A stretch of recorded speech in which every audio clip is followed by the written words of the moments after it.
All right, you can just have a seat over here. Come on in. Just have a seat over here. Yep. It's kind of odd in here. You have to do some stuff in the back there. All right. So just to let you know right away, Jennifer, everything in this room is being videotaped and audio taped. Okay. That's actually for your protection and mine. If anybody ever asks us what we talked about, there's a record of it, okay? So just for the record, it is the 22nd of November 2010. We're at the 5 district station in the town of Markham. My computer right now says 2:39 in the afternoon, okay? Just for the record, my name is Detective William Goetz. You can just call me Bill here today. And what do you like to be called? Jennifer. Jen? Yep. What do you prefer, Jen or Jennifer? Doesn't matter. Either or? Okay, so Jen, you're aware that the audio tape and everything's on. It's the same as last time. Okay, you've been here on 2 other occasions, I understand, on the 9th of November and I believe again on the 11th of November. Is that correct? Okay. And do you know why we're here today? Just to discuss stuff. Yeah, regarding what? The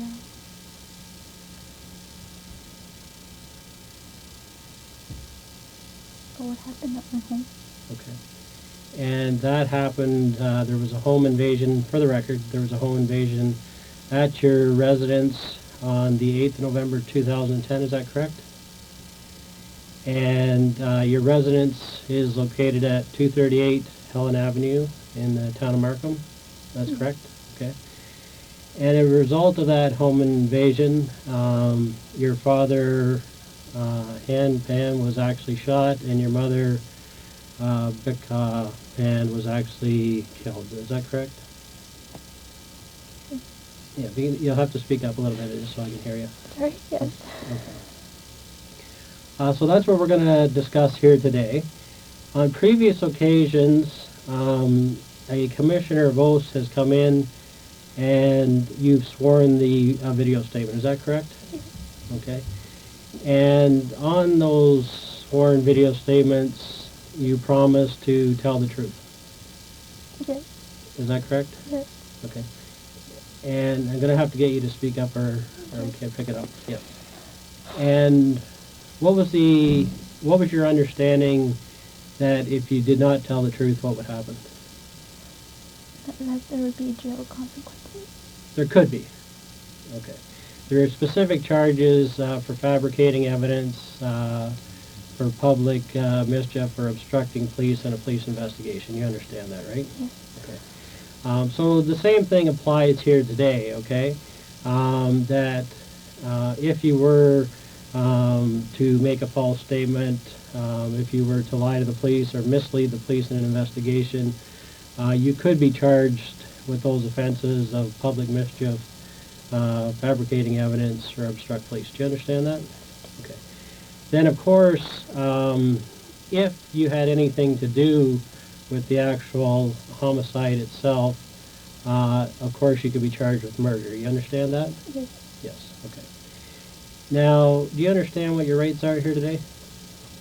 Pardon? Do you understand what your rights are here today? What do you mean? Everybody has rights. Do you know what your rights are? As a citizen, do you know what your rights are?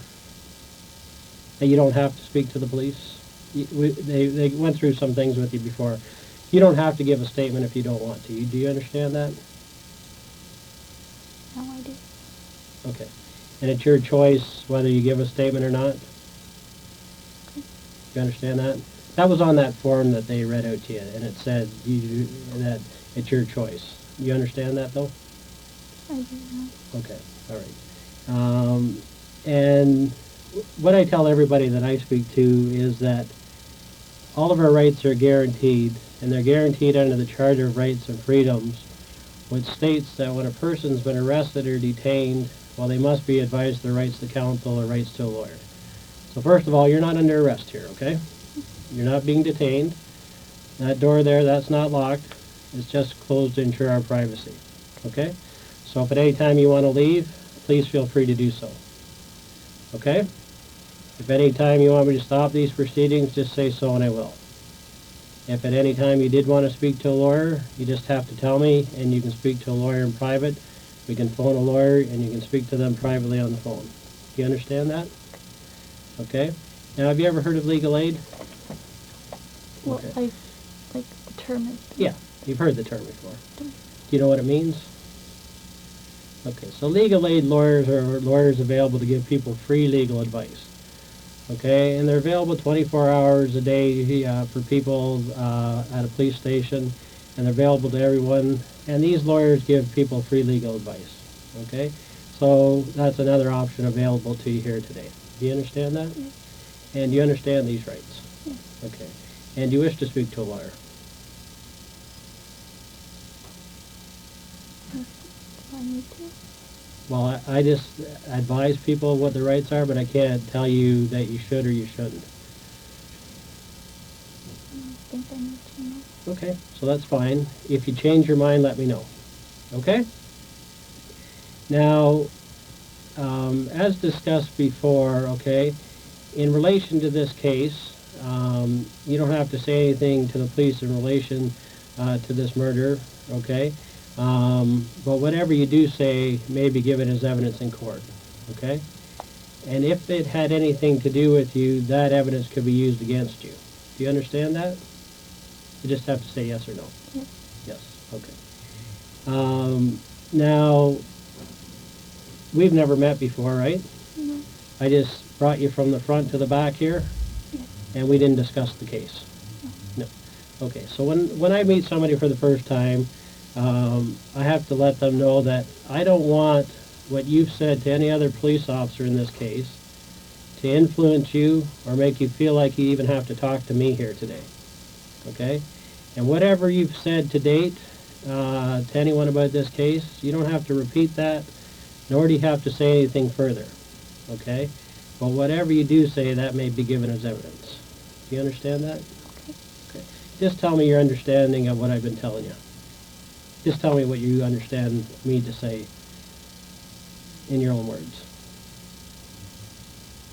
Take your time. That I don't have to say anything, but that if I want a lawyer, I can have one. Yep. And, yeah. Yeah.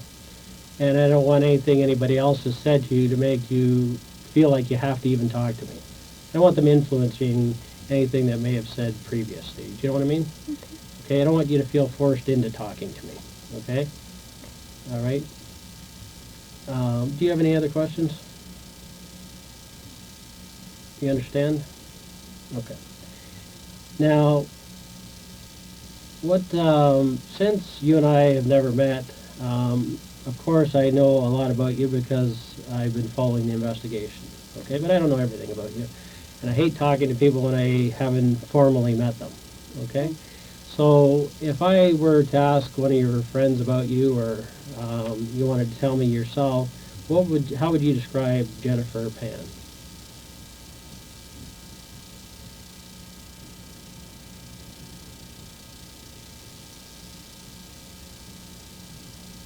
I'm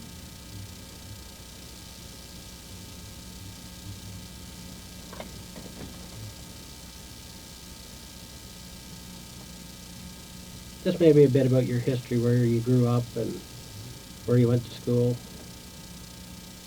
I grew up here. I was born and grew up in Toronto. Okay. And I like to play the piano. Yep. I hear you're pretty good at it too. Yeah. Okay. And what else do you like to do? I like to figure skate. Yep. Okay. And you're pretty good at that too? I haven't done it for a while. Yeah. But at one point it was a passion of yours? Yep. Yep. Okay. What else? I'm going back to school. Okay. And when's that? Starts in January. Okay. And what are you going to be taking? Biotech engineering. Okay. And what's your future aspirations then? Okay, just hold on a second.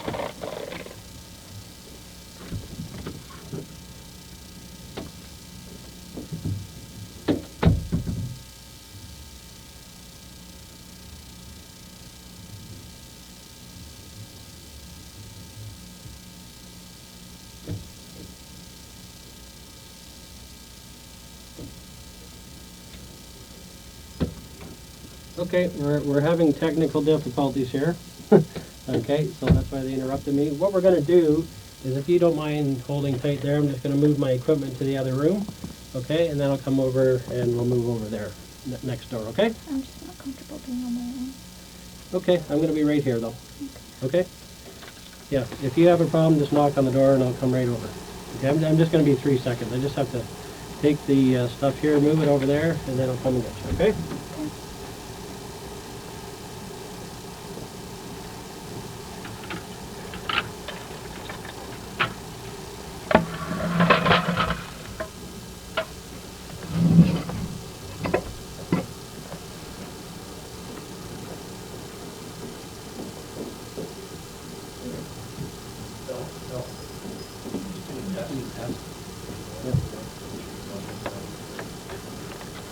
Will this be a couple minutes, sir? Okay? Let's leave the door open.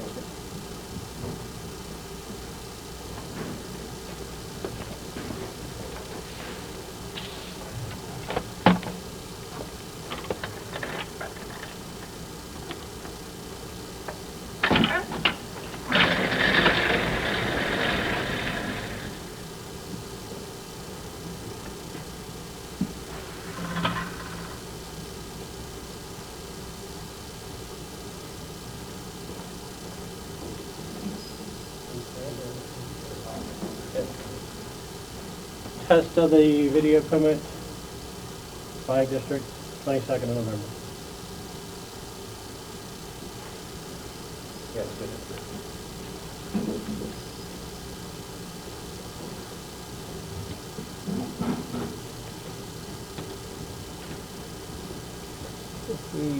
One more minute.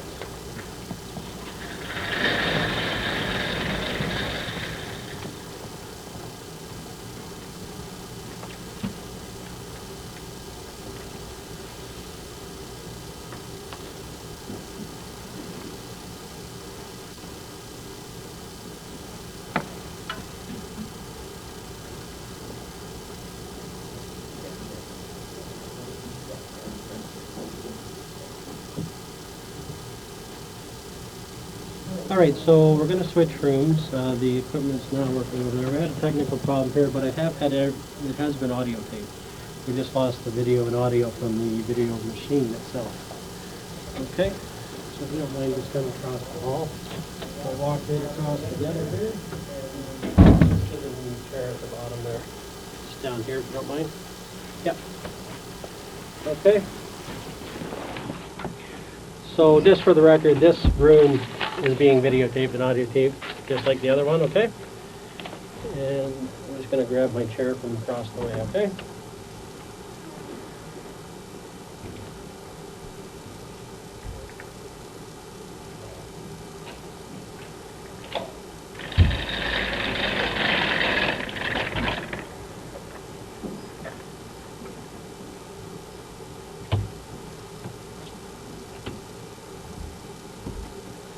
Okay, so right now we're in the separate video room across the hall from the first one. By my computer now it's 2:52. The officer advised me, Detective Cook, that we're having a problem with the other room. The video and audio went down. But everything that what we talked about has been audio taped on our portable audio. Okay? All right.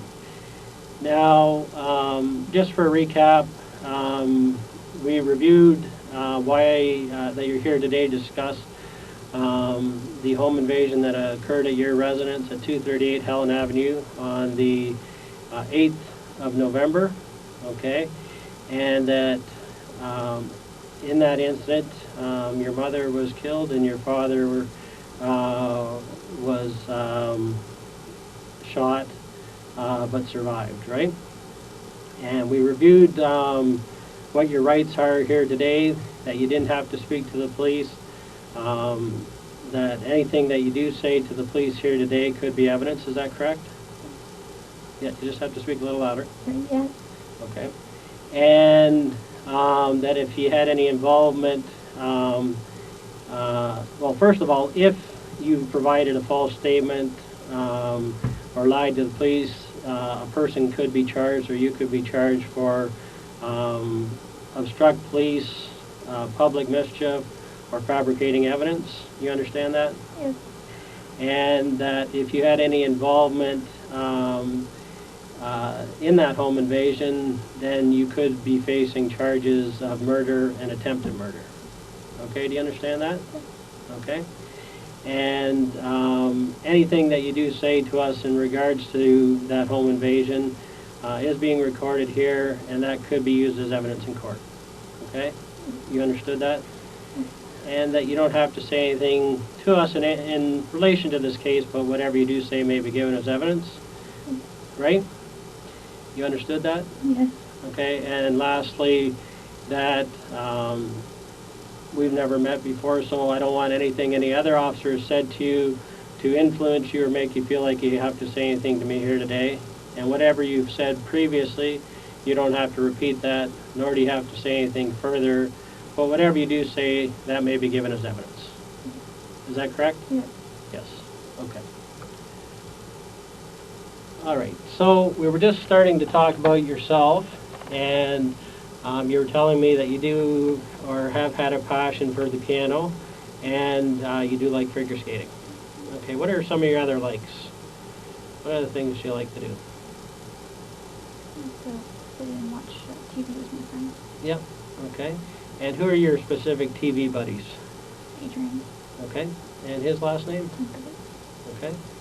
And anyone else? People I talked to on the phone, but none that I watch TV. Okay. Now, do you have a particular best friend right now? Who would you say is your best friend? Best friend doesn't know me the best.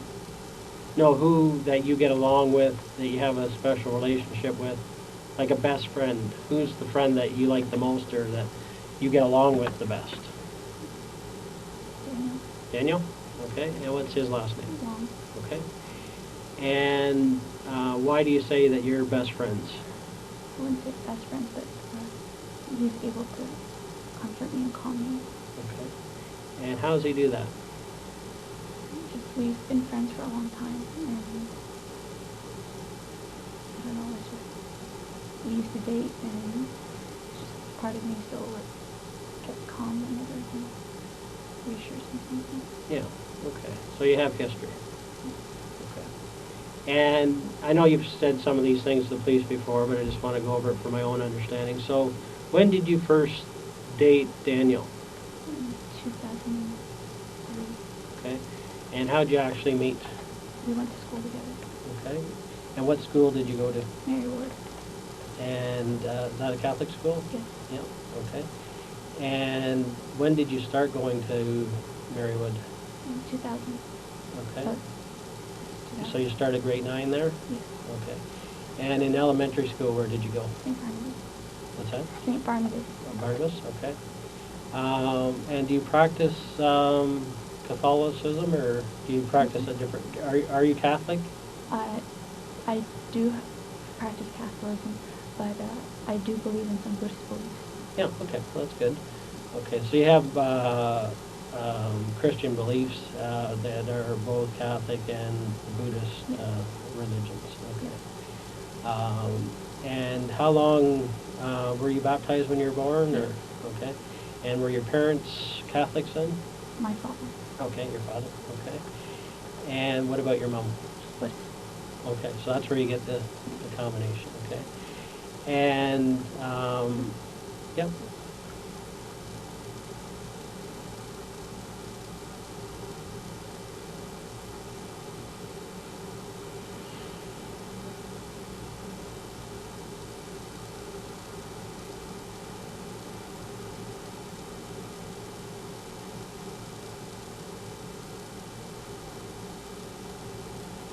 Okay. And growing up, did you guys go to church every Sunday, or how did that go? Not every Sunday, but we went for holidays and special occasions. Okay. And you also had religion in school, I guess? Yeah. Okay. And did they go to church at school or not? In elementary school, I had a church next to my Yes, school. okay. I had the same thing, so that's why I'm asking. Okay, and basically we went every Friday morning to church because we were right beside it, right? So they had a special service for us. Okay. Now,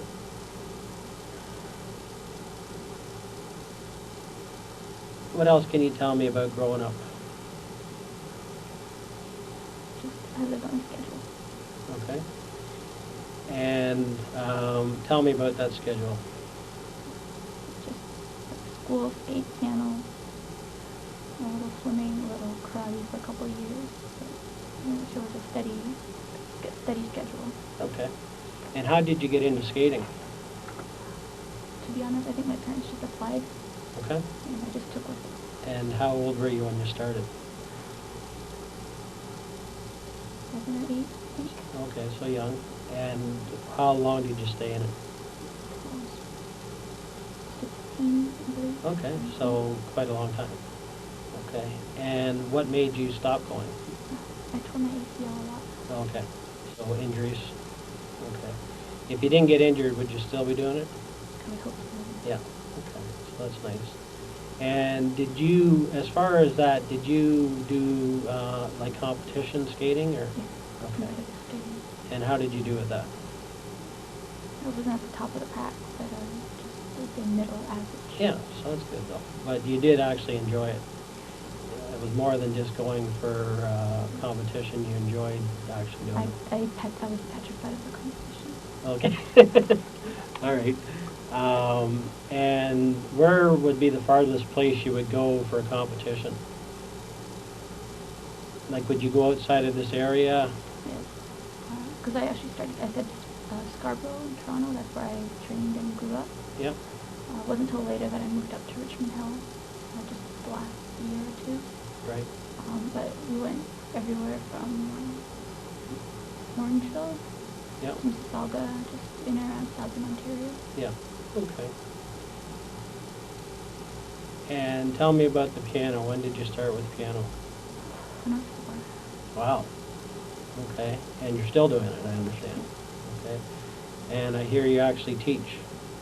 Yeah, I taught a bit, and Yeah. I'm still working towards that final qualification. Okay. And what do you have to do to get that final qualification? I have, I believe, another 3 exams. Okay. And are the exams practical, or are they practical and Practical and written. written? Okay.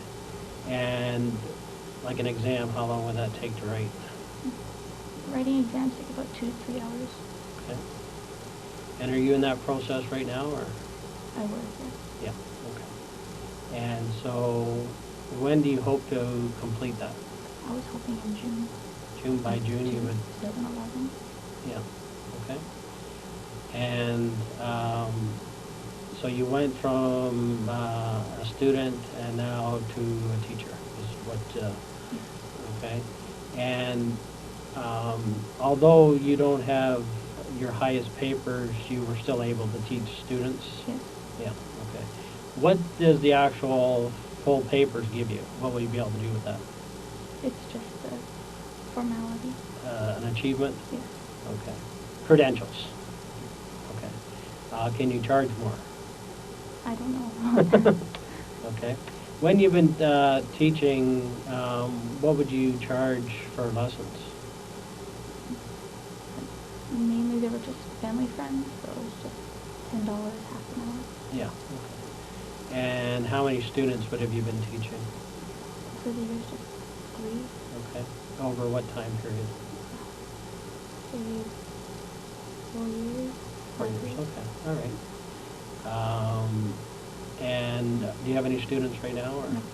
Okay. And why not? The students I were teaching, they went to high school and lost interest. Okay. Yeah. Too big for piano. Yeah, I took it in grade school too, but I think I went to grade 7 in it, I think. Like when I was in grade 7, I stopped taking it, but I still remember Swans on the Lake. I didn't know how to play that, that's about it. Now, I understand, what kind of jobs have you had? Serving jobs. serving jobs? Okay. And when was your last one? Boston Pizza at Warden Field. Okay. And when's the last time you worked there? 2 years ago, I believe. A year and a half, 2 years. Okay. And was that your last serving job? Okay. And previous to that? Eastside Marriott. Okay. And what time period did you work there?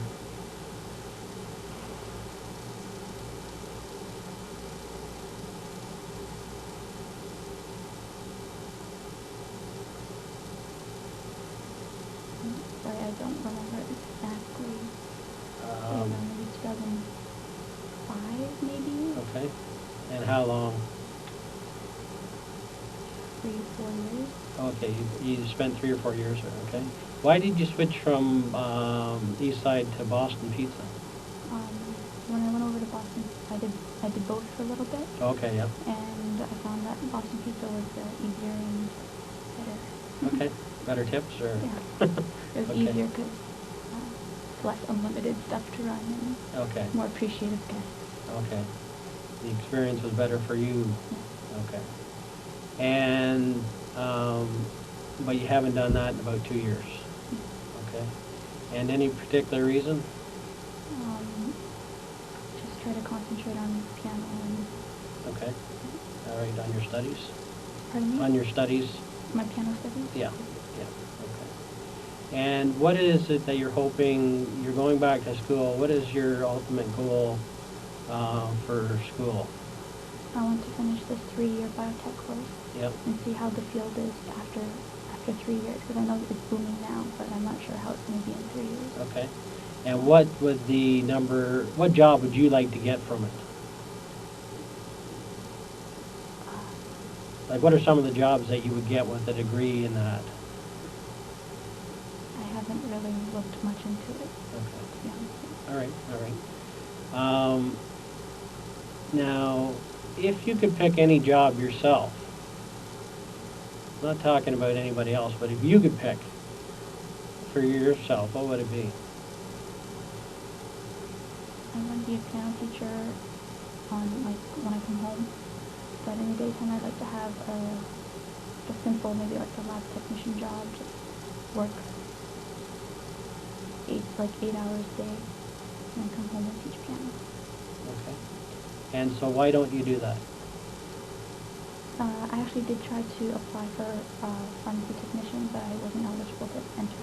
Okay. And any particular reason, or? I probably just didn't have the needed credits for it. Okay. And high school credits, you mean, or? Yes. Yeah, okay. And this other course you're on, you've been accepted? Yes. Yeah, okay. Okay.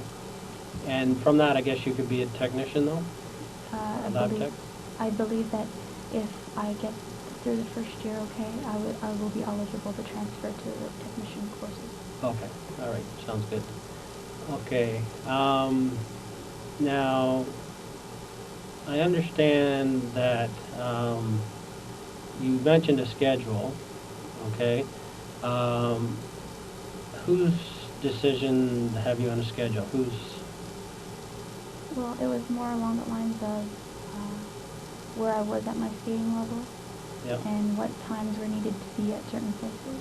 Yeah, okay. So, but basically you didn't have time for much other than school, skating, piano. That's a lot. Mm-hmm. Yeah, okay. Now, eventually you were discussing Daniel. What happened with that relationship? I hid it from my parents at first. They didn't agree with me having a boyfriend. Okay. And once they found out, they didn't like the fact that he was of mixed race. Okay. And they told me to stop seeing him. Okay. And how did that make you feel? That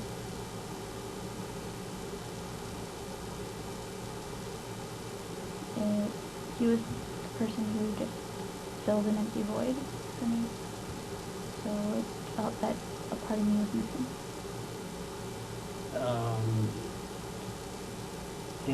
When did you feel the part was missing? Pardon me? When you broke up, you felt the part was missing? Is that what you're saying? When they first told me to stop seeing him, stop talking to him, I felt like a part of me was missing, and I fell into a little bit of depression. Okay. And how old were you when this happened? 2021. Okay, so you're 24 now, right? When you're 21, they told you to stop seeing him, or 2021. And how old were you when you first started dating? 17. Okay. And from 17 to 2021, they didn't know about the relationship? Yeah. Okay. How did they find out? One day when my mother came to pick me up, she saw me with him. He had dropped me off. Okay. He dropped you off. At Pacific Mall, and my mother was coming to pick me up from Pacific Mall. Okay. And somehow they saw each other, I guess? Oh, my mother saw me hugging, kissing goodbye. Okay. That gave it away. Okay. And then when she asked about it, what did you tell her? And I told her that, we've been dating a little bit, but mainly it was just when we were in school, we saw each other. Okay. All right. And so was that the whole truth or not? It was at that point in time. Okay. What happened next then? I tried to bring him home. My mother at first was like, bring him home, let us meet him. When I brought him home, they automatically didn't like him for some reason. Okay. And that's when they told me to stop seeing him. Okay. And what is it, you mentioned already that he was mixed race, Mhm. okay, which is what? Filipino and Chinese. Okay. And your parents themselves, what races are they? Vietnamese and Chinese. Okay. What was the problem with Chinese and Filipino? They didn't see him as a Chinese person. Okay. They thought him as a Filipino person. Okay. And they associated Filipino people with are bad people. Okay. So that was their personal belief or personal outlook on Filipinos, I guess. Okay. Okay. And, okay, so you were told to stop seeing him. So what happened then? At first I stopped for a while.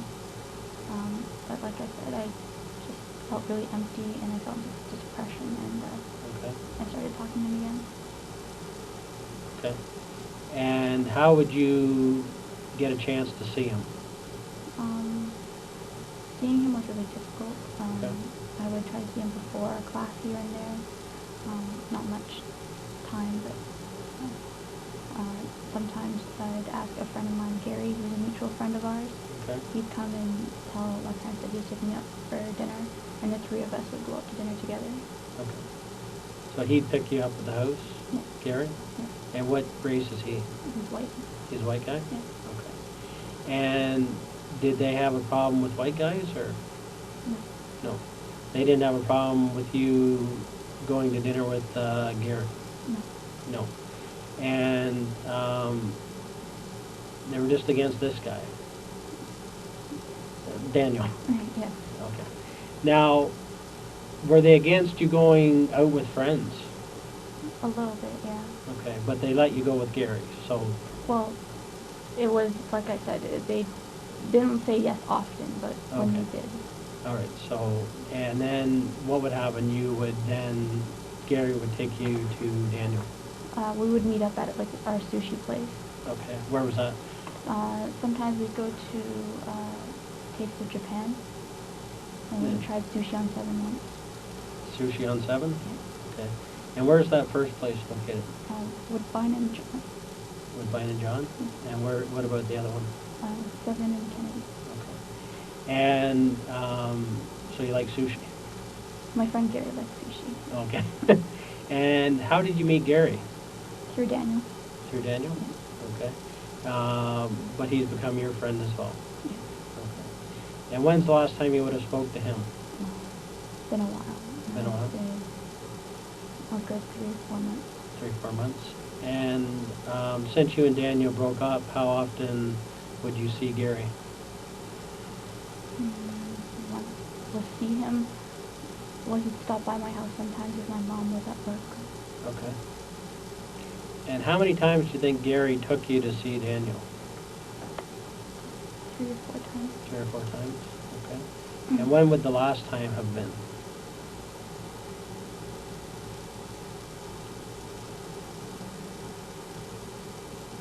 Sometime in the summer, I believe. Okay. And where does Gary actually live? He's in Ajax, Pickering. Ajax, Pickering, okay. Have you ever been to his place? Yes. Whereabouts does he live? I don't exactly know. He drove and Okay. What does he drive? the navy blue car with really dark tinted windows. Okay. You don't know what kind of car? I believe it's an Impala. Impala, okay. Now, how has Daniel taken it when your parents said that you couldn't see him anymore? How did he take it? He was hurt. Yeah. Okay. And how did you feel? Also hurt. Also hurt, okay. Now, after high school, what did you do for schooling? I didn't. Okay. But I lied to my parents about Okay, that. so tell me about that. What happened there? What was their impression and what were you doing in the meantime? They thought that I was going to school at Ryerson for the first couple of years, and then I said I'd transfer to UT. Okay. But I was actually working in the Okay. daytime. Okay, and where were you staying? At the first 3 years, I was coming back home every day. But my final year, I said that it was difficult. Yeah. And so I would stay at Daniel's place. Okay, so you actually lived together for a year? Well, it was his parents' place. Yeah, okay. So where would you stay in that house then?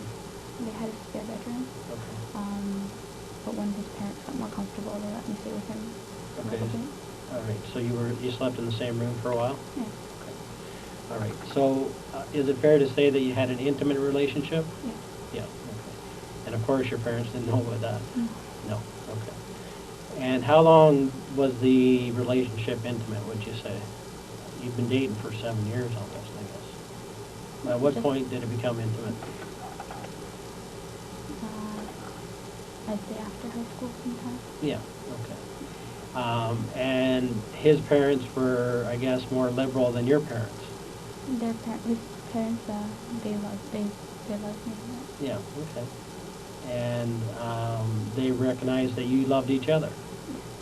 And so they let you stay in the same, you moved up to his room, or how did that work? It's just next door. Okay. There were 2 rooms in the basement? No, and it's the main floor. On the main floor, okay. And where were the parents' rooms? Across the way. Okay.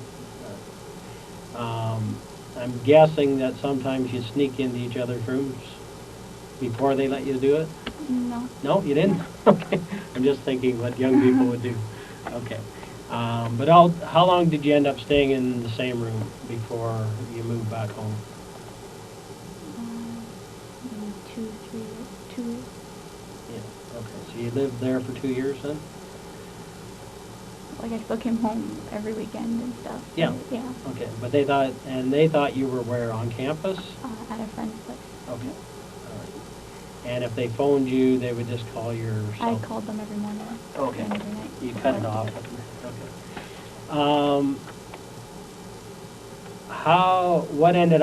How did they find out you weren't going to school? They asked for records, and at first I wasn't able to. And then after I said I'd finished, I didn't feel that I didn't feel that I told them I didn't want to do the pharmacy, like pharmacist. I want to be a technician. Yeah. I find the responsibility to pharmacist so much. Yeah.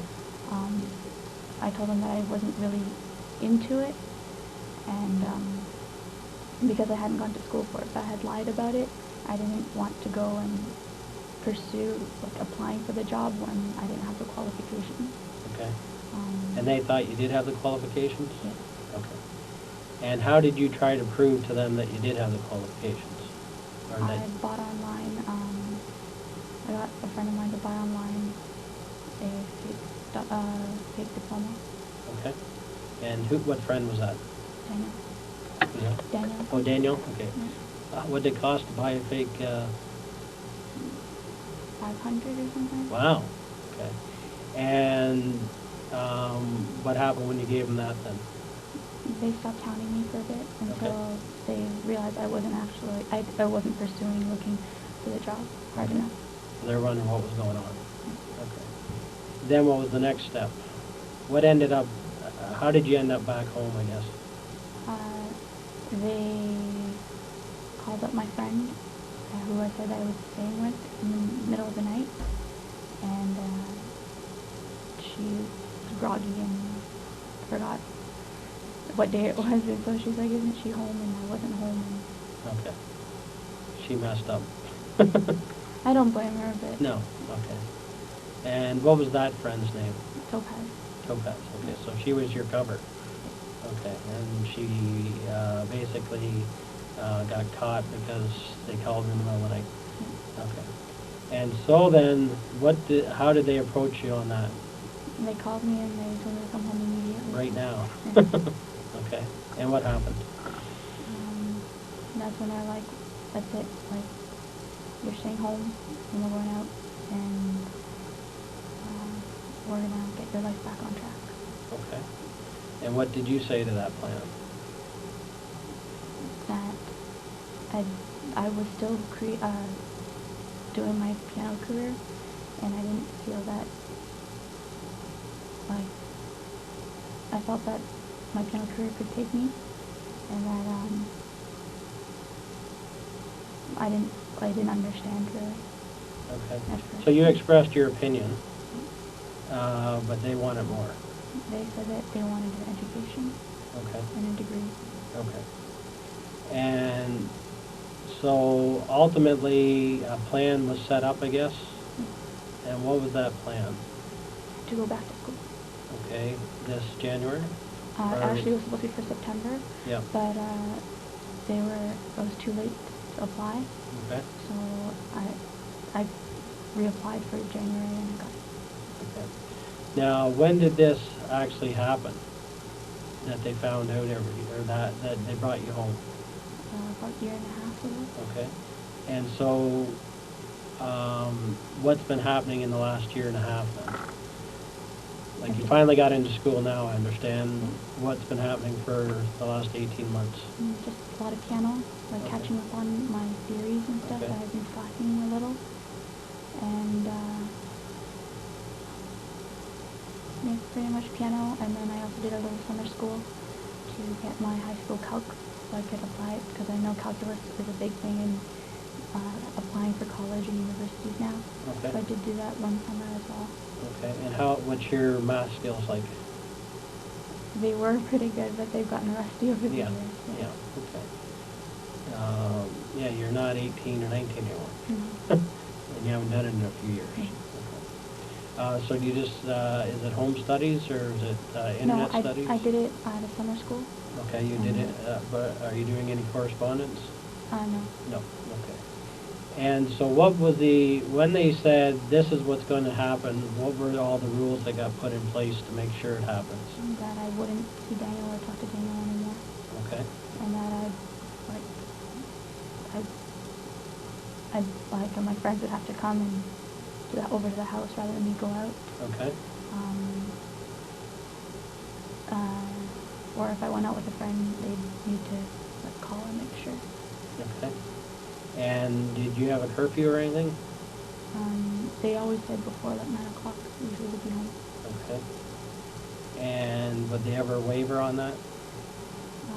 Just once, because it was my friend's wedding Okay. reception. Yeah. And how long did you get to stay with that night? Just 11. Okay. And how do you get to and from things when you want to go somewhere? They drive me. They drive you? Or the odd time if they know it's like a class that I always go to, they'll let me take the car. Okay. You do drive, so, yeah, okay. So how has that felt, being under those guidelines for the last 18 months? It was okay, it wasn't the best feeling in the world, because, I just felt a little trapped. Okay. But, it's what I chose to be with my family. Okay. And so you made a choice between what? living out on my own with Daniel and staying home with my parents. Okay. Putting my life back together. Okay. And did they say you could stay out on your own if you wanted to? At one point it was said, but my dad also said that he'd hire a private investigator to follow me around. Okay. You didn't like that option? It's not that, it's just I chose to be with my parents. That wasn't even, Okay. like he said it in argument, but Yeah. I wasn't leaving. Okay. Did you feel you really had a choice or not? There was no choice because family always comes first. Okay. And where do you get that from? Where do you get that belief? I don't know. Okay. So family's number one? Yes. Now, you said you were depressed. When were you depressed? What time period did that start?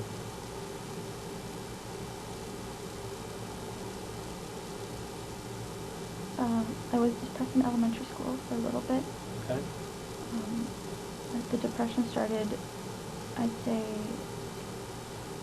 hard, very about 2 years ago. Okay. At the time of this, or what brought on the depression?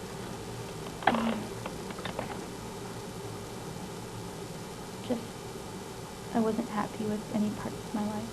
Okay, which included what? I regretted not going to school. Okay. My piano wasn't going as fast as I was liking.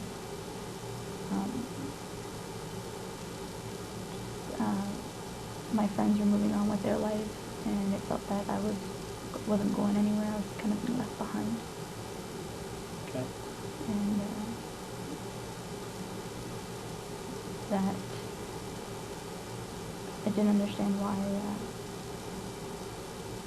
that at 21 that I had to be home at 9 o'clock. I can see that. Okay. And what was the worst the depression got? I cut myself. Okay. And when did that happen?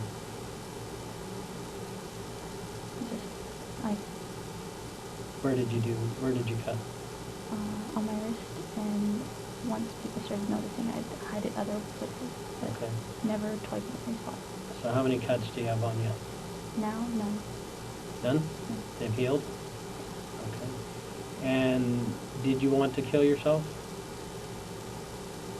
Yes. Okay. When's the first time that you actually thought you would try and kill yourself?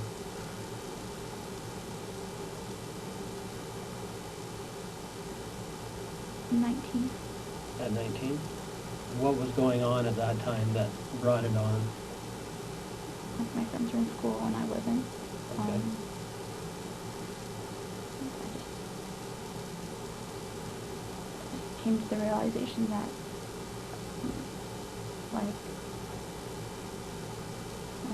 my family dynamic is very broad.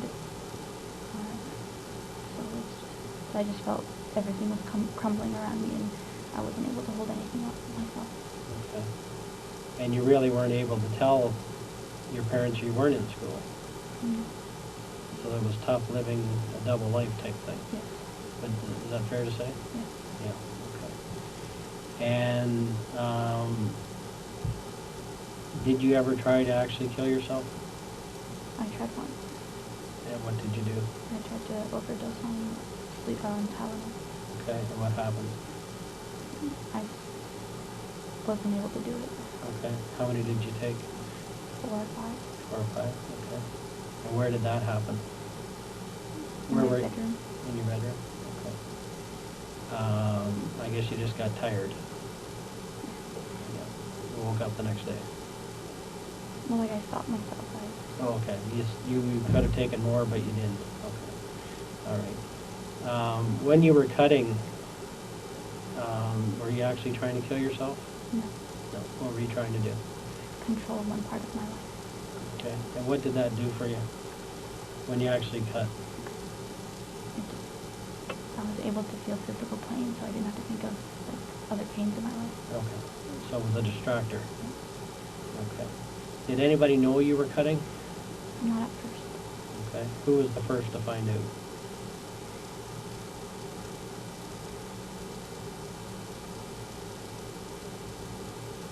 Probably Daniel. Okay. And what did he say? He's like, don't be stupid. Okay.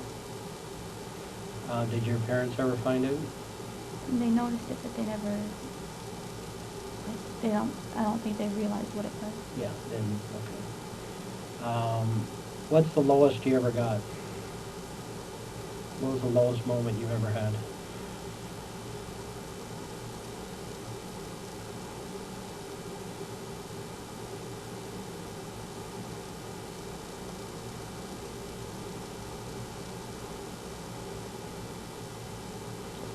Just my brother had moved out and not gone to school, and I was home alone, and in the middle of arguments, and feeling very alone. So he was kind of a bond while you were at home? Okay. And so you guys got along all right? As far as brother and sister go? Well, we had our moments, Yeah. but there's just an unsaid bond that we Yeah, had. which is nice. Okay. But when you were on your own, it was a lot tougher. You didn't have that ally in the house. Okay. Now, when you said there was fighting, what kind of fighting went on in the house? Bickering, About, what were the issues? housework, Housework, okay. And who was bickering? my parents, And who were they bickering at? each other. Each other, okay. So there's some tension there. Okay. How would you characterize their relationship over the last couple years?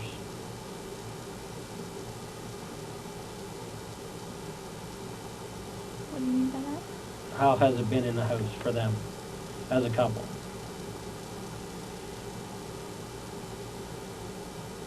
They put on a front that there's not much of a relationship. Okay. And what do you think the problem is? What's the issue? What happened?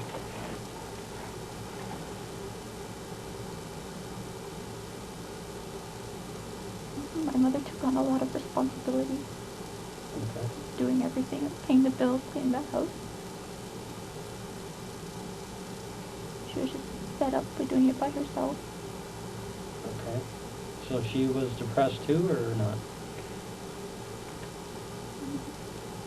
I couldn't say. Okay. Who's the boss of the house then, would you say? Myself.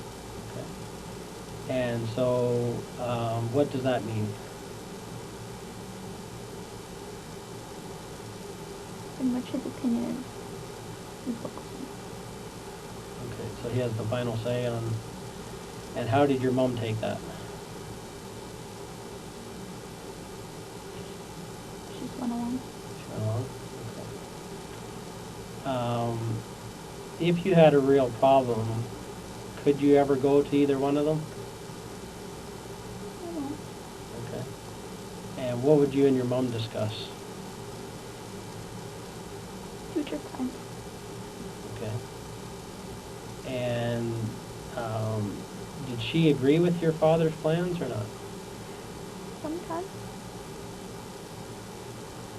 Okay. Ultimately, they wanted you to be educated, I guess, is their goal? Okay. Did you ever feel that they expected too much of you? How so?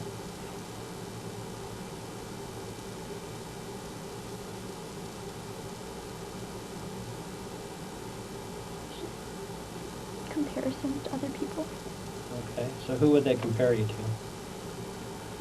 Like classmates, clubmates, cousins. Okay. And so some of them have been successful recently? Okay. And what did they say to you? Wish you could have been that person. Okay, so that's pretty hard, right? Hard to take for you? What I've heard all my life, so Okay. nothing. Okay. Now, was there ever any physical abuse in your household? No. You had to think about that. What did he? Well, just when you're a kid, you know, just a little tap on the bottom. Okay, you got a spanking, but that's it. Okay. You were never injured or, No. and your mom and dad weren't physical with each other? No. Did you ever see them be physical with each other? No. No. Okay. Now, do you feel, I get the feeling that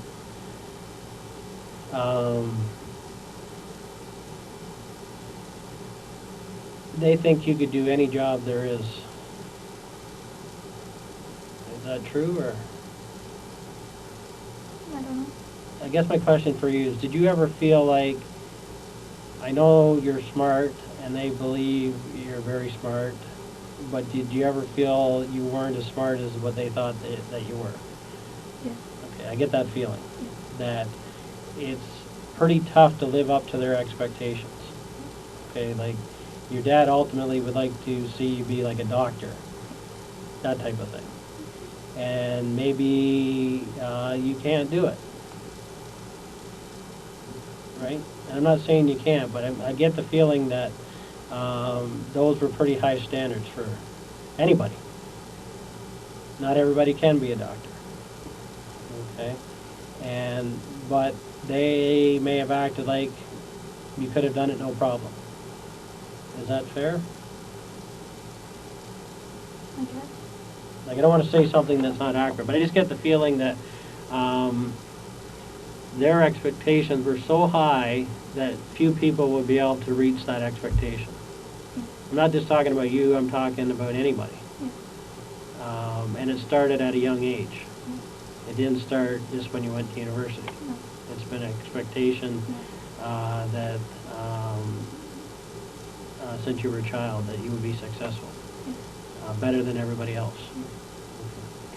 Okay. Now, in that, when did your parents come to Canada? I don't know the exact year. Okay, but you were born here, Yes. and your brother was born here. Okay. And where did they actually meet, do you know? How they got Back- together? They met back home, but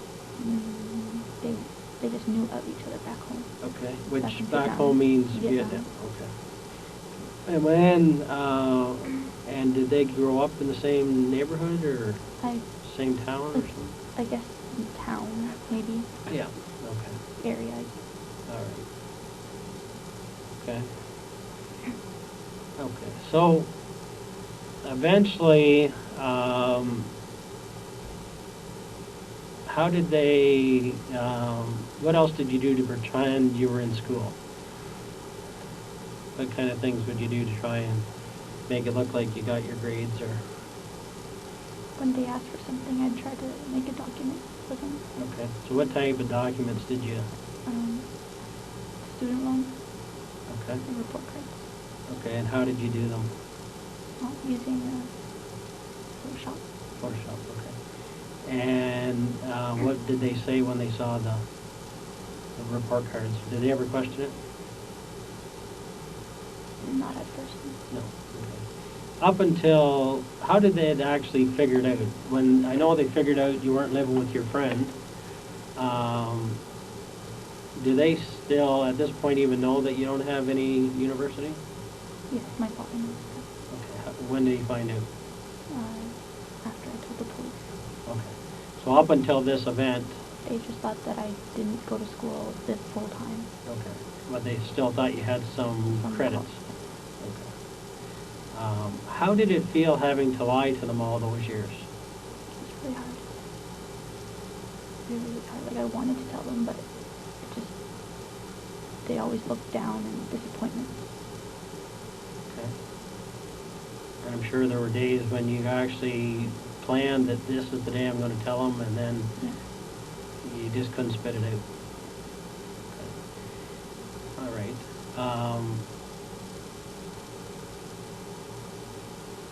Now, what if your parents had let you, would you still be with Daniel? If they didn't interfere, what would have happened? sure, probably just, maybe I'd still be with him, I'm not sure. Okay. You never know. All right, yeah, so we can't say because we don't know for sure. I can say we could be friends, but I don't know any more than that. Okay. And do you want more than that? I'm not sure I do right now. Okay. All right. Since the time you come home, have you wanted to, you still went and saw him, so obviously you were trying to keep something going? Yeah. Okay. At what point did he move on? Maybe February of last year.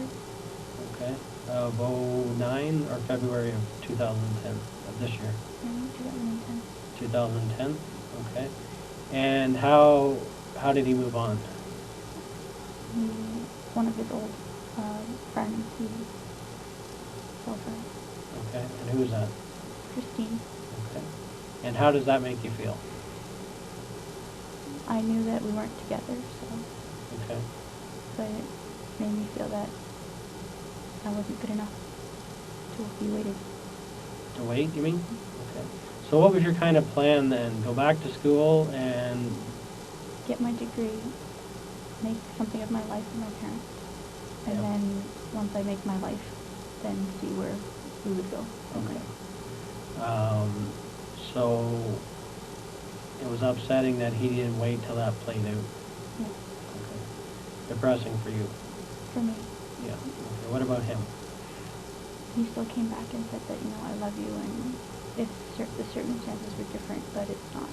Okay. Did you ever plan a future together? We've discussed it, but Okay, like marriage? some days he'd say yes, some days he'd say no. Okay. So you brought it up? He'd bring it up sometimes. Okay. So ultimately, because you went out for so long, they could have ended up in marriage. Still could someday, I'm not saying. I'm not sure. Okay. All right.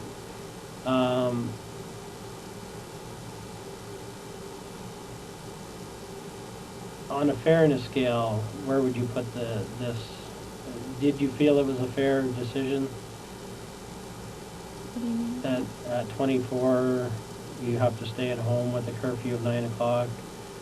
I knew I and messed nobody- up. I knew I Okay. messed up, and Okay. that I needed to put my life back in action. Okay. Do you think it had to be that strict though? Well, considering my past, I thought it was a little strict, but I understood. Okay. Over the years, what other things have you had to hide from your parents?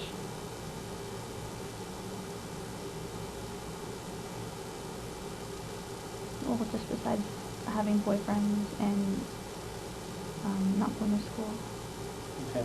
Did you have a different boyfriend at one point then? Well, I dated Adrian for about 4 months in high school, but Okay. that wasn't... They didn't know about it? It wasn't much... It wasn't dating. It was just, high school dating? Yeah, it was just, I'll see you in class, and that was Okay. it. And what grade were you in at that time? 11. Okay. What have your friends said about all this?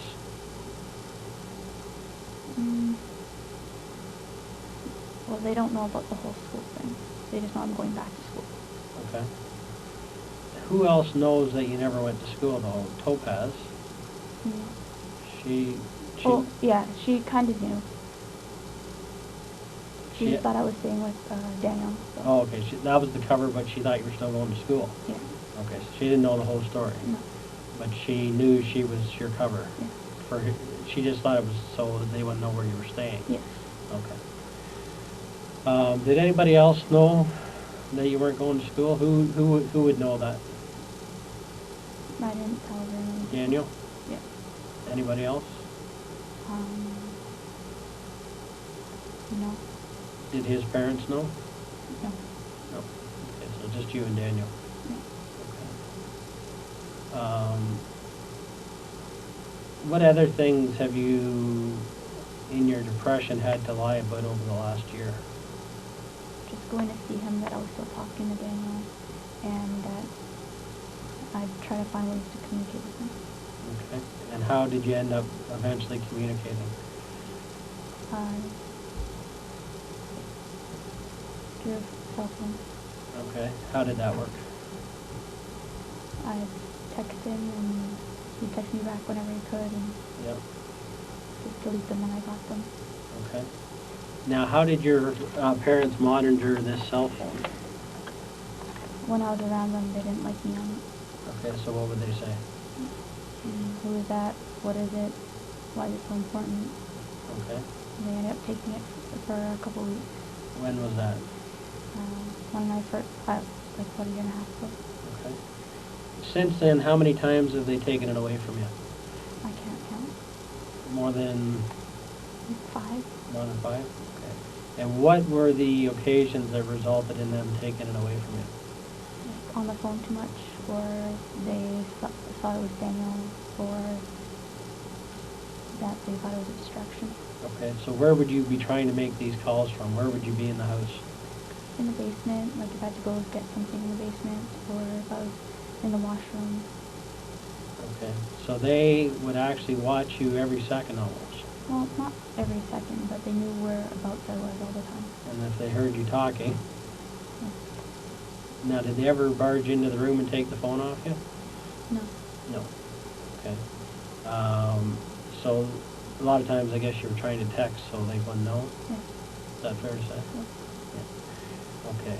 So how did they find out you were talking to Daniel then?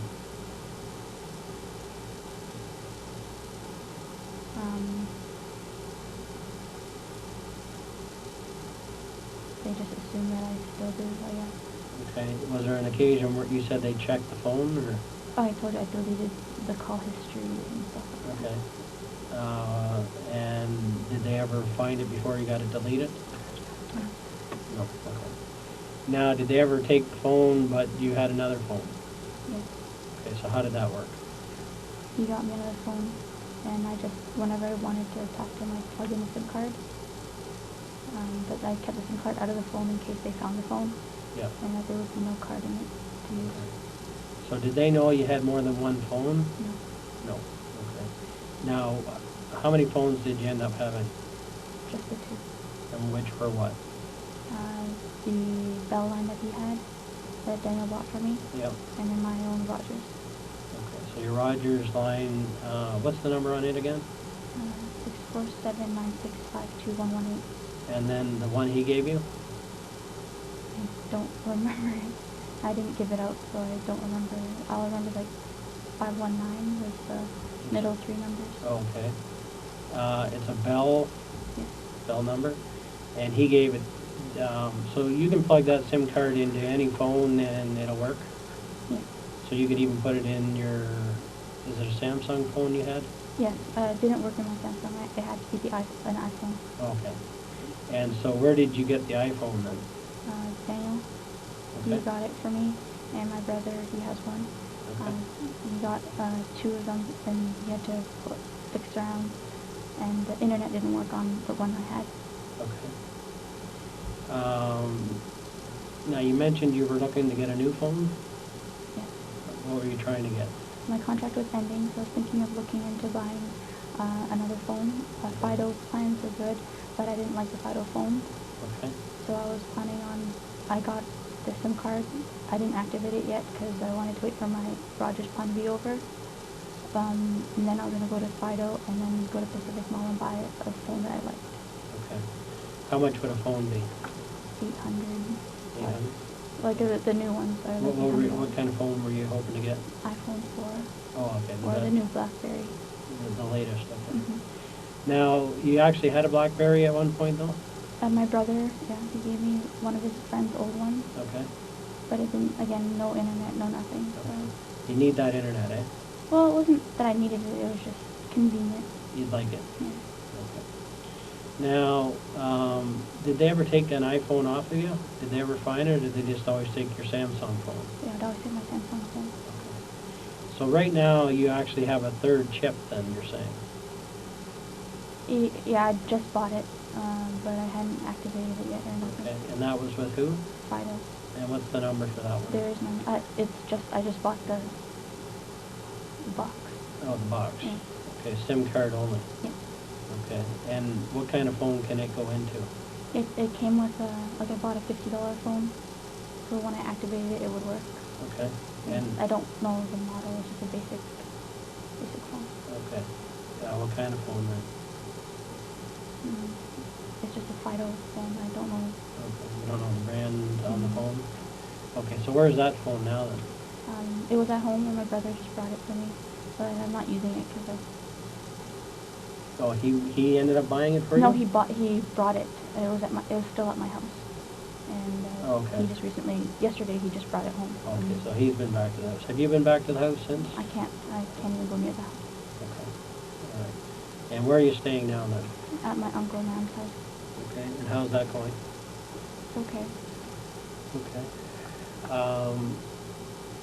Now, when's the last time you spoke to your dad? I saw him at the hospital Saturday. Okay.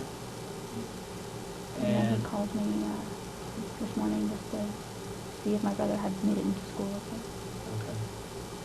And what have you and your father discussed about this case? He just asked me if Daniel was behind it. Okay. And I told him I don't know 100%, but I don't think he did. Okay. Why would he ask that? Because he believes that we still talk and that he would go to any length to be with me. Okay. And what do you think about that? I know that he's moved on, so I don't think he would go to these lengths to be with me when he's already moved on. Okay.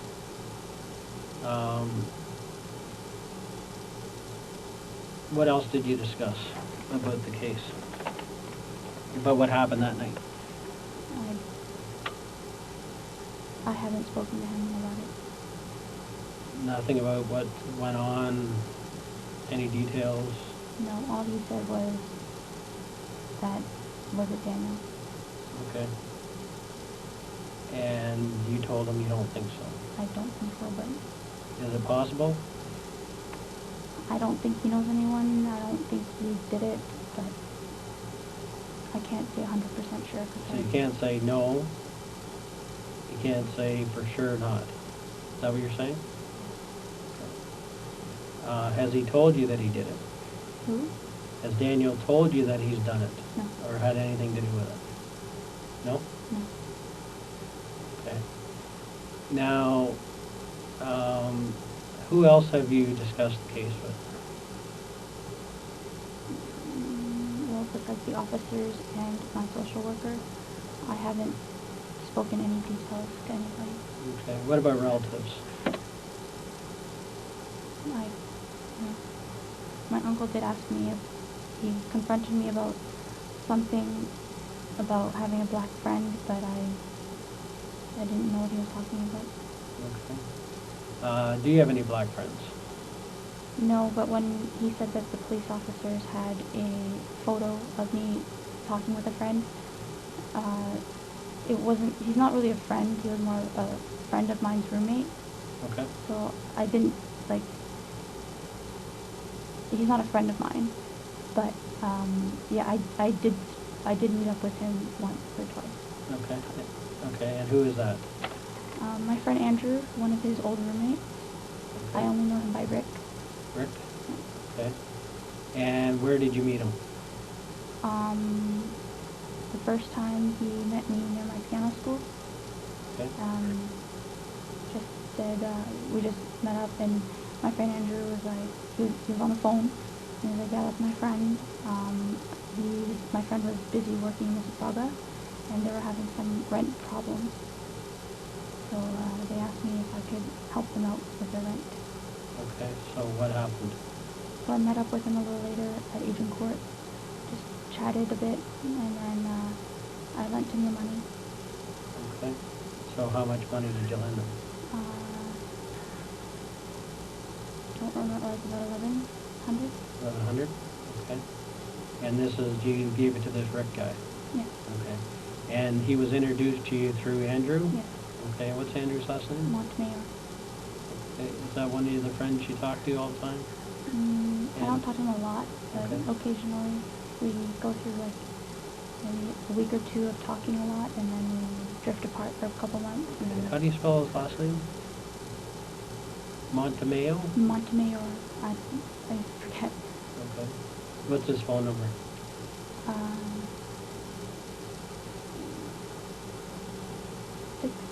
647-618-8643. 618-8643, 647 start. Is that the, Andrew, you were talking to the night, Yes. before you talked to the other gentleman? Before Edward? Yeah, okay. Okay, so now, Rick, you met him where, at Agent Court? Yeah. And what? It was Kennedy and Shepherd. Kennedy and Shepherd, and Yeah. what type of place did you meet him at, like? I met him, we went for coffee, Yeah. then we walked around, and then we went to the library, because Andrew wanted to meet me and see the place, because we hadn't seen each other in a while. Okay, see what place? See my house, like come visit me. Okay, and so you came back to your house? No, so I gave Rick the address so that he can go home and give it to Andrew. And I showed him how to commute because he doesn't drive, but I showed him how to commute up to my place.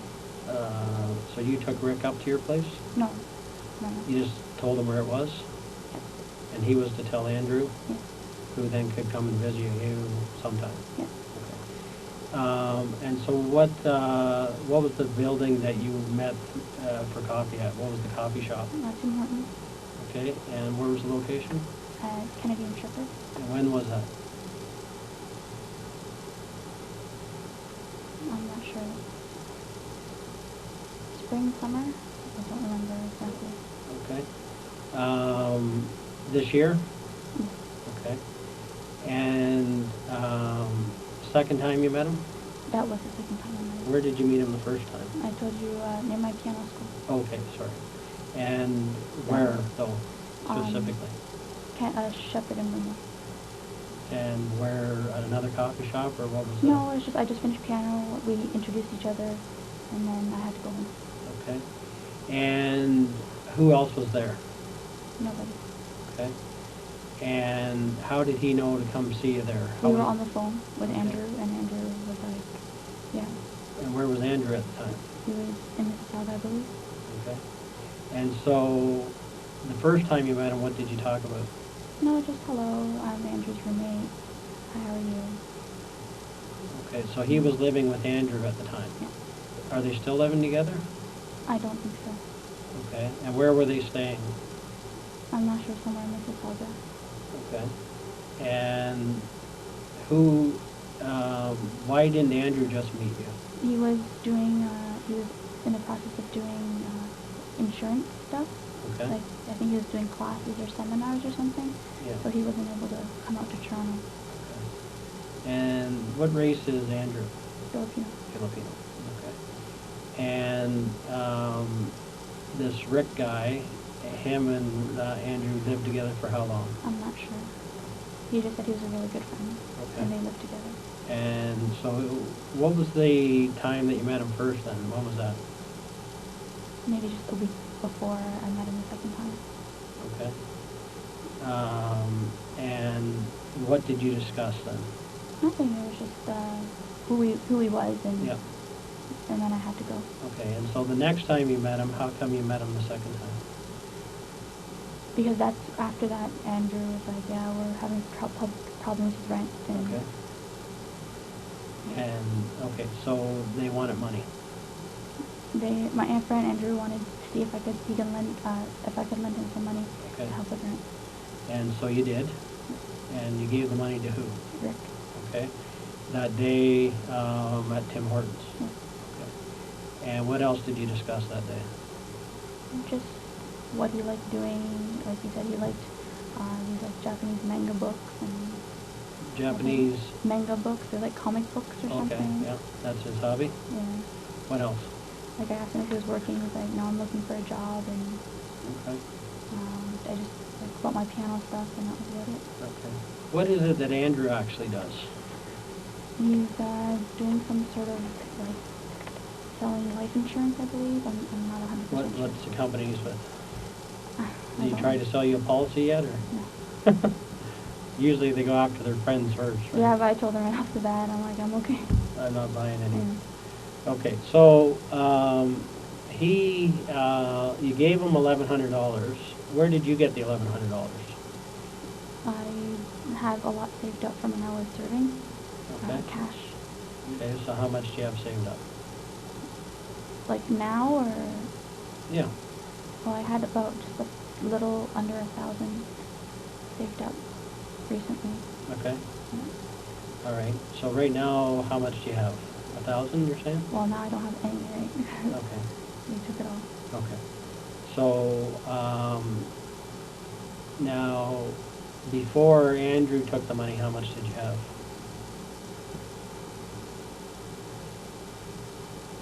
Maybe 3,000. 3,000? Okay. And so, you gave him 1,100. Has he paid that back yet? I talked to him recently. He said he's working on it. He's just working at HomeSense right now. And he just moved back home, so that should decrease his rent. So he said he's working on that. Which home sense? I'm not sure. Okay. And where does he actually live? With his parents, I believe. Which is, you don't know? No. Okay. This Rick fella, what about him? Where does he live? I don't know. I haven't spoken to him for a long time, 6 months maybe. He was just more of an acquaintance. Yeah. Okay. So after you gave him the money, did they give you a receipt or anything? No. No. Okay. What was his promise to you about how he would pay you back? Well, Andrew said that he'd pay me back when he could. Okay. You didn't give any timelines? No. No. Okay. Okay. So, and after you talked or saw Rick, have you seen him since that day you gave him the money? Okay. Have you talked to him since? Maybe a week after, but no. Okay. And what did you talk a week after? No, just asked him how he was, if the rent was okay, and Yeah. what he was doing. He was like just watching some of his friends' kids or something. Okay. And where was their apartment? Somewhere in Mississauga. That's all you know. That's all I know. I guess they're not. Are you saying they're not there anymore? Yeah, I know my Andrew's moved back home. Okay. Okay. Do you know any other black guys? Not that are very, very close with me, no. Okay. Who would be that you aren't very close to you? Daniel's best friend is black. Okay. And what's his name? Carlos Finch. Carlos Finch? Yeah. Okay. And do you ever talk to him or? No. Okay. How come you say they're best friends? They went to elementary school together, and they grew up together, almost Okay. neighbors. They still hang out? I believe so. I Okay. believe so. When's the last time you saw Carlos? Years. Years? Yeah. Okay. Does Daniel still hang out with them then, or? I believe so. When's the last time they would have been, you seen them together? Oh, I've seen them together. Years.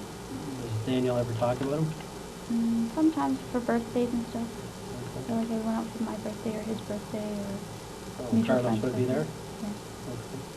And so when your last birthday was, did you go out with Carlos? Was Carlos there? Oh, me? No. No. No, I meant like his birthday or Carlos's birthday. Okay.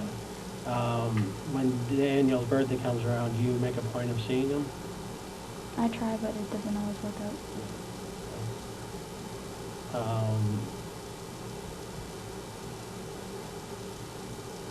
Okay.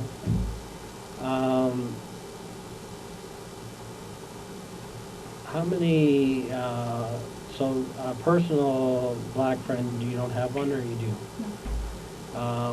How about Filipino friends?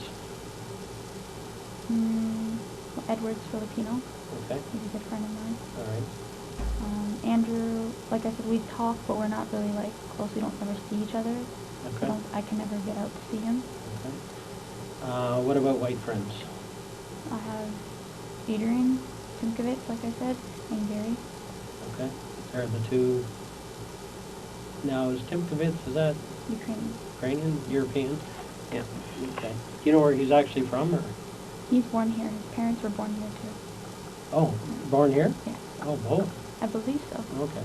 But his grandparents from the Ukraine? I believe so. He's very into the Ukraine. Yeah, culture? Yeah. Okay. Now, obviously we've spoken to a lot of people, right? Okay. One of your relatives said that you had mentioned that these guys liked you, that broke into the house. Why did you say that? I didn't say that. I said that I asked them why, like when they separated my parents away from me, I asked them why couldn't I be with them. And they're just like, you cooperated, just keep cooperating. Okay, so you're saying, you made that comment to a relative that they liked you though. Why? I don't. Is that what you meant, or what was? I don't understand.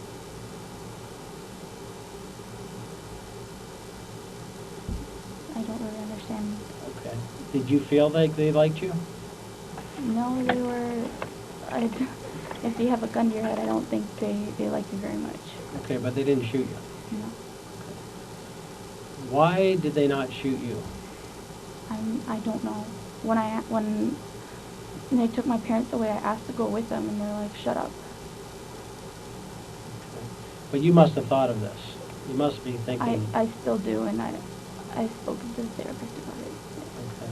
And why what have you come up with in your mind why? The only thing they could say was they kept saying that, I cooperated and to shut up and cooperate. Keep cooperating. Did you feel like your parents didn't cooperate? I don't know. Okay. Is there something that they didn't cooperate with? They were trying. That's what I mean. So really they did cooperate, when you think about it. There was no money to be found. No. They told the truth. Dad said he had $60, right? So there wasn't anything that he wasn't cooperating with. I don't know. I'm just trying to say, you were there, I'm just trying to get a feel for, did you think he wasn't cooperating? No. I thought that everyone was cooperating. That's what they kept saying. No one will get hurt if we just cooperate. Okay. I'm trying to figure out where they didn't cooperate. Is there any time that you believe they didn't cooperate? I wasn't with them the entire time. I was only with them for a short period of time. Okay. But during that time that you were there, you were in the house, did you hear them not cooperating, I guess is the question. I didn't hear anything. They just kept asking where everything was, but Right. Did my your mom parents, couldn't remember. Okay. Did your parents lie to them? I don't know. That you can, from anything you heard, did they tell a lie? I don't know. Like, all I know, I don't know how much my father had. I didn't know how much. Okay. But they ultimately found your dad's wallet? I'm not sure. Okay. And your mom's purse? They couldn't find it after, and then they took me away. Okay.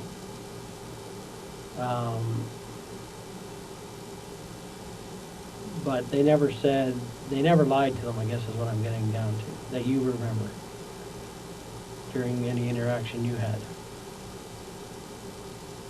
I don't understand it, no. No. Like, do you feel like they cooperated? Okay. Now, do you think there's any reason why they tied you up and didn't tie your parents up?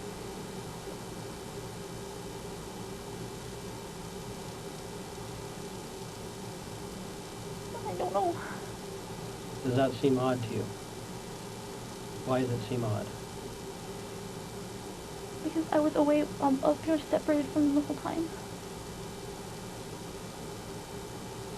And does it make sense that they would leave a witness behind? If they were going to kill somebody? Does that make sense? I guess Just thinking about it. Would it make sense for somebody that was going to kill somebody to leave a witness behind that could describe them? Does that make common sense for killers? guess not. What do you think? No. Do you think that was a mistake they made then? I don't know. They kept saying that they're running out of time, and it just... It doesn't take a long time to kill someone, though, does it? I know. I don't know. No. Okay. When you say they kept saying, who kept saying? Perpetrators. Okay. Which ones, though? One of them, he kept telling me that, it's taking too long. Okay. All right. How long did this thing last in your mind? I know you didn't have a watch on, but... Or I guess you did have a watch on, didn't you? No, I didn't. Did you look at the time at all? Do you look at the time on your cell phone at all?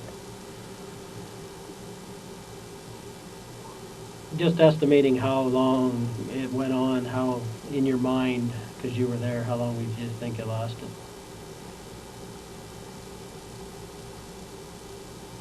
I don't know. Okay. All I know is what people told me approximately. Okay, which is about what? They said it was somewhere like half an hour to 45. I don't know. Half an hour to 45. Okay. All right. Now, I have your statement here, the first one that you gave, so I just want to go over some of the information there just to make sure that I understand it, okay? In the morning, your mom was going to visit your grandfather, and she went outside, and then there was a problem with a gas leak on the street. Is that right? Yeah. Okay. When she first went out, did you go out with her? No. No? Okay. When she was going, were you going to go with her originally? No. You never were going to go see your grandfather? I'd seen her the day before, and she said to concentrate on my studies. Okay. Just that you did go outside, so I was wondering, She came back in and told me. she told you to come out. Okay. Because of what? The gas leak. Okay. So she had gone out and then she came back to get you. Mm-hmm. And then you went out together? I went in to change, and then we left. Okay. So what did you change into then? Don't remember. Don't remember? Okay. And then you went back out and they called the gas leak off. And you went back in and your mom went to see your grandfather. Is that correct? Yeah. Okay. Was anyone else at the house at that time? Yes, no? No. No. Okay. And then you went and on to the internet, or did some studies, and you played some games on Facebook. Yeah. Is that correct? Okay. What games do you play on Facebook? Restaurant City finds out. Mafia Wars. What's the last one, sir? Mafia Wars. Okay. And are you playing against somebody or by yourself? Like an online community sort of thing. Okay. And who's in that? Any of your friends? One of my friends, Mark. Mark what? Fong. Mark Fong? Okay, so that morning were you playing against him? You don't play against, like, you send each other gifts and you work on your own things. And you help each other. Okay. And so you were working on all three of those games or just one of them? I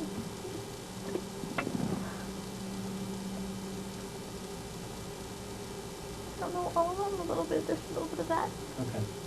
And when you go on, how do you get a hold of him to know? Do you have to phone him ahead of time and say, let's go online, or what do you do? Like, you do your own thing, and then, if you're online and the other person's online, you can just message them, hey, can you send me this gift or that gift? Okay. And so is that what you did that day? You were in communication with him? I think, I don't remember anymore. Okay. All right. Okay, then you played some piano. How long would you play piano for? Half an hour to an hour. Okay. And what do you actually do? Are you practicing? Or are you going over stuff you already know? Or are you playing for pleasure? Or are you playing for... Do you know what I mean? I practice some of my older pieces. Okay. And then I do a little bit of practical for my exam, and then I do a little bit for pleasure. Okay. So it's a combination of everything. Okay. And you do that for about a half an hour. An hour. All right.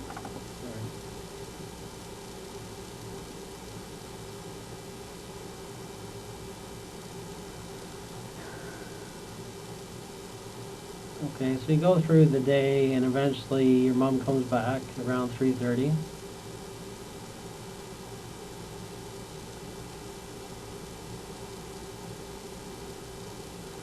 Did she tell you how your grandfather was doing, or did you talk about that? Yeah, just that, he wasn't eating much. And Okay. And what's happened with your grandfather since? he's passed. Okay, and when did that happen? The day after. Wow, Sorry to hear that. And were you guys close, or what was your relationship like with him? He's quite old, Yeah. so he doesn't remember much. Okay. But, I see him as much as I could. Yeah, okay. And that's your mother's father? Okay. And what about your grandma? Is she still around, or? No, okay. And he was in the nursing home, I understand? Okay. And when did he actually come to Canada? Do you know? With my mom. Okay, so years ago. He brought the family over? Yeah, they all refuged to Canada. Pardon me? They all refuged to Canada. Okay. And does your mom have some brothers and sisters, or? Lots. Lots, okay. And did they all come over? Most of them. Okay. And do some of them live on your street, or is that your dad's side? No, that's my mom's side. Okay, so how many, and that's who you're staying with now? Your aunt? Your mom's sister? My mom's brother. Brother, okay. And what's your aunt's name that you're staying with? Yuda. Yuda? Yuda. Yuda? Yuda. Yeah, okay.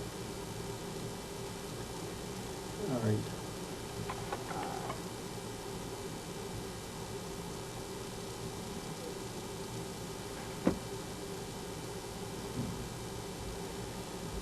Okay, so Adrian came over.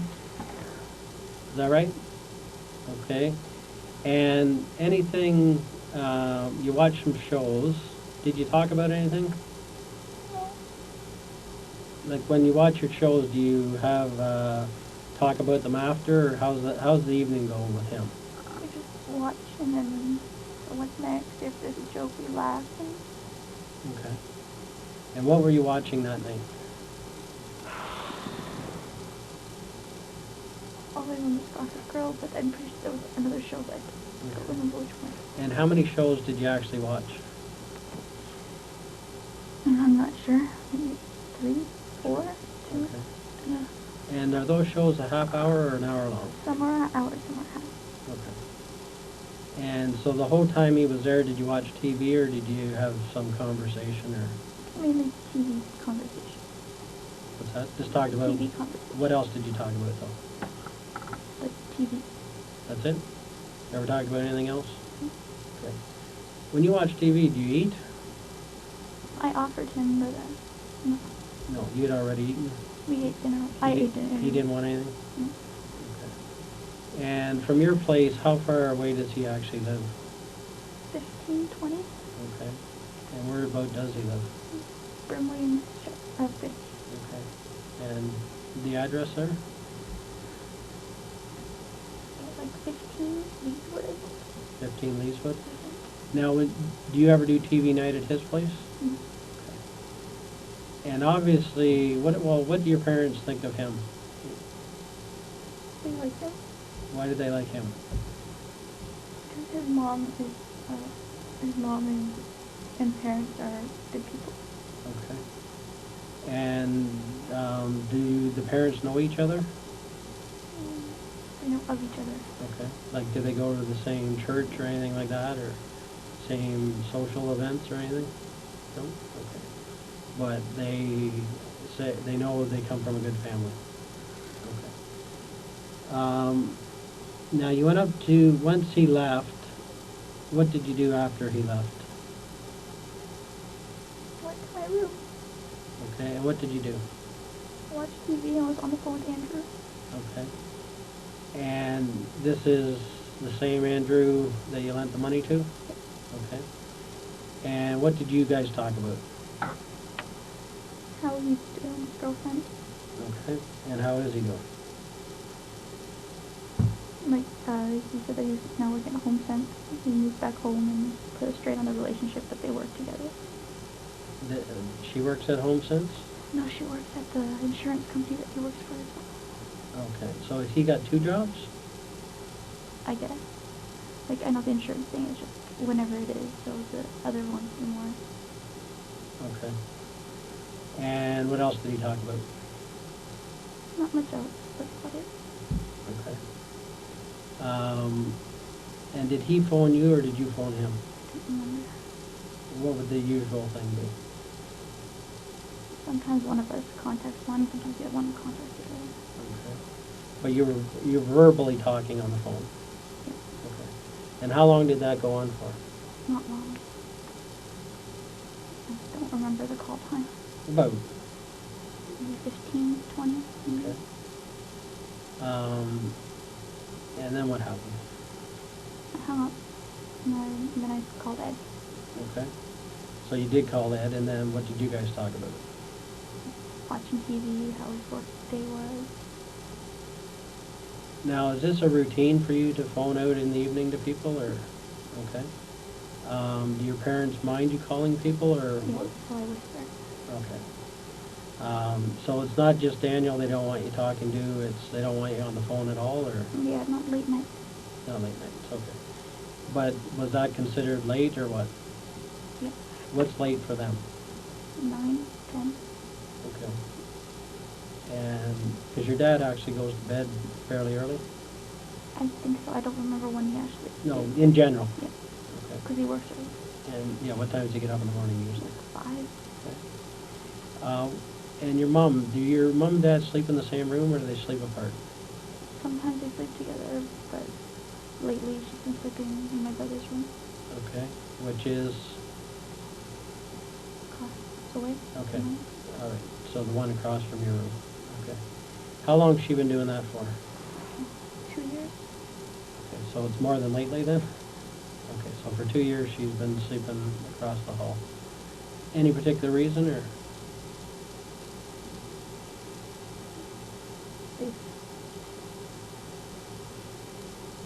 They just haven't been really getting along. Okay.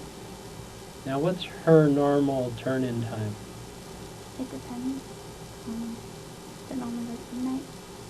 Okay, so she stays up later than everybody. Or maybe you stay up late too, I don't know. What's your usual turn-in time? Like turn in around 9. Okay. Turn in. You go to your room, but Yeah. how long do you usually stay up watching TV and trying to talk on the phone? Sometimes till 2 in the morning. Okay, so it can get obsessive. Okay. So is your dad a sound sleeper then? Sometimes, yeah. Because he's upstairs during those times, but your mom's, does she, when she stays up to midnight, what does she do? Watches Chinese television. Okay. Soaks her feet. And where does she do that from? Living room. Okay. How does it make you feel that they don't get along very well?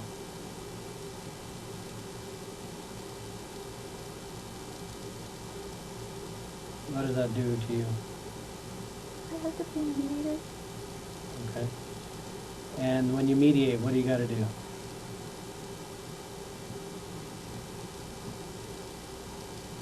Find a common ground. Okay. And what's kind of the common ground that you usually go to? Get my life back in order. So you try to be, if you can be good for them, it'll help them? Is that your position? Yeah. Okay.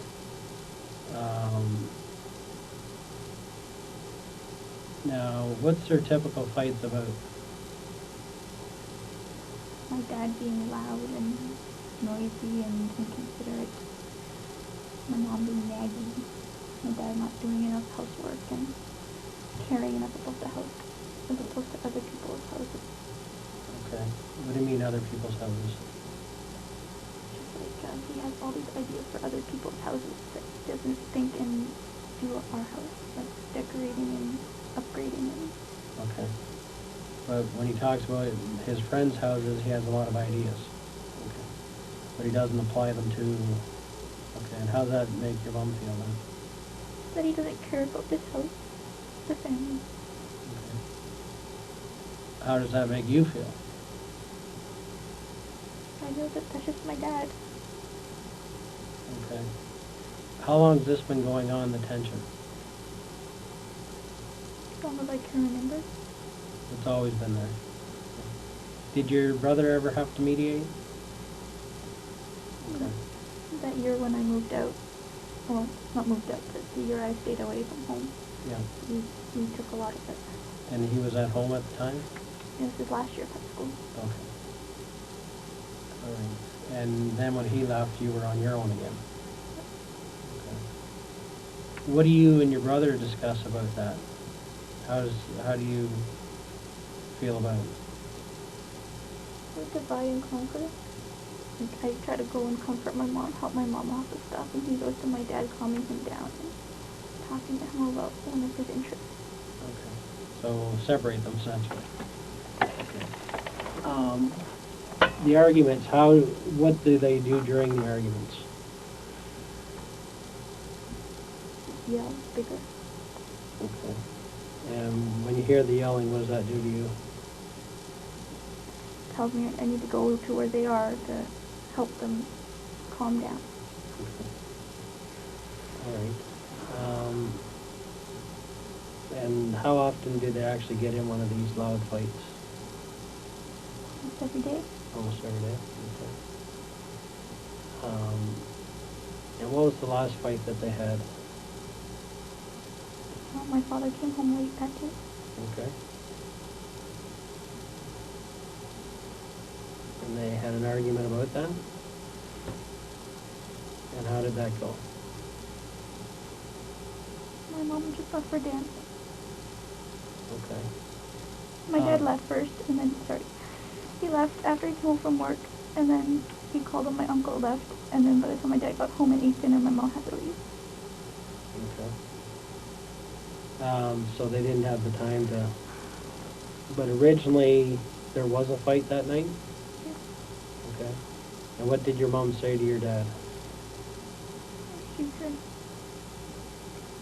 "Where did you go until that time?" And she didn't believe that he just forgot to lock his something at work. Okay. Did it sound unreasonable to you, or? I don't know. If he forgot something at work, then he forgot something at work. But usually, why she was yelling because he doesn't turn on his phone or he doesn't let us know. So we Okay. She didn't think it was considerate, I guess, is what the argument really was about. Not so much that you were late, but you didn't call about it? Is that more? Yeah. If I'm wrong, tell me, but I'm just... I think so. Okay. And, but he was, what, a half an hour late compared to usual? 40 minutes, yeah. 40 minutes, okay. What did she think he was doing in those 40 minutes? She never said. Did she believe that his story or not? She didn't really say. Okay. Now, was she more upset that he was late or that he just didn't call? He has a phone and he never uses it. Okay. The supper, is it usually made for a certain time every night? Which is what time? 5:30. So he'd have been home in time for that, though? Yeah. Yeah, okay. All right. Now, when you went up to your room to get ready for bed, what does that entail? Brush my teeth, go to my room. Okay. And what do you wear to bed? Comfortable clothes. Okay. Do you wear pajamas? Sometimes, not all the time. Okay. What would make you wear them, or what would make you not wear them? Laundry, or how lazy I am, or how comfortable my regular clothes are. Okay. Did you actually change your clothes that night? I put on a sweater because it was cold. Okay. Which was what? Skating sweater, I believe. Okay. And what did you have for bottoms?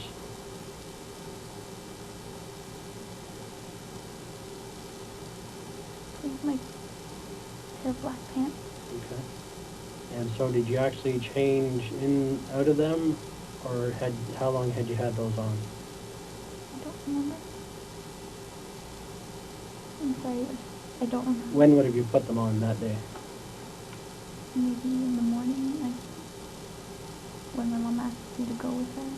Okay. I think. I don't remember. Underneath the skating shirt, what did you have on? I don't think I had anything on underneath. I don't think. So you had to take something off That's why I'm just getting to, if you put that on, did you take anything off? My bra. Okay. And maybe a tank top or... Because you obviously weren't walking around with just your bra all day. Is that fair?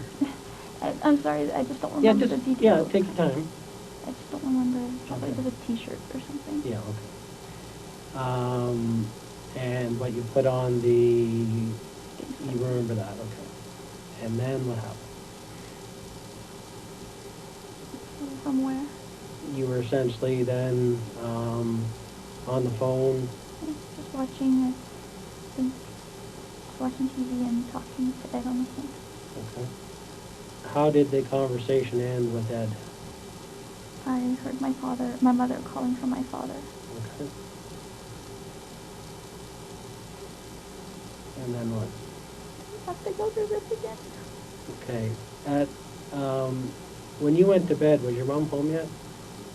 She'd just gotten home and I went down. I told Ed I'd be right back, and I went down, I said hi to her, and I went back up to my room. Okay. So what time would have that been, I guess is what I'm trying to get at. 9:15. Okay. So she got home, you went down, how long did you... When she came home, she changed. Yeah. And then Did you that's see... when I know she came home, when she went up to change. And then she went back downstairs, and I went down to say hi, grab a glass of water, I believe, and went back up to my room. Okay. And then you were back on the phone with Ed? When you heard what? My mom calling up my dad. Okay. So, when you went down to see your mom, what did you talk about? Nothing, I just said hi. She was watching her tiny shows, I just left her alone. Okay. And what else did you do while you were downstairs? She went to go get a glass of water and then went back up the stairs. Okay. And where did you get the glass of water from?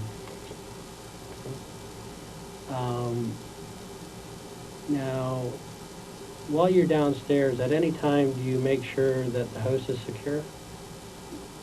That's usually the person who goes to bed last. Okay. Just in our house, anytime anybody's going to bed, they usually, each one of us end up doing it in case somebody else forgets. So did you check the front door at all? I don't know. No. No? Back door, side doors? Okay. If you were the one to go to bed last, what doors would you check? Back door and front doors. Okay, and what would you do? Make sure that they're locked. Okay. And if they weren't locked? Lock them. Lock them, okay. And the back door, how do you guys secure that? Just lock and then just pull and close with it. Okay, is that a slider? Yeah. Do you guys put a piece of wood in there at all? No. No. So you just make sure it's locked? Yeah. Okay. And so who would be the person that mostly does that then? My mother. Okay. Is it typical that if she's coming in late that she would lock it? Mm-hmm. You know, meaning if it's already dark outside, would she lock the door as soon as she comes in? You know, as opposed to being in the middle of the day and you just... I think, I'm pretty sure, I'm not 100% sure. Like, let's just say you came in and it was already dark outside. Mm-hmm. What would you do? Well, I'd lock the door behind me. Yeah. Because you don't intend on going out again. It's just common practice, okay. All right.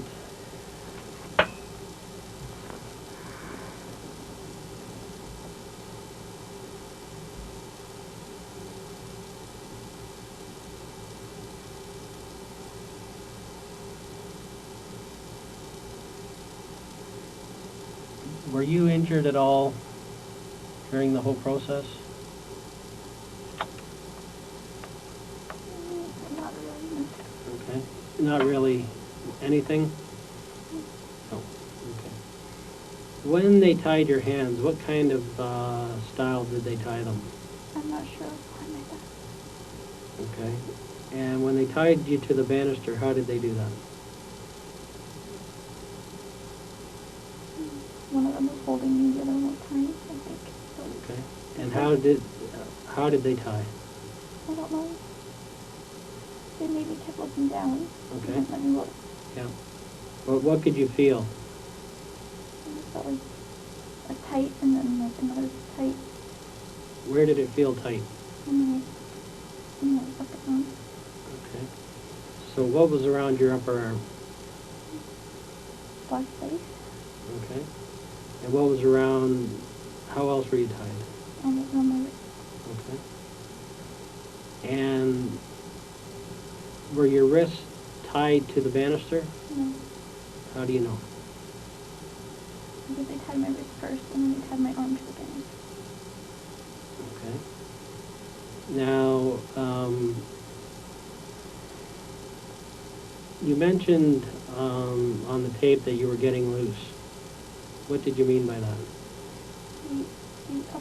My upper arm was falling. The string was falling. Okay, where did it fall to? It's short distance, an inch. Okay, and how did you get it to do that? I don't remember. I was just wiggling and trying to get it. Okay. And where did that string end up when the police got there? They cut it up. Okay. What's that? I don't want to go through this. Okay. Well, these details are important because it shows us what they did, right? And we need to get that. The one thing I do want to go over is the description of the gentleman that you said, you called him number one. Can you tell me that again?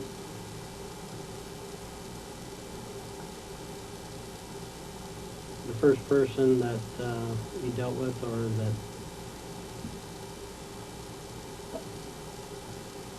Can you help me with that?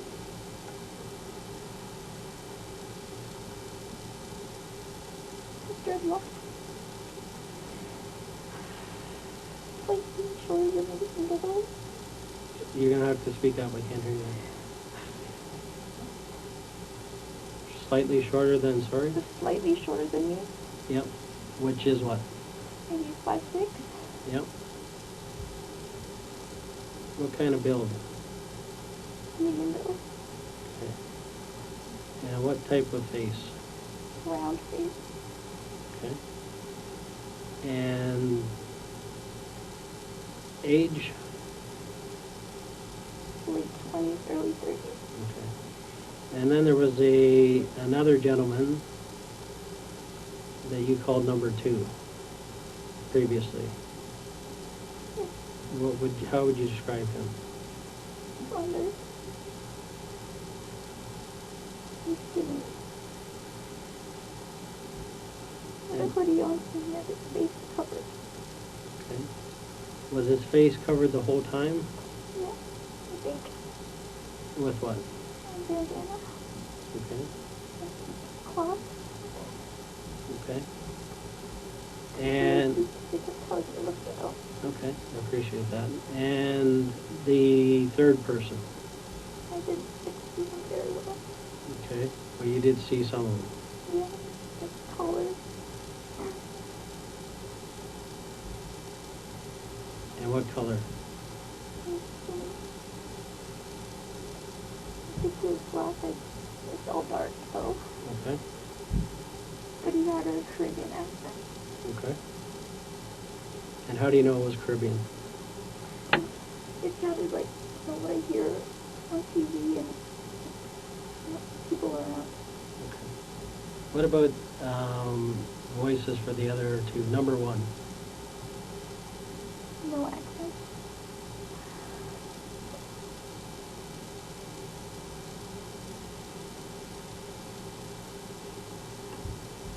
And what about neither of them had an accent, or? Number two didn't speak very much, so I'm not sure. When he did speak, Just one syllable. okay, and what were those syllables? Okay. Okay? Yeah. And what else did you hear from him? I don't remember. Okay. All right. Do you need anything to drink at all?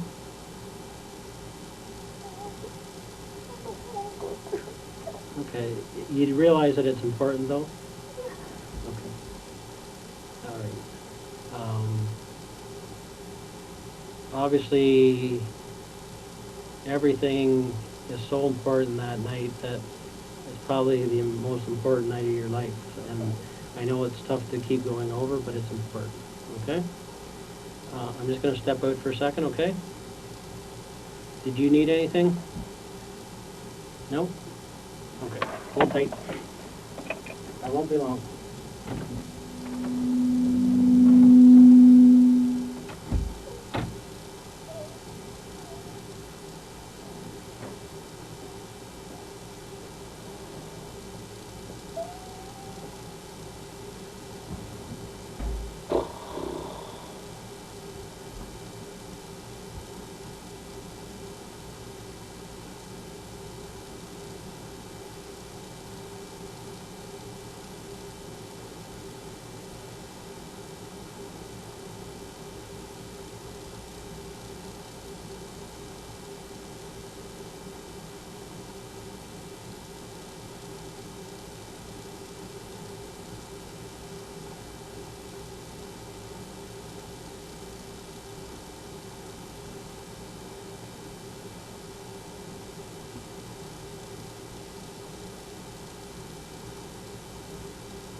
Okay, sorry about that. All right.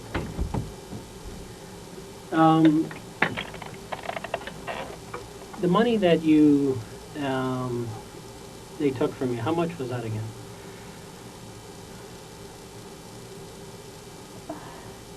2,000 of mine, and I don't, US, I believe. I heard my mom say it was like maybe 1,100, but I don't know. Okay, so approx of your own 2,000. Okay, and what kind of denominations was that? There's a 50, 20. Okay, and if you had it in a stack, how big would that stack be?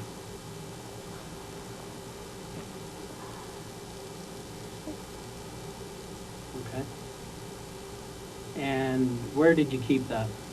And in my night table underneath the TV. Okay, and how long had you kept it there?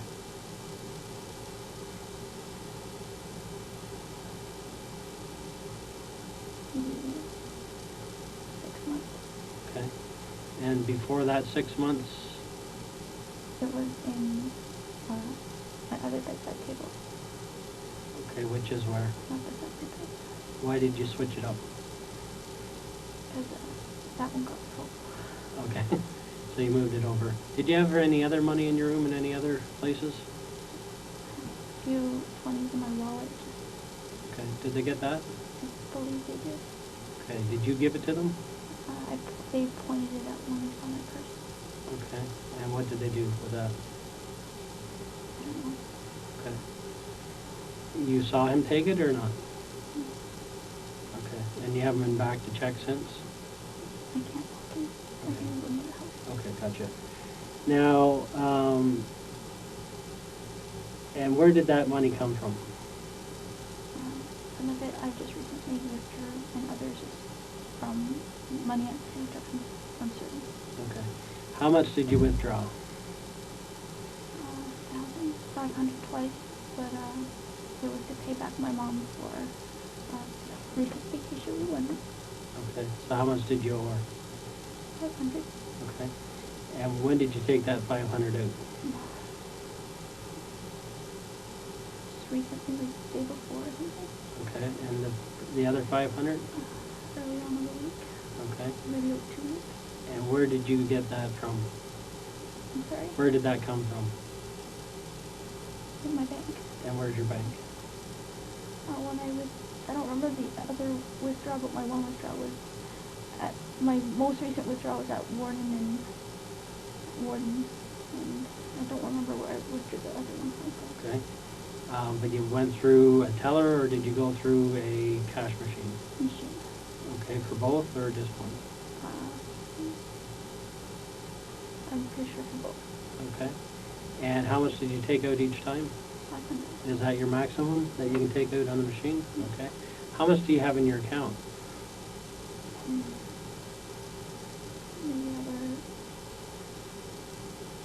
over 1,000. Okay. And where did that come from? My mom. Your mom? And when did she give it to you? She gives me these checks. Okay. She works, and she puts it under my name. She works where? I don't know what that's like. It's like this packaging company. Okay. And that's on the side, or? Yes. Okay.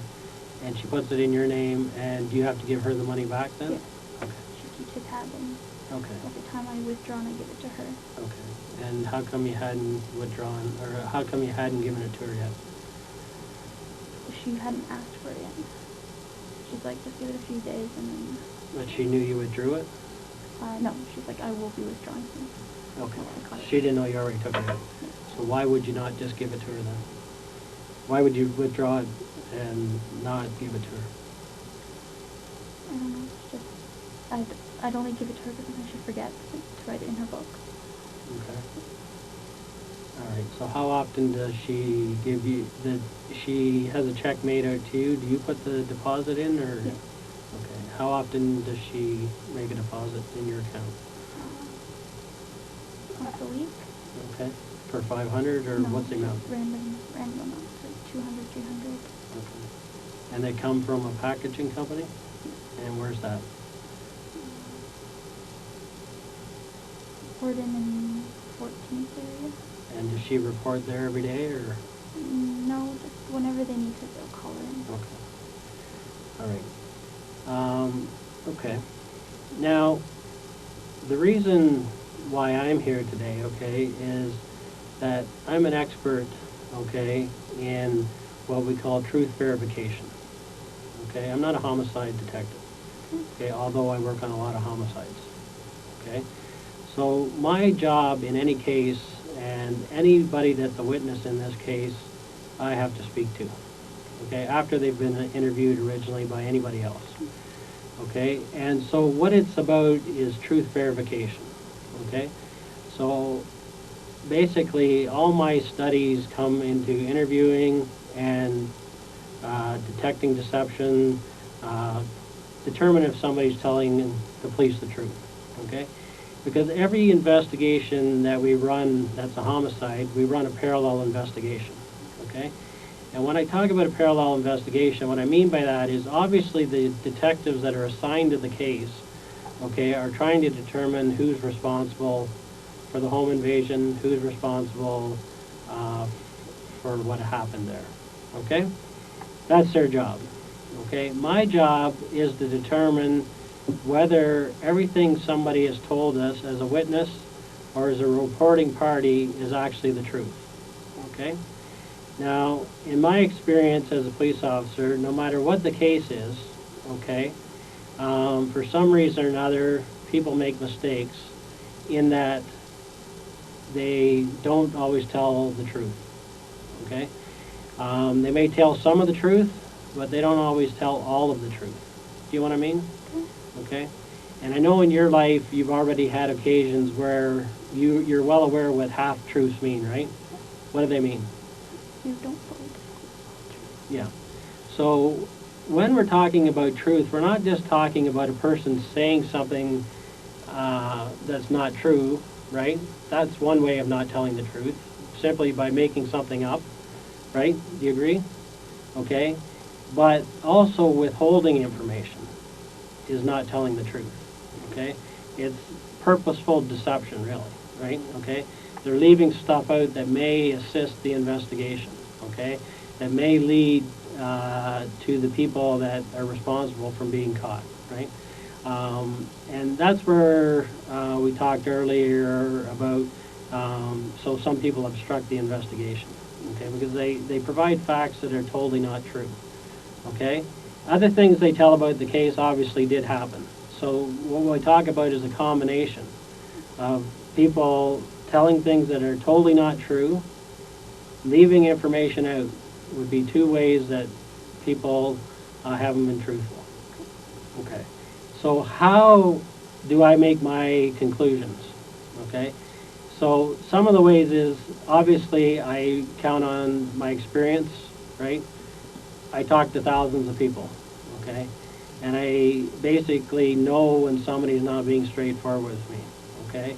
I can tell by the language they use, how they answer the questions, their body language, how they treat the question, that something's wrong here, okay? This doesn't make sense, okay? The other thing is an understanding of what common sense is, okay? Could this have happened that way? By what the person's telling me, could have it even happened like that, okay? Is it realistic? Is it plausible, okay? So basically we're trained in statement analysis, okay?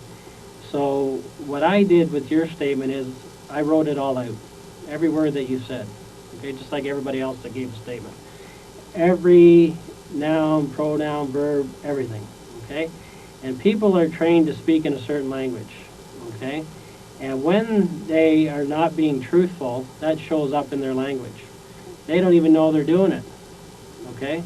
But when we analyze the statement itself, we know whether they're being truthful or not truthful, okay? And these days, we even have software that assists us in that, okay? We're in the modern ages, right? Okay, so we have computer programs.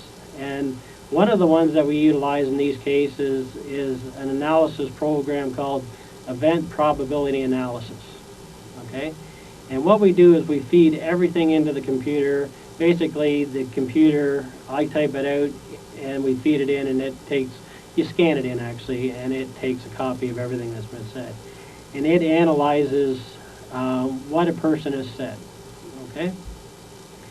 And based on what they say, it will tell us where the areas of deception are, okay? When something's missing that they're not telling us, okay, areas of concern, and areas that are flat out not truthful, okay, and areas that you come back with a result that says not plausible, okay, because what it is this software analyzes, it's being entered by all police forces, okay, so it has data from thousands of cases, right? So if it gets information that's totally never happened before in any other case, right, that tells you something, right? Because human beings, there's only so many ways to do something, okay? And people follow patterns, okay? And when things go outside of a normal pattern, that's a red flag, right? Do you agree? When things don't add up. So that's another thing that we look into. Of course, I have to go over all the forensics of a case, okay? Because that's evidence, okay? And you're already aware of how many days the police were at your house, right?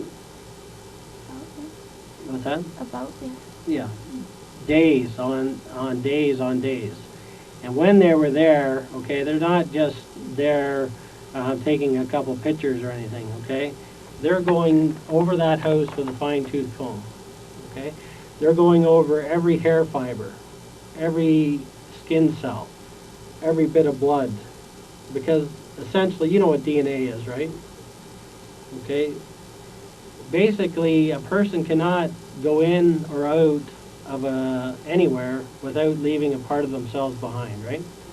You understand that? Do you watch CSI at all? A little bit. A little bit. But it tells you that it would be like if you and I walked out of this room right now, right? And we brought in our forensics experts, right? And what they would do is they would collect any hair, any fibers, any skin cells, any DNA that was in this room, okay? And what they could do with that is simply say, at the end of the day, they would say, you know what? Jennifer Pam was in that room and Bill Gates was in that room, okay? It's conclusive that we can't go in and out without leaving parts of ourselves behind. You understand that, right? Okay. So obviously the forensic in this case will tell us a lot of information, okay? Who was in what room? Who wasn't in what room? Okay? What you have to remember is what is there and what is not there are just as important. Okay?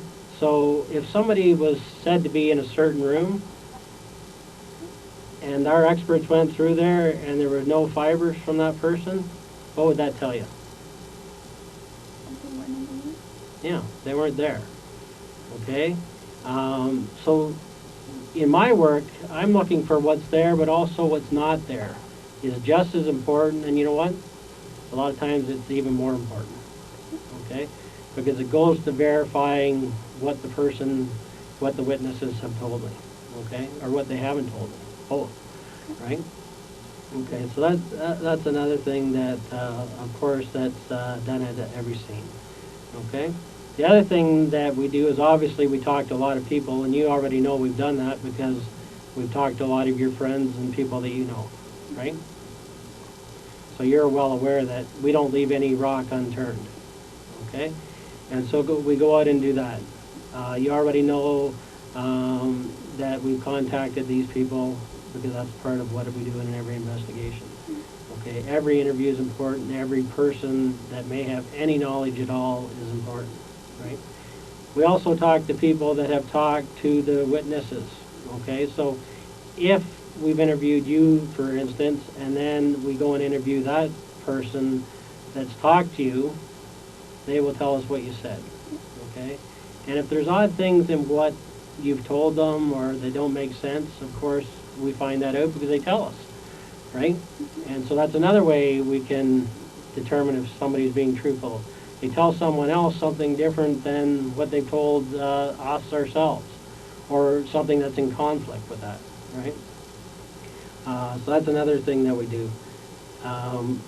The other thing we do is we have to reach out to what we call modern technology, okay?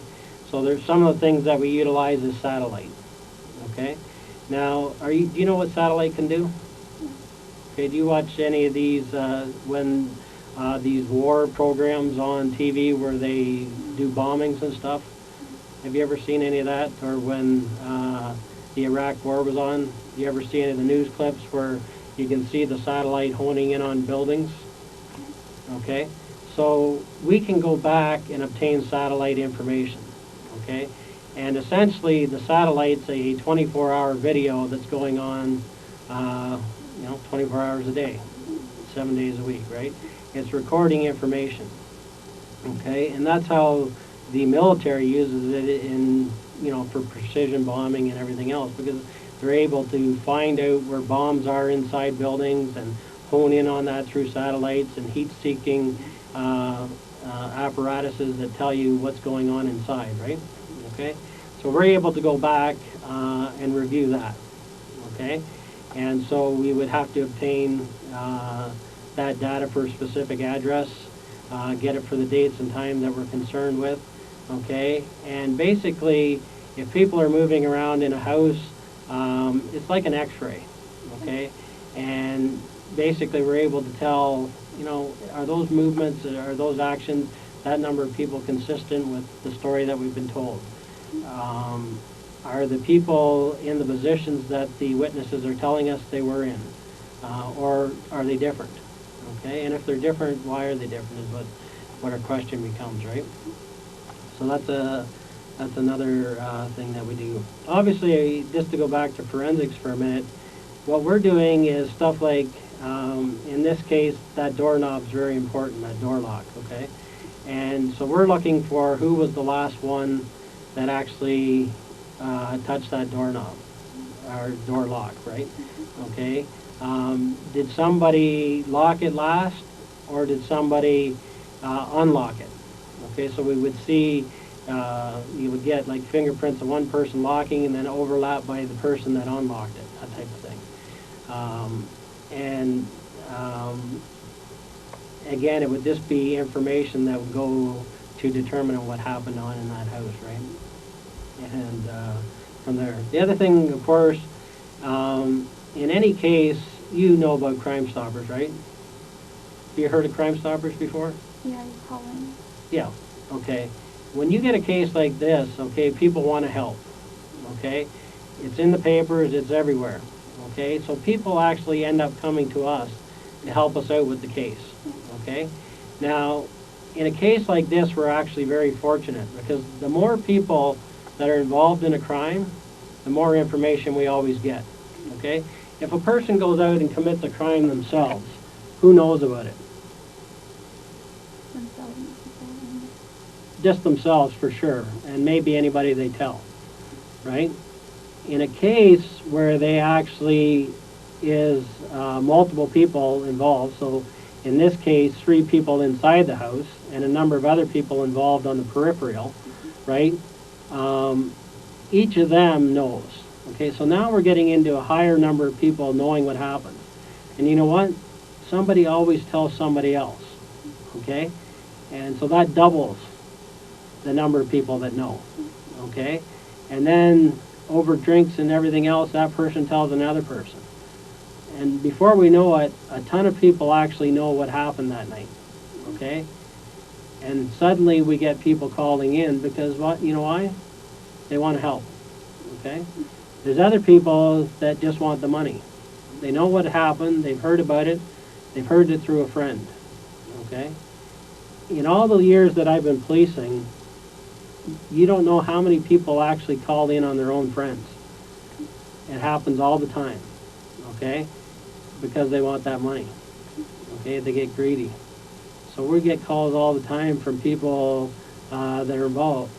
We also get people that are actually involved in the crime telling about other people that were involved in the crime. And they're actually going to collect money on a case that they were involved in. You hear what I'm saying? Okay? And so at the end of the day, okay, there's so many resources available to me that at the end of the day, I'm going to know if a person's telling me the truth or not, okay? Whether they, and it may not be to me because I'm analyzing also every statement they made to the police, okay? And the other things that we do is obviously we get forensic sciences and profiling people involved to determine the events of these things, okay?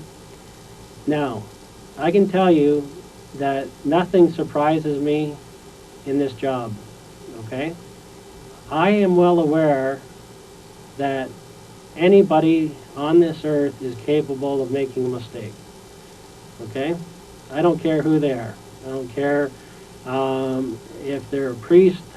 I don't care if they're a school teacher. I don't care what the situation is.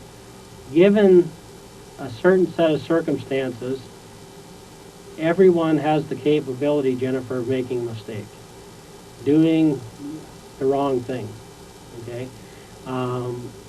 The key, though, when I talk to people is when they made a mistake, okay, that's one thing, right? The key is to not keep making the same mistake, okay? and to get that information out and get it off their chest. Okay? You understand what I'm saying? Okay? So at the end of the day, from this case, and I can tell you I've spent literally a week on this case, going over information after information, accessing all these sources, speaking to every other expert on the case. Okay? And at this point, Jennifer, I know that you've not been truthful with the police. Okay? You've not told us everything that you know, purposely. Okay? And that you've left information out. Okay? There's a number of inconsistencies in what you've told the police. Okay? One of the things you have to remember is that your dad was there. Okay? And your dad had a front row seat to all of this. Okay? And your dad's a very smart man. Okay? And he has a very clear perception of what's going on. And he tells a very truthful story, because I've gone through this whole process with him. Okay, I've had to do the same thing. And I know he's being truthful. Okay? The problem is that your story, what you're telling, is not truthful. Okay? And we have to clear this up. Okay? Your rendition of what happened, one, a lot of events you say that happened never did. Okay? A lot of things that you told the police happened never happened. Okay? They never happened in the sequence that you've told. Okay? You've got to remember that your dad was there. Okay? That's just one part of it. There's lots of other things that tell me that you've not been truthful. All this analysis that I've been doing. But on top of it, that yours doesn't match at all, except for very few factors that you've told the truth, but you haven't told all the truth. We're getting into where, you know, you've spent a considerable amount of time in the last 7 years telling half-truths, okay? And I can understand why, okay? You've had a tough life, okay? What's happened to you, to me, equates to abuse, okay? And all the stresses that you've had and forced to lie, I can understand why you did it, okay? But you're in another situation here where you're under another tremendous amount of stress, okay? And that stress is brought on by those same factors that brought on stress before, okay? The number one thing that brings on stress to you is when you're not truthful, right? That hurts you, right? Okay? And it doesn't feel good inside, does it? It breaks down the person that you are. Because at the end of the day, you're a good person. I know that. You've got a good heart. Okay? In this case, though, you've made mistakes. Okay? And you're involved in this. I know that. Okay? There's no question about it. Okay? The only question right now is, are you going to keep making mistakes? Are you going to go on the route that you've gone on over the years and try to pretend that things happen that never happened? Okay? Are you going to not face reality here? Okay? You were not truthful to the police in this case. We know that you're involved. We've done our homework, okay? We have to resolve that now here today, okay? I need to know from you what really happened, okay? And I mean who else is involved in this, okay? Because there's no doubt, Jennifer, that you are. Okay, we know that. We're past that. Okay? There's no question about it at all. Okay? And I know why this has happened. Okay? You have spent your whole life trying to live up to expectations that you can't meet. Okay? And that stressed the hell out of you. You're a 24-year-old woman being treated like a 15-year-old. Okay? You've never done anything that terrible in your life, but you're being treated like you have. You're not being treated like the adult that you are. Yes, you made some mistakes. Big deal. You're not the first person that has gone out and not told their parents that they're dating a guy, because in your culture they don't accept it. I understand that. I've talked to people in here that have kept that secret for their whole life. from their parents. Okay, so that's not abnormal, but that puts a lot of stress on you, right? That's not easy for you, is it? No. Now, what we need to get down to here today, Jen, is what really happened. You need to tell me what went on. Because you know who was in that house that night. You do, Jen. There's no question about that, okay? There's no question about it, okay? You have actually given an improper description of the person you were dealing with upstairs. Number one, you falsified the whole description of that person. We know that, okay? We know that, okay? Yes, you did, Jen, okay? You did. You've made a mistake here, and we got to get to the bottom of that. That person did not exist in that house that night. I know that. Okay, we've done our homework. Okay, you heard on the news that there was video, right? Okay, it wasn't 3 black guys that left that house. You know that, and I know that. Okay, so we need to get down to why you have purposely told us a false description of number one. Okay? No, Jen. It's totally wrong. And it was done on purpose. Okay? To mislead us. Okay? Because you're involved in this. Okay? You cannot deny that. Okay? You cannot deny that. We know now. Okay? So let's just get it out on the table. You've made a mistake. I know that. Okay? But you can't live with this any longer than this. You're bloody nervous wreck over this thing. This thing, if you could take it back, I know that you would. If you could go back to that day and play this all over again, it would be different.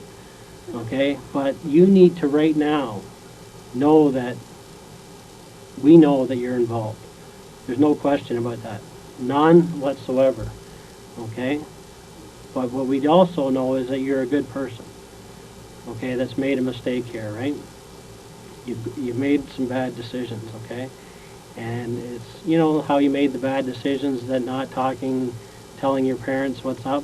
You don't want to do that with us, okay? You don't want to do that with the police, do you? Yeah, but... You don't want to mislead me, do you? No. Okay, so let's not do that. You made a mistake that night. You got involved with the wrong people, okay? You got involved in the wrong set of circumstances, okay? But that's over with now. We're past that. Okay, we know that that happened. Okay, but you know what? In all my years of policing, it doesn't matter what goes wrong with people, it's never too late to do the right thing. You know that, and I know that. Okay, and what you can do here today is actually do the right thing. Okay, you have to do the right thing. Okay, you can't go around continuing this. Okay. Remember when you said what it did to you when you went through those years of depression? That was brought on by not being truthful. Living a lie. You don't want to keep living this lie.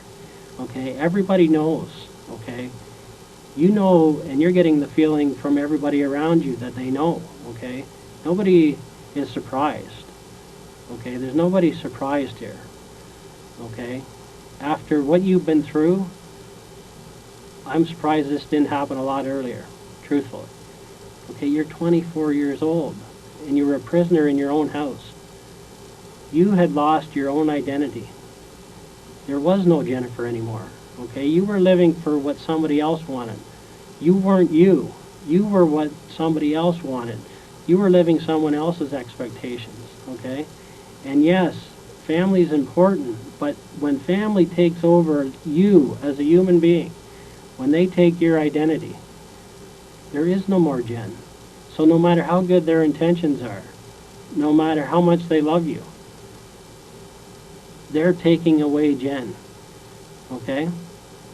And you have gone through this for years, in the middle of tension. Tension that's got to the point that it makes you sick. Your stomach churns over it. You don't wake up a day that there's not some issue on the table. Not some stress in your household, okay? essentially you've been told to live up to expectations you yourself years ago knew that you could not do. Okay? They're taking away Jen. There is no Jen. They took Jen away. The Jen that just wants to be a piano teacher. Why isn't that good enough? Why was that not good enough? That was great expectations. Why not just be a lab technician? Why a doctor?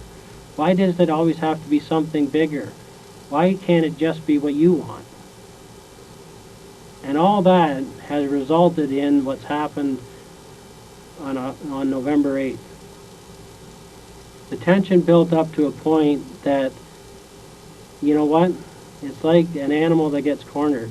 At some point, the nicest dog, when it's cornered, bites back. Okay? It's called self-preservation. Okay? And in your case, all that's happened here is self-preservation. 18 months ago, Jen, you chose your family over Daniel. Okay? But you gave up Jen in the process. You gave up yourself to this whole thing. There was no Jen anymore. The Jen that just wanted to teach piano, that wasn't good enough. The Jen that just wants a normal 9-to-5 job, that's not good enough. And Jen was in a state of depression, backed into a corner. And what it came down to is one thing: self-preservation. Self-preservation overrules anything in life, okay? At the end of the day, it's like your life is being choked out of you. That's what's been happening for the last 7 years. And basically, the grip on your throat, on your life, has shrunk and tightened up to a point where either you do something about it or it's the end of Jen. And you've diminished to a point where the only thing you could do is fight back for once. And that's what's happened here, Jen. We know that. We know that. And I'm surprised it took this long. A 24-year-old young woman being treated as a prisoner in her own home. I can't imagine. Like, the rules that they have are for 12-year-olds, not for somebody twice that age. Yes, their intentions might have been good, but they're not realistic. They're not, Dan, were they? Jen? Their expectations weren't realistic, were they? You couldn't live up to them, could you? You tried to. Right? Am I right? Yeah.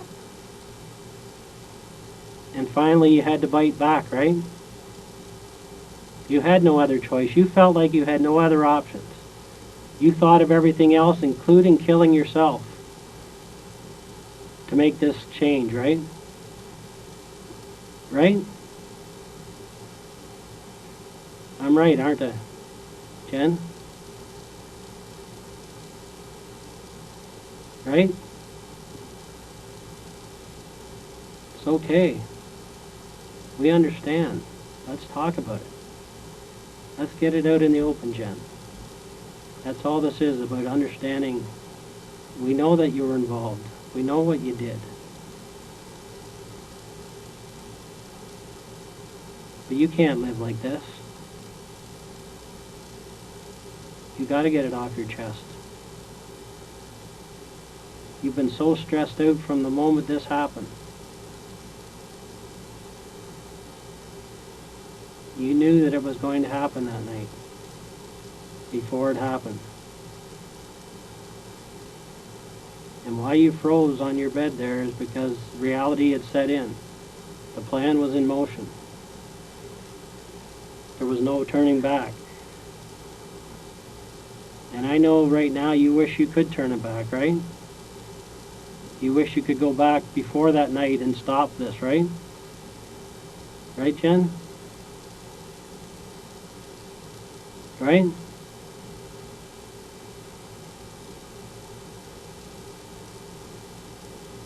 What happened?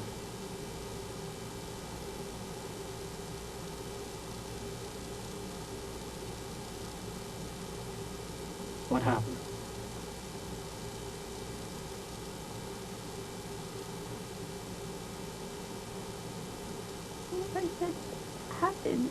Okay, it happened, yes. The guys came in. Okay, but you were involved. That's what the difference is here. Okay? Right? A lot of what you said happened, but a lot of it that you said didn't happen. Okay? Everything I said happened. Okay? But it's what you're not saying that's important here. You were part of setting this plan in motion. Right? You were behind this. Right? You have to get it off your chest, Jen. It's killing you. Get it off your chest, and we're going to talk it out here. We're going to understand, and we're going to get this pressure off you, because that's what you need right now. Do the right thing now, Jen. We already know. You're not going to surprise me here. Okay, I already know what the answer is. And I can't stand to see you go through this any longer. You've been a physical wreck because you know that you haven't been truthful with us. A lot of things that you said are true, but there's so many more that aren't, and you're leaving so much information out. We know that. You have to sit there and ask yourself, yes, he knows. Bill knows. Everyone knows. But what you have to do now is get the strength in you to tell us why it happened. I have some pretty good reasons there why it happened. To me, it was a form of abuse here. Because you can't do that to a person. You can't. This is Canada. We're in the 21st century here. You cannot take everything out of a person. You can have expectations for your kids, but you can't expect them to do everything the way you want it. Okay? It's just like your dad said about fixing everybody else's home but not fixing his own. Okay? It's the same with you. Okay? He was trying to make a future for you bigger than it should have been. And in the process of his love for you, he made the mistake of actually pushing you away.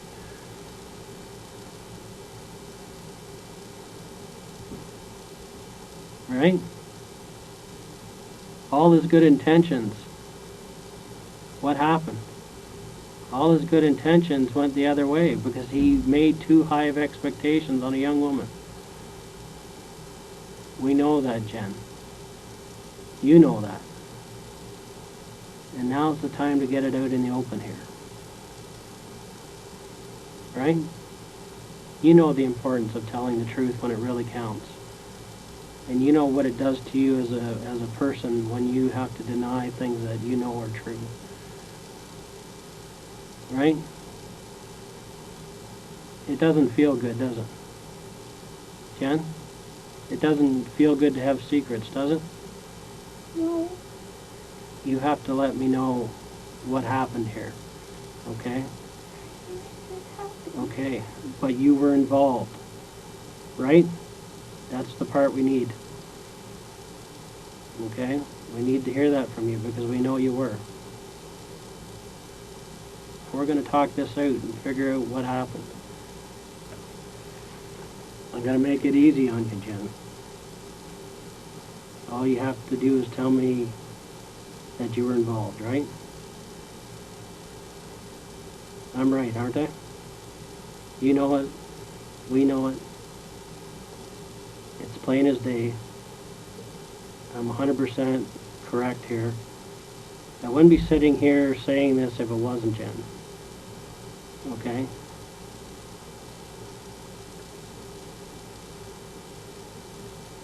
But we have to get through this. You have to get through it.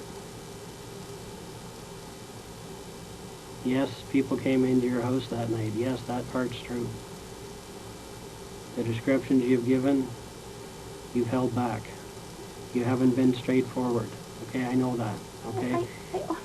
No, you haven't. Okay, we know that. Okay? Let's get it out on the table here, Jen. Okay? It's not true. Okay? You were involved in this, right? You knew before that night that this was going to happen. I'm going to make that easy on you. That's a true statement, right?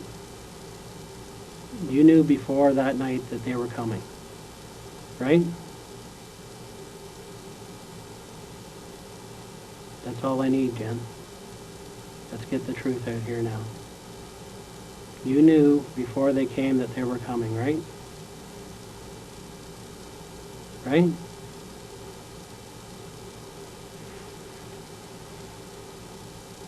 Be honest with me, Jen. Give me that.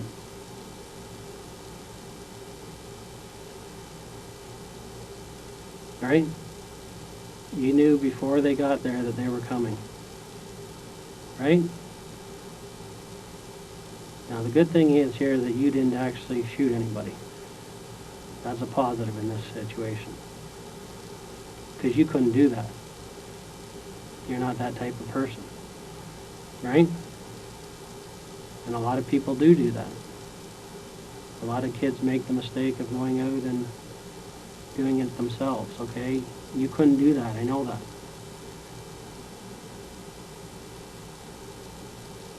I know that. And that's a good thing.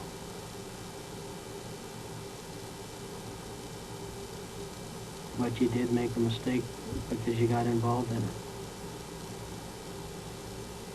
Jennifer, you don't need to live with this pain anymore. Let it out.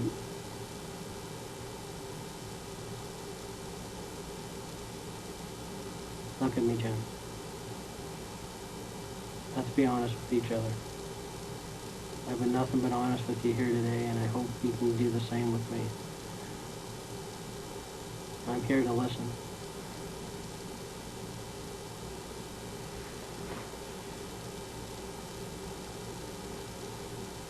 Jen?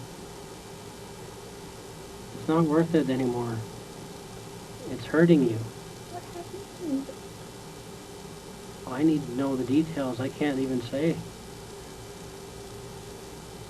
But I can tell you one thing is that we already know, so you can't change that. Then why did it stop? I know you did. But it got too far ahead of you, right? You didn't think this far ahead, did you? But once they started, once they came in, you couldn't stop it, could you? Could you? Jen? Hmm? I wanted it to stop. I know. Why didn't they stop for you? Hmm? I didn't know who they were. But you were part of the planning, right? You have to tell me that part, and then we're going to work through it together. Do you know what I'm saying? You didn't want this, you wanted to stop it. You have to prove that to me now. Because at the end of the day, we have to stop this from happening to someone else. Right? What happened to me? Jen, we're going to have to deal with it one step at a time, okay? I'm going to be honest with you. I need to know what you did.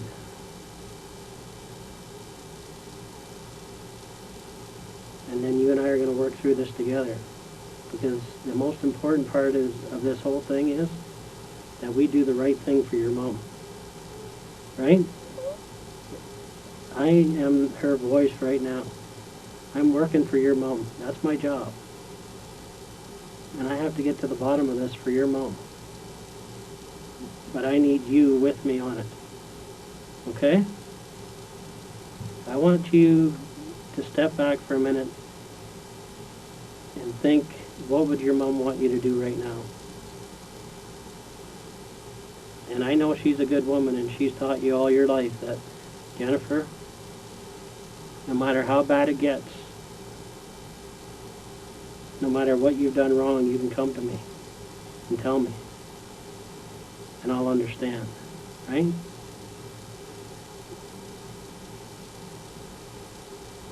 Jen, you need to talk to me. But the description I gave you, that's Okay, but let's get back to how they got there, why they got there, okay? Because we know that you helped get this thing in order, right? That's what we need to start with. Then we're going to work through the case, okay? But we got to start. But what happened to me? Well, I don't know at this point, okay? Because I don't know what you're going to tell me other than that you were involved, but I need to hear it. Okay? But I can tell you one thing, I'm going to sit here as long as it takes for you to get this off your chest, okay? Do you know what I mean? Do it. What's that? Okay, you need to tell me how you got involved in this. We know that, Jen. We need to talk about that. Okay? You wanted it to stop, then you have to stop this right now. Okay? Because this needs to stop. You can't go around like this anymore. Hiding secrets from your own family. They know. Jen, they know. They're not going to be surprised. What they're looking for you to do right now is to do the right thing. That's what I'm looking for. That's what you're looking for. Right? You know what? What I tell people is just tell the truth. Okay? And we're going to sit down here and we're going to get to the bottom of it. Okay? Together. Okay?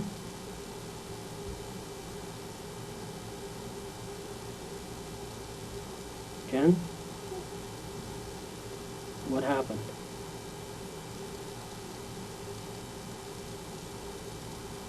How did it start? And I'm talking before that day. How did it start before that day? How did this thing get in motion? There was a plan ahead of time, and I want to know about the plan. You can do that. Okay? Be strong, Jen. Jen? Be strong here. What you have to remember is that we're not offside here. Okay? We know already that it happened. There's absolutely no doubt that you were involved in this, or we wouldn't be sitting here right now. You've been waiting and wondering when the police were going to ask you or tell you this. You thought it was going to happen the last time you were here. Right?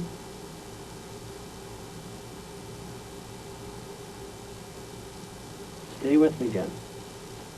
Let's get through this.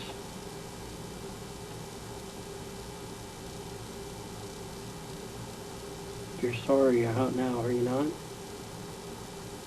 Are you sorry for what happened? Pardon?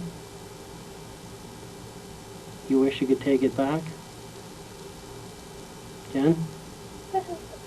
Okay, that's good to hear. That's so positive. You wish it didn't happen, right?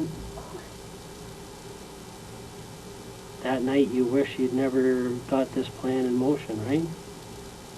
Right? You wish you never told anybody to do this, right? Jen?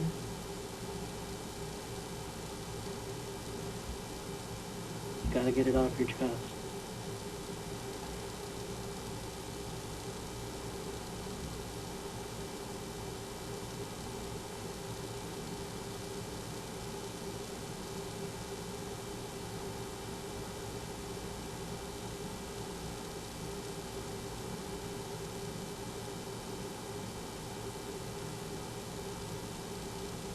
Jen, I'm looking for the Jennifer that knows the right from wrong.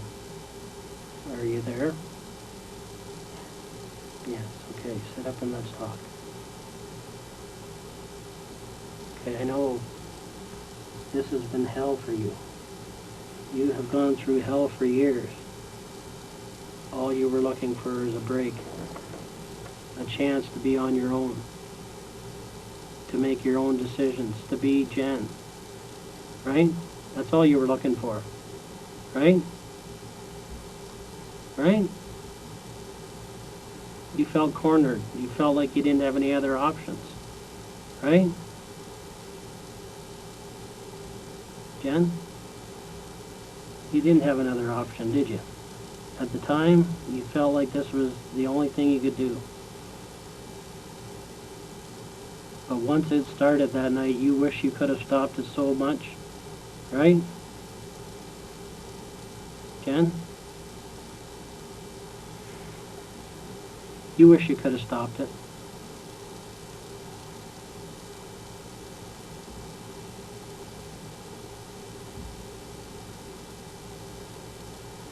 How did it start, Jen?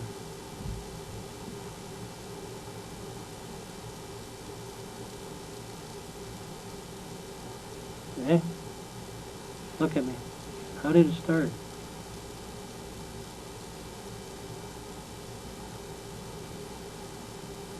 What was your plan? Let's just go through the plan that you had, okay? Let's start there.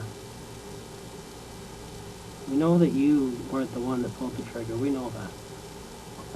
And we know that you could have stopped this whole thing. We know that. But we also know that you were involved from the start. Okay? And what this all was a latch-this effort to live your own life, to be your own person, to make your own decisions. Right? It would happen to anybody in the same circumstances.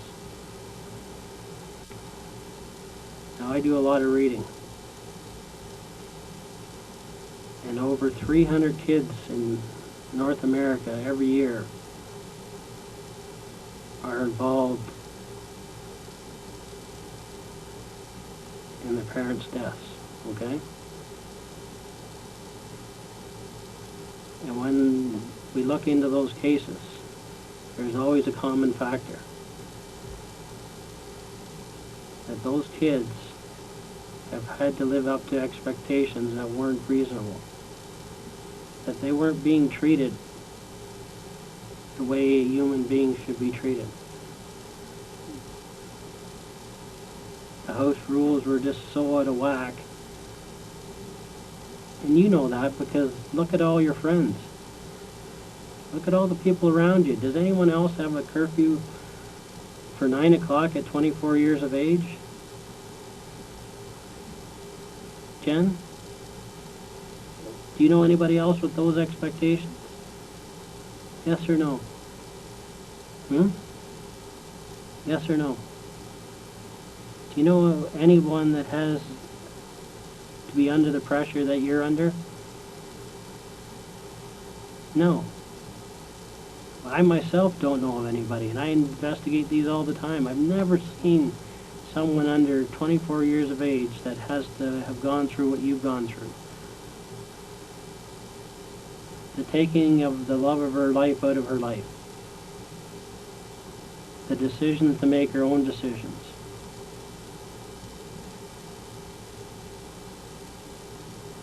You had no choice here, Jen, I know that.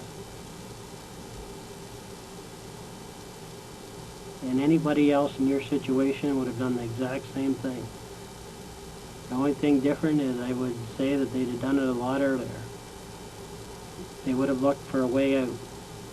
You've tried everything.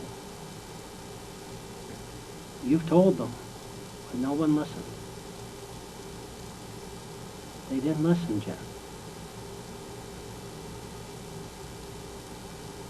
Now, I want you to answer a simple question for me, okay? Can you do that? Look at me for a sec here. Look at me for a sec. I have a simple question for you. I just want to hear yes. Okay?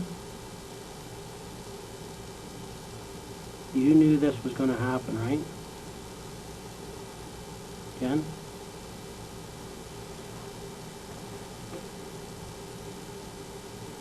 Jennifer?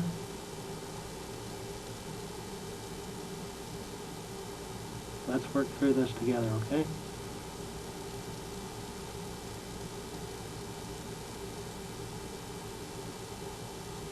It's okay. You made a mistake. You made a mistake. That you can't change. But you can change the fact that you're not going to keep making these mistakes. Right? You don't want to keep making these mistakes, do you? Jen? You want to be a part of the solution Not the problem? You want to be a part of the solution here? Jen? Okay.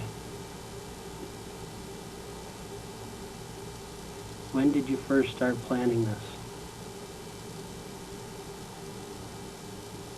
When did you first plan this? Just give me a date.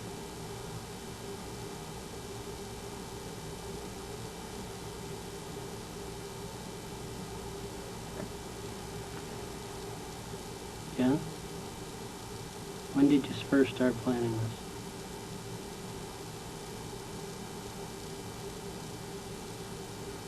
When was the final straw? What was the final straw?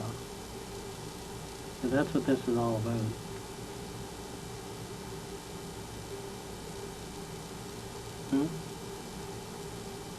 What was the final thing that did it?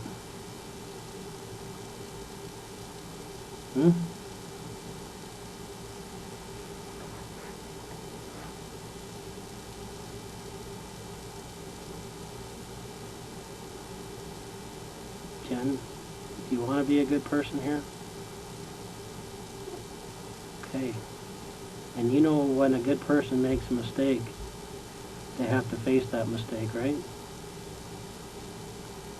Right? What do you think should happen? I don't know. What would you like to see happen in this case? What's that? Justice for your mom. Okay. So, to get that justice, we have to nail the whole story. Right?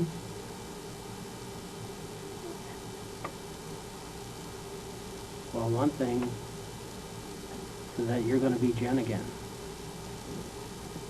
Right? That, I can promise you, you're going to be a person making decisions for Jen.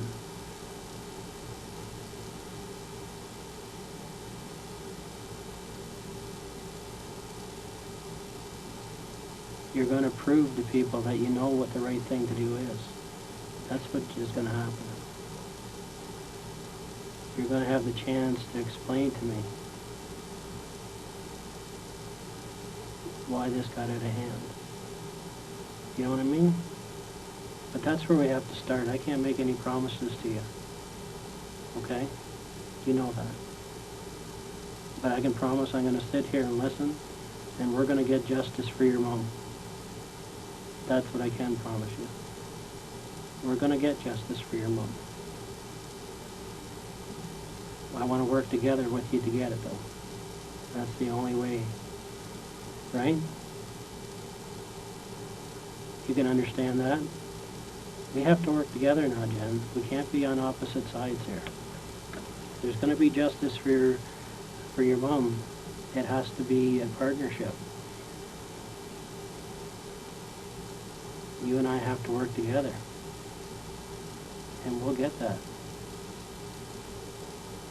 Okay? So how did this start?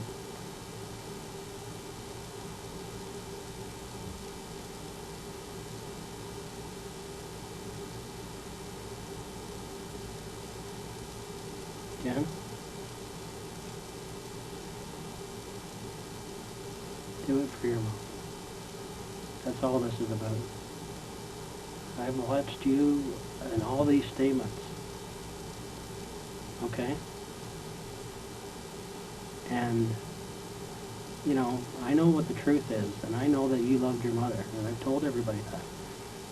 I said the worst thing about this whole thing is that poor girl loved her mom. But she got involved over her head.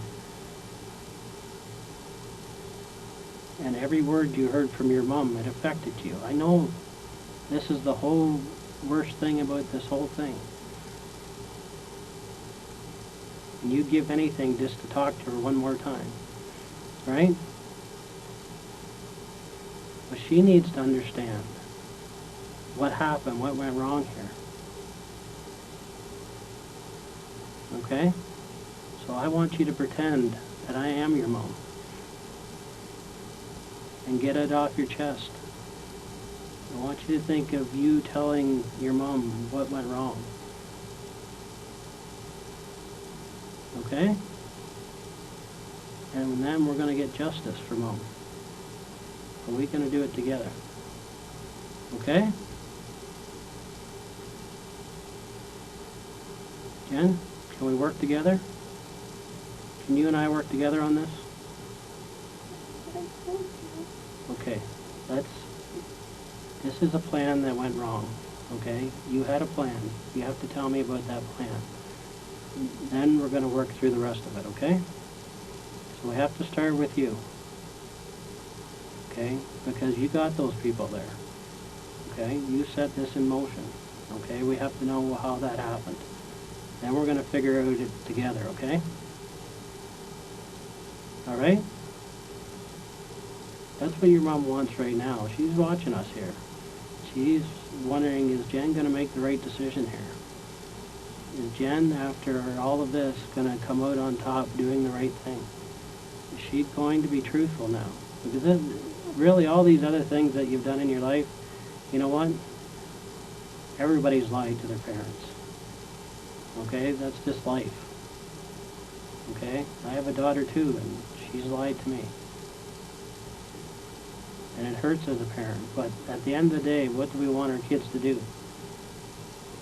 We don't mind so much if they make a mistake, but we don't want them to keep making the mistakes, right? Jen, that's what it's all about. Someday you're going to be a parent, and you're going to want the same thing for your kids, right? And you want to be able to say to a kid honestly that no matter what, you can tell me. And right now, if your mom was sitting with me here, that's all she would expect is that you tell Phil what went wrong here so that there can be justice. Okay? It goes beyond just yourself here, okay? We have to think of your mom, okay? She's the most important. There's really nothing else for me that's more important. I'm her voice here today. That's who I work for, okay? Do you know what I'm saying? As a police officer, I have to work for the people that don't have a voice anymore. I have to sit and figure out what went wrong in every case in order that justice can get done. And that's what you want, right? Because we both want the same thing, Jen. Right? Okay, where did this start? Take your time.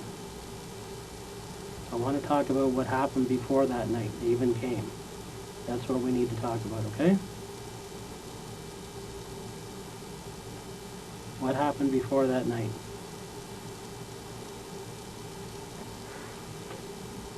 I'm with you to hear it. We're going to figure it out together, okay? What happened?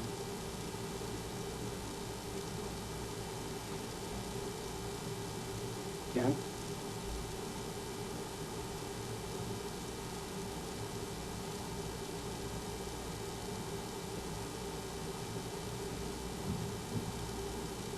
Be strong. Be strong for Mom.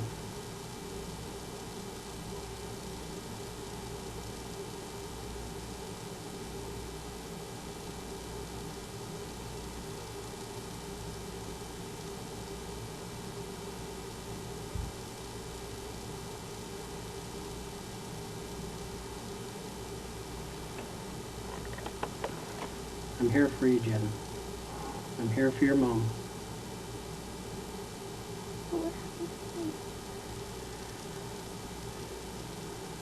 Well, you have to tell, it's one of those situations, you know what, we know that what you did, okay?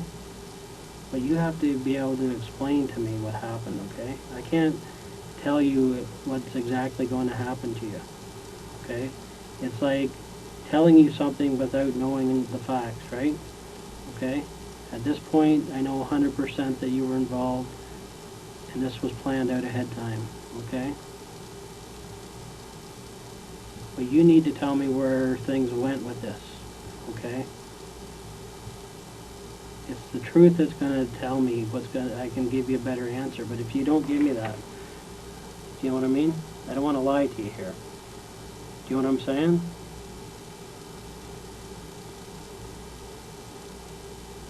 Can you see what I'm saying, Jen? I'm not going to lie to you. But I prefer to deal with this at one step at a time. You need to get it out first, and then we're going to sit down and we're going to discuss this so that justice for your mom gets done. That's your priority, isn't it? But I told you the Okay. descriptions of what I remember Okay. and everything. Okay, but that's not everything, okay? You weren't straightforward with that, okay? You know that and I know that, right? You didn't give us everything. You misdescribed No, that, yes. everything. Jen, we're past that, okay? But what That's I not said is what I remember about Okay. them, like Okay, how I but, remembered them. okay, but it's impossible because we have another witness. Your dad was right there, okay? And there's no way that you could get those descriptions mixed up, okay? We know that, okay? So let's not go there. Let's go with what we can Honestly, deal with. Okay. That's What I need to deal with though is, okay, you did not pull the trigger, right? Let's deal with what you didn't do, okay? Right? You weren't a part of that, right? That's positive to know. Okay, but we need to know what you were involved in and what you weren't involved in. Now, we know that you didn't shoot anybody. That's a positive, right? You could never do that, could you? No. But before that night ever happened, you knew it was going to happen, right? Let's start there. That's what we need to talk facts here. Okay, I don't want to get into an argument about what happened that night because it happened. Okay? Right? And you wish you could have stopped it. Is that true or not? Or are you just saying that to me? no, if I could stop it, I would have stopped it. Okay. Did you try to stop it that night? Yes, How? I wanted to go be with my parents. I wanted to go be with them. Okay, I understand that. Okay? But this all started off with the decisions that you made. Okay, those guys didn't show up there to take your money. Okay, we all know that. They came there to do what they did, to shoot your parents. Okay, we know that. Okay, and they didn't get there randomly. Okay, they just didn't decide that we're going to show up here tonight and pick this house randomly. Okay, this was set in motion before that night. Okay, and I'm asking you to be responsible here in your answers, Jen. You couldn't stop it once it started. I appreciate that. Okay? Right? But what I'm going to say to you is that before it even happened is where you made your bad decision, right? You got those people to come to your house. It was a plan that you put in motion. Okay? So that's what we have to deal with here. Okay? Now, do you want justice or not for Mom? Okay. Look at me then, because I'm going to get it for you. But we have to do it together. Okay? Tell me how this started. Because that's what you haven't told us, Jen. You left that part out. Okay? That's the part I want to hear. That's the part that's going to get us justice here. Okay? Then we can work through the rest of it. You can help us with the rest of it after that. You want to help us? Jen? Yes. Okay. I'm glad to hear you say that. Okay. So you need to tell me how you made this plan.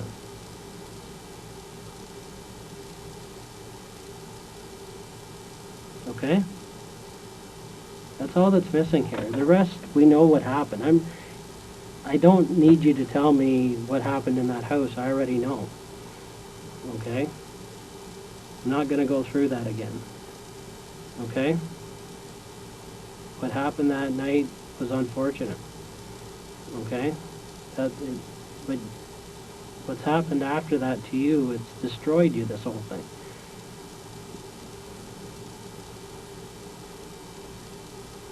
Right?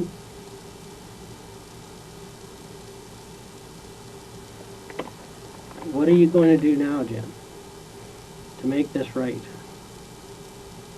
That's what you're faced with. And you can help us.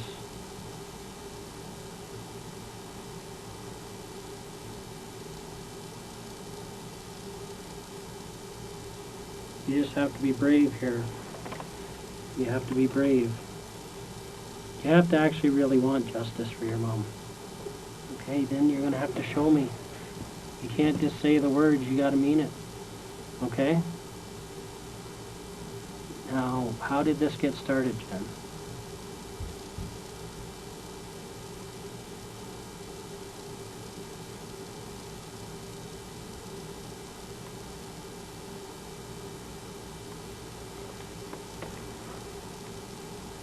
Go ahead.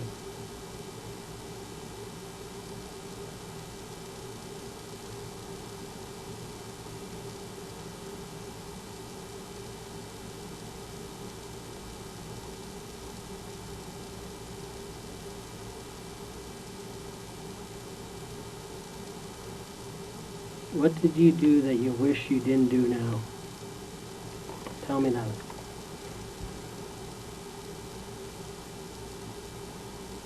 What things did you do that you wish you didn't do?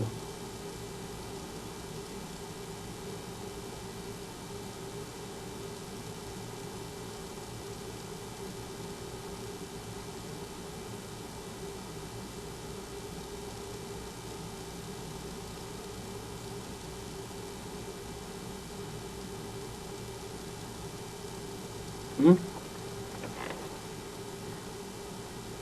Okay, Jen. What did you do you wish you didn't do?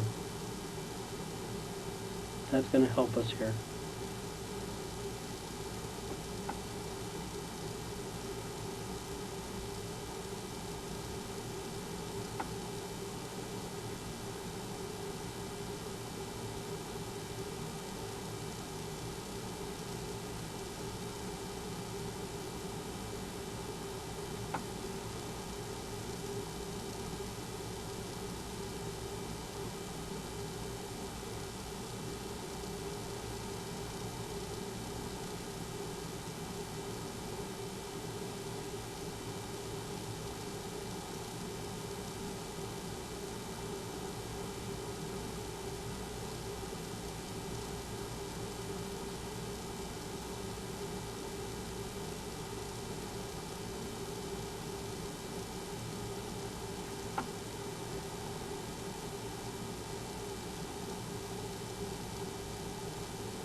Okay, Jen.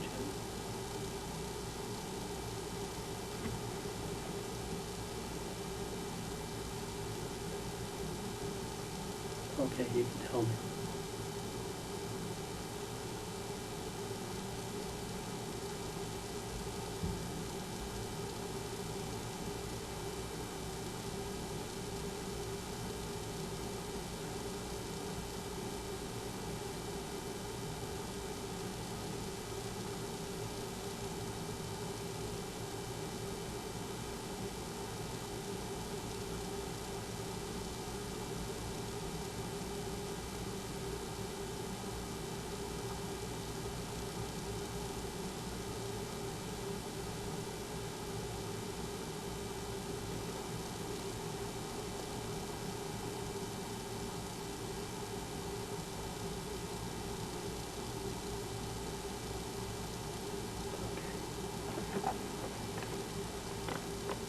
sorry, aren't you? It's okay.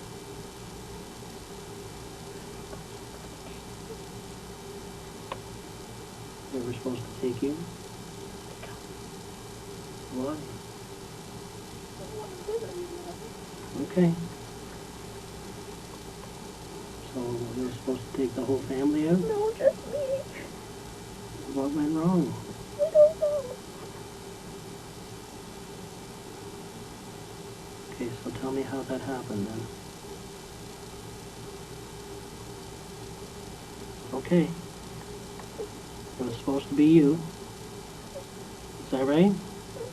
Okay, how was it supposed to happen then? Hmm?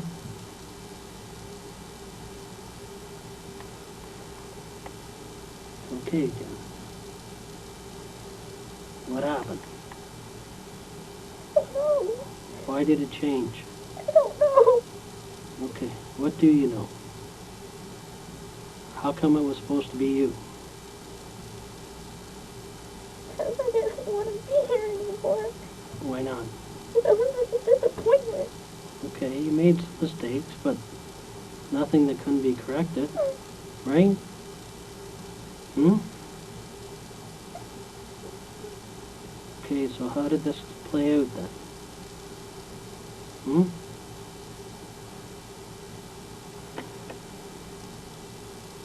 How did it start? What was the plan then? Hmm? Jen?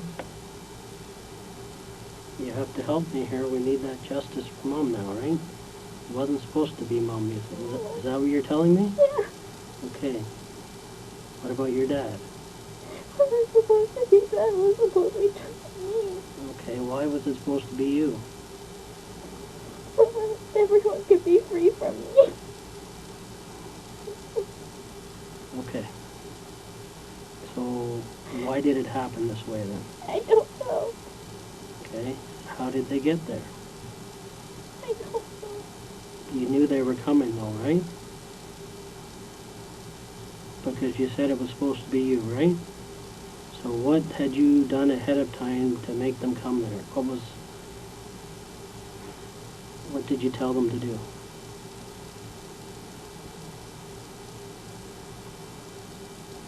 Jen? Let's work this out, okay? Let's work it out for a moment.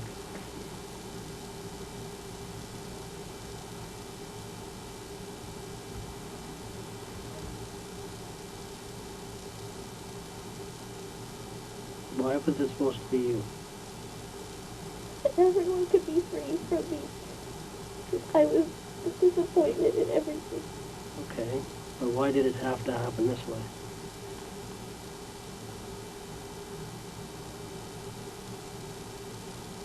Jen? Because when I tried suicide, I failed. When? A couple months ago. What did you do? A whole lot of pills. I couldn't do it. It's all the same. Okay. So then how did we get to this point? You told these guys to come and kill you?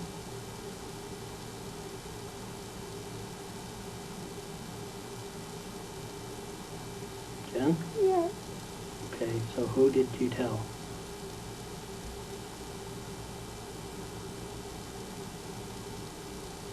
What did you tell them? What did you want done? How? Didn't matter. Okay. So who did you get to do this then?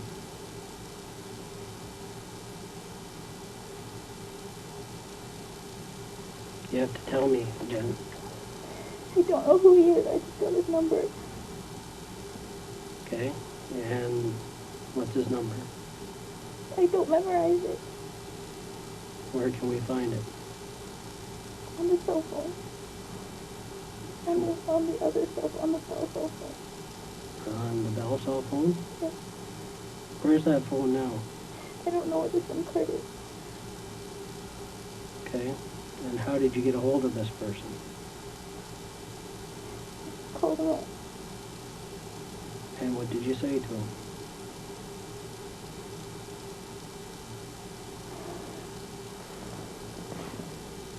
It's supposed to happen like this. Okay, I appreciate that. How did it happen? How did they get there? I don't know how they got there. What was your request? Come in and take me up. How would they know who you were?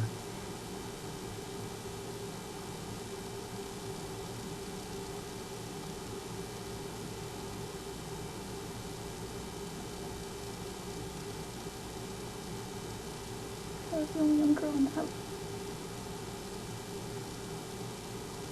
And what did you discuss with this person?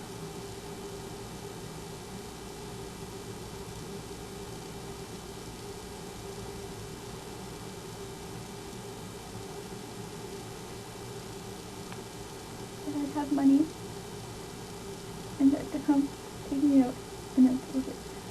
Leave. And how much was he going to charge for it then?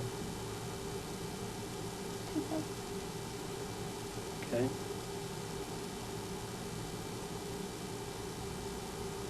And that's what you gave him. Okay. Now, the guy you spoke to on the phone is the guy that showed up and you gave the money to. I don't know if that was the same guy. I've never met him before. Okay, did he say his name was? I used to call him Homeboy. Okay. Homie. How did you get his number to make this call in the first place?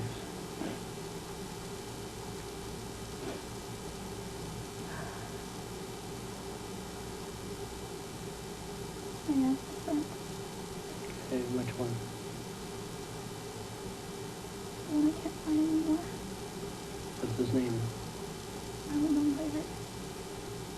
So that black guy? The Rick guy that's Andrew's friend? He set you up with this guy? Just give me the number. So when you had those meetings, what did you ask him? What did you tell Rick you needed? I wanted to be shot or killed. Okay. It didn't matter. What did he say? Like, just his number and that's it. Okay. So when did you make that call?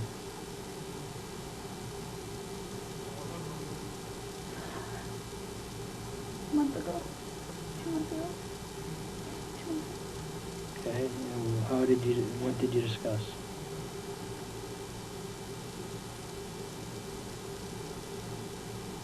Just that.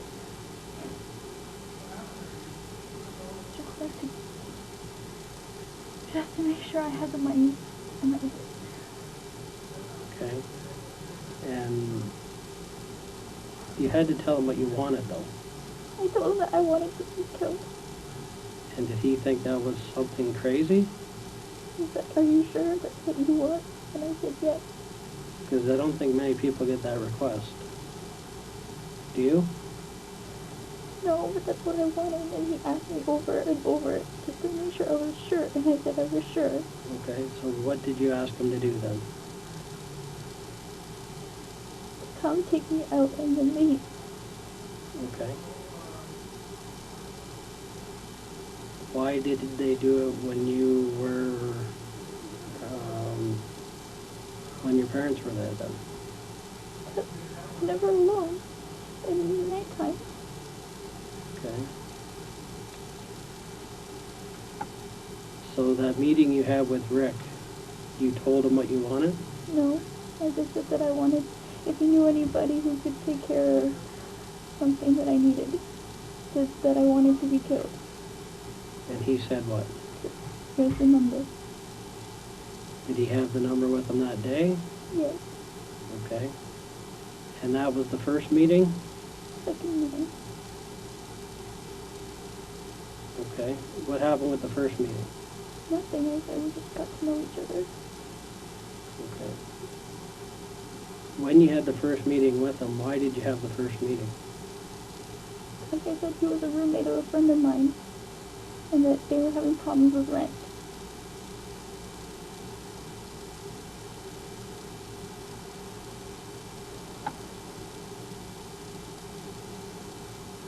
Okay, so you phone him up and have another meeting. Is that the meeting that someone saw you at? Yes. And who was it that saw you there? I don't know, my uncle told me that another person that saw me there was a black person. Okay, and was that black person Rick? I guess. Well, were you with any other black guy there? No. So you know him as Rick? Yep. Okay. And you told him what that day then? If he knew anybody who could help me take care of a job, that I wanted to be killed. Okay. And he said what? Call this number. Okay, did he write it down? Yes. Where's that number now? I put it into my phone and then I threw the paper out. Okay.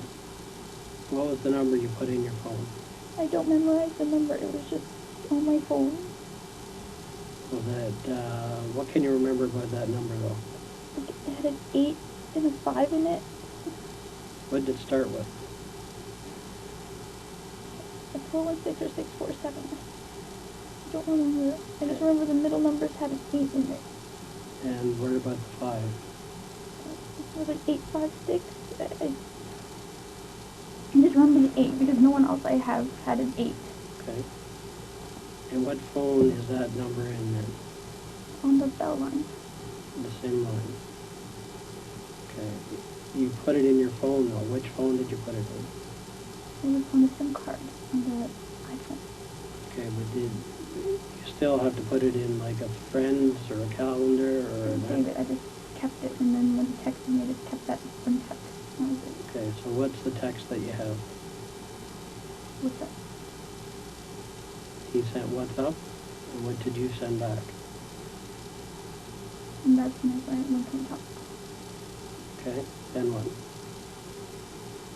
I said he called me once or twice, just basically just wanted me to know, and that was it. Okay, so when did you first talk to the guy? I don't remember anymore. Where did you meet him? I never met him. And what's his name? What did he go by? Homeboy. Did he have an accent? A deep voice. I remember. What did he say he would do? He was just like telling me to take care of it. Let me do me. So your specific request to him was what? To come in and make sure he killed me. And what did he say? He's like, okay, just let me do me. Let me do me. What does that mean? Let me do it my way? Okay. Isn't it odd that somebody would give a request like that? Maybe. To kill themselves? He asked me. And he's still going to charge you to do that? Okay, so then what happened? You said you talked a few other times. What were the other talks? He was just like, when? I was just asking him when, and that was it. Okay, so when then?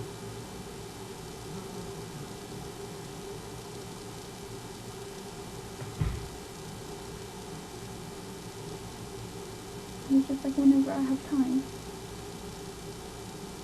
Whenever I can get people. Okay, well, he's not going to show up at your house randomly. You're going to have to know exactly when he's coming. So how did that play out? He texted me, game on. Pardon? He texted me, game on. When did you get that text?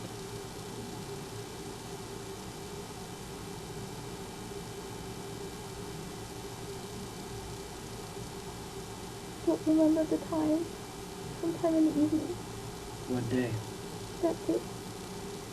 Okay, so before they came in, you had a text that said game on? Yes. Okay, and where did that come from? What do you mean? Pardon me? What do you mean? Where did he send it from?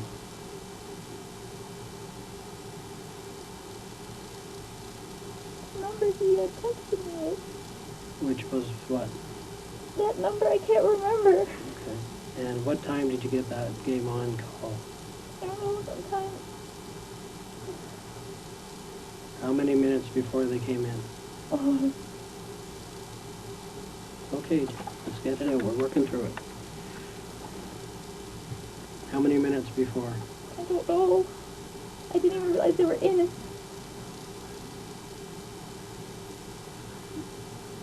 Okay, but they did come in, right? How much before you heard anything? Maybe an hour, 2 hours. So you were just waiting there for 2 hours? I was watching TV. Okay, so what time did you get the game on? Where were you when you saw that message first?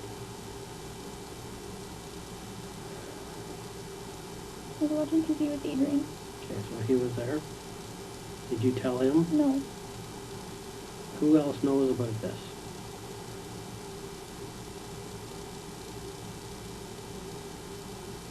Jen? Yes.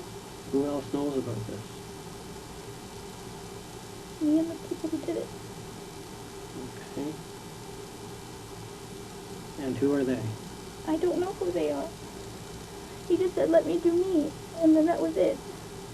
Okay. So he does come into the house, and you're the obvious only young girl there, right? Okay. When he came to your room, Yes. what discussions did you have with the guy that came to your room? The real discussions you had, not what you told us. Where was the money? And I showed him where the money was. Okay. But he obviously said, I'm here to do what you asked. He never said anything like that. What did he say? Just like hands behind your back.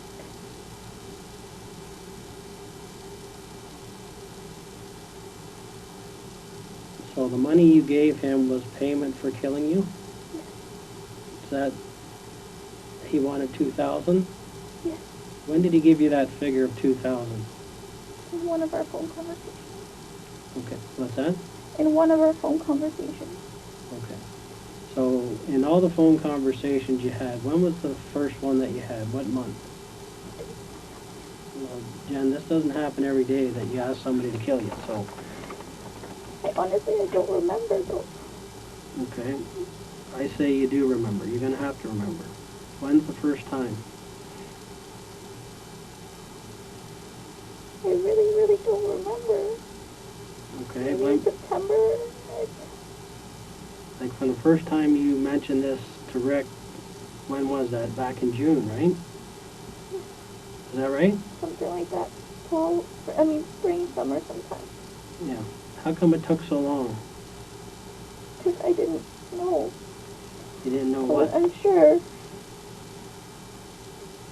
So when did you confirm 100% you wanted it done? When they accused me of doing something that I didn't do. Who? Okay. Which was what?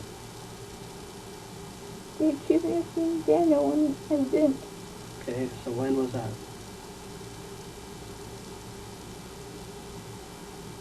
I don't know, end of August maybe. Okay, so you got in contact with Homeboy and said what? I'd like you to come and take out the 24-year-old girl. And he said, Okay, I'll call you. then what? And then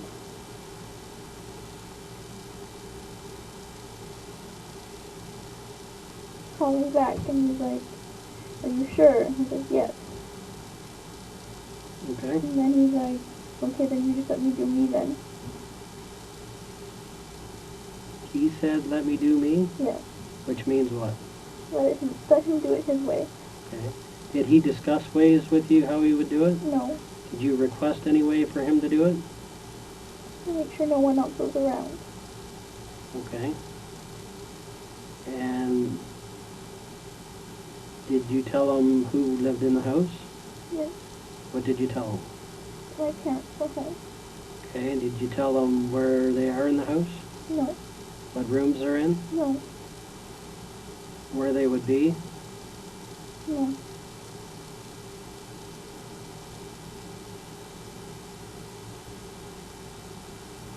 So why didn't they do it the way you wanted? I don't know. I asked them to take me with my mom when they took them away.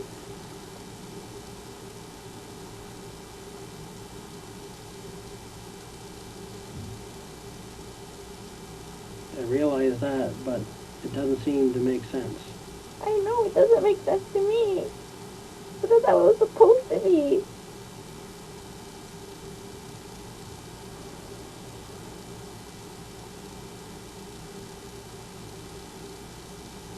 Okay. Can you sit up for a minute, Jen?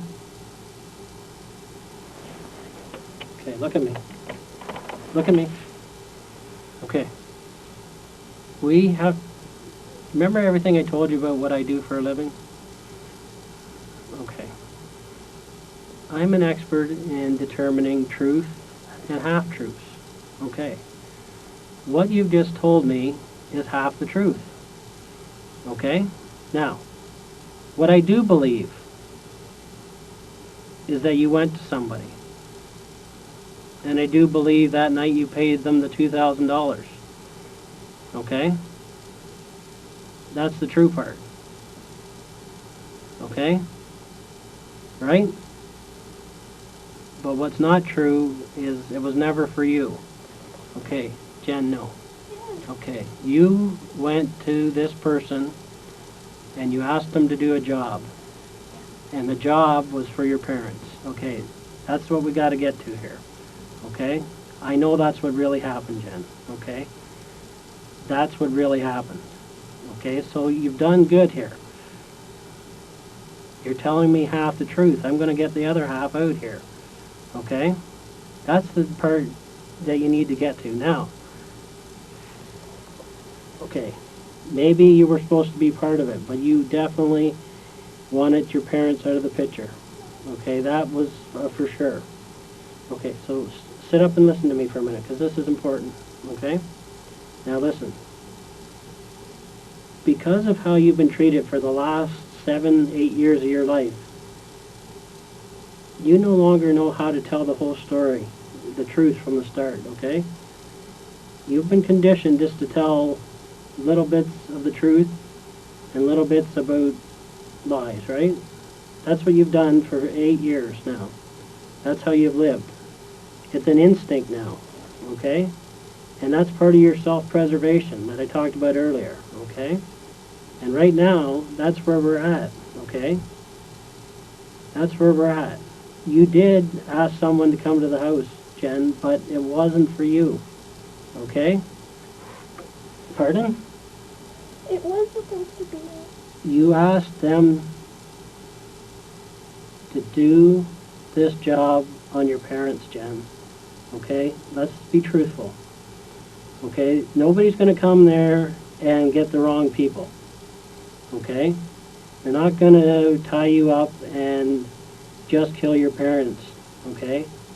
That's not going to happen. That's not realistic, okay? That never happened, okay? They were there because you planned this.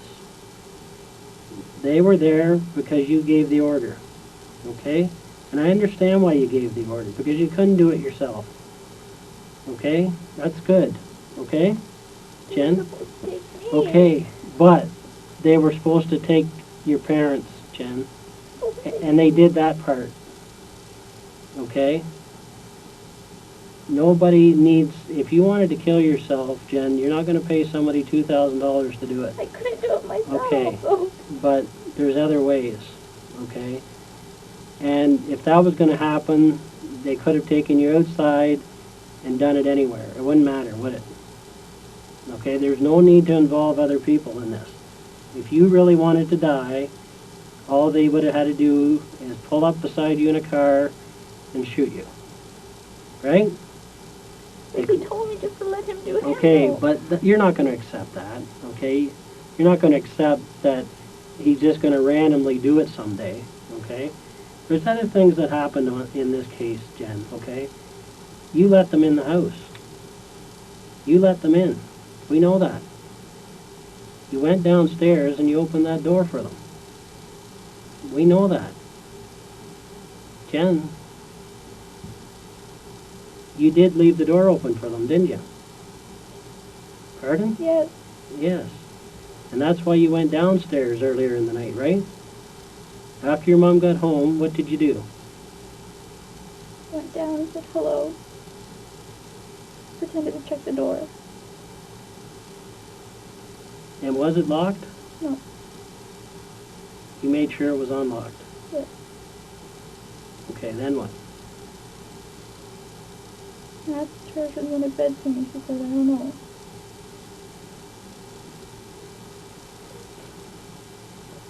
Okay, so again, we have some truth here. That's good, Jen. We know all along that you let them in, okay? We knew that. I knew why you went downstairs, okay? That was done on purpose, right? You had to let them in, right? Jen? Yes. Okay, now did they tell you to do that? Yes. So what else did they tell you to do? That was it, just to make sure they had access. Okay, so what was the agreement then? What do you mean? I Well, told you, $2,000, and they were supposed to kill me. And then they called me and made sure that they had access. okay, so how did they do that though? What was the question on the phone? Was it a text or a phone message? Text, VIP access. What does that mean? I didn't know, and then he said just make sure they can get in. Okay, so you saw a message that said VIP access, meaning they could get in. Okay, and so what did you text back? I didn't text them back, I called them. Okay, and what did you say? I'm like, what does that mean? Okay, and what did they say? Make sure that there was a way in. Okay, and what did you say would be the best way? I didn't say it. I was just like, front door, and he was like, yes. Okay. All right. So, that's good, Jen. I appreciate that because, again, I already knew that's what happened, okay? Your family is going to lock those doors at night, right? That's the routine. So you went down and checked the door and made sure it was unlocked, right? She was going to check it before she went to bed anyway. Okay, but she didn't go to bed till midnight, right? That's why I asked her. Okay, did you say, I've checked the door? No. You didn't tell her? No. Okay. And so when you went back upstairs, did you actually talk to Andrew? No. Or did you just say that? No, I really did talk to him. And the other guy? Ed, I was on the phone with him. Okay. In between those calls, did they call you? Yes. Or so how did that play out? Where between those calls did those calls come? Just one. Tell me how that happened. That's when they got the text. That's when I got the text VIP access. Okay, so you were talking to Andrew, Yes. and it had finished, Mm-hmm. and then what? They texted me, like VIP access. That's when I hung up and I called and asked them. Okay, so you hung up from Andrew or Yes. From Andrew. Okay. And you phoned them Yes. and said, what do you mean? Yes. And they said, Make sure there's a way in. okay. And you said, Front doors. okay. And then, I went down to the front doors. okay. And what did you do? Made sure if they were locked yet, and they weren't. Okay, so how could you tell? Touched it. Okay, so you checked what did you check? The lock. Okay. And did you kind of turn it and turn it back, or how? I don't remember. When you left that door, you were satisfied that it was open? Yes. Okay. Then, what happened?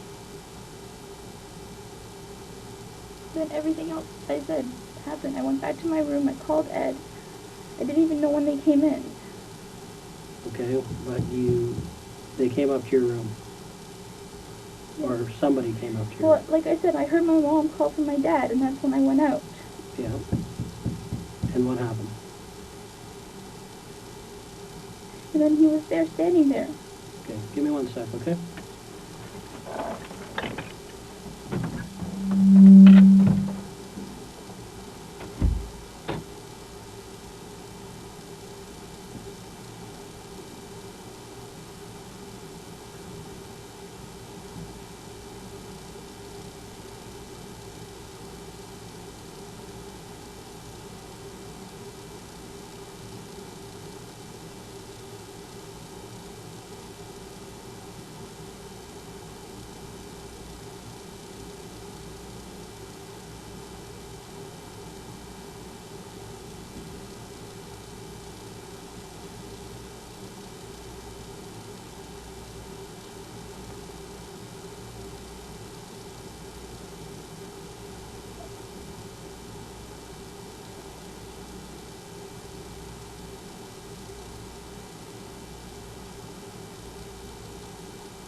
Okay, Jen, sorry about that. Okay.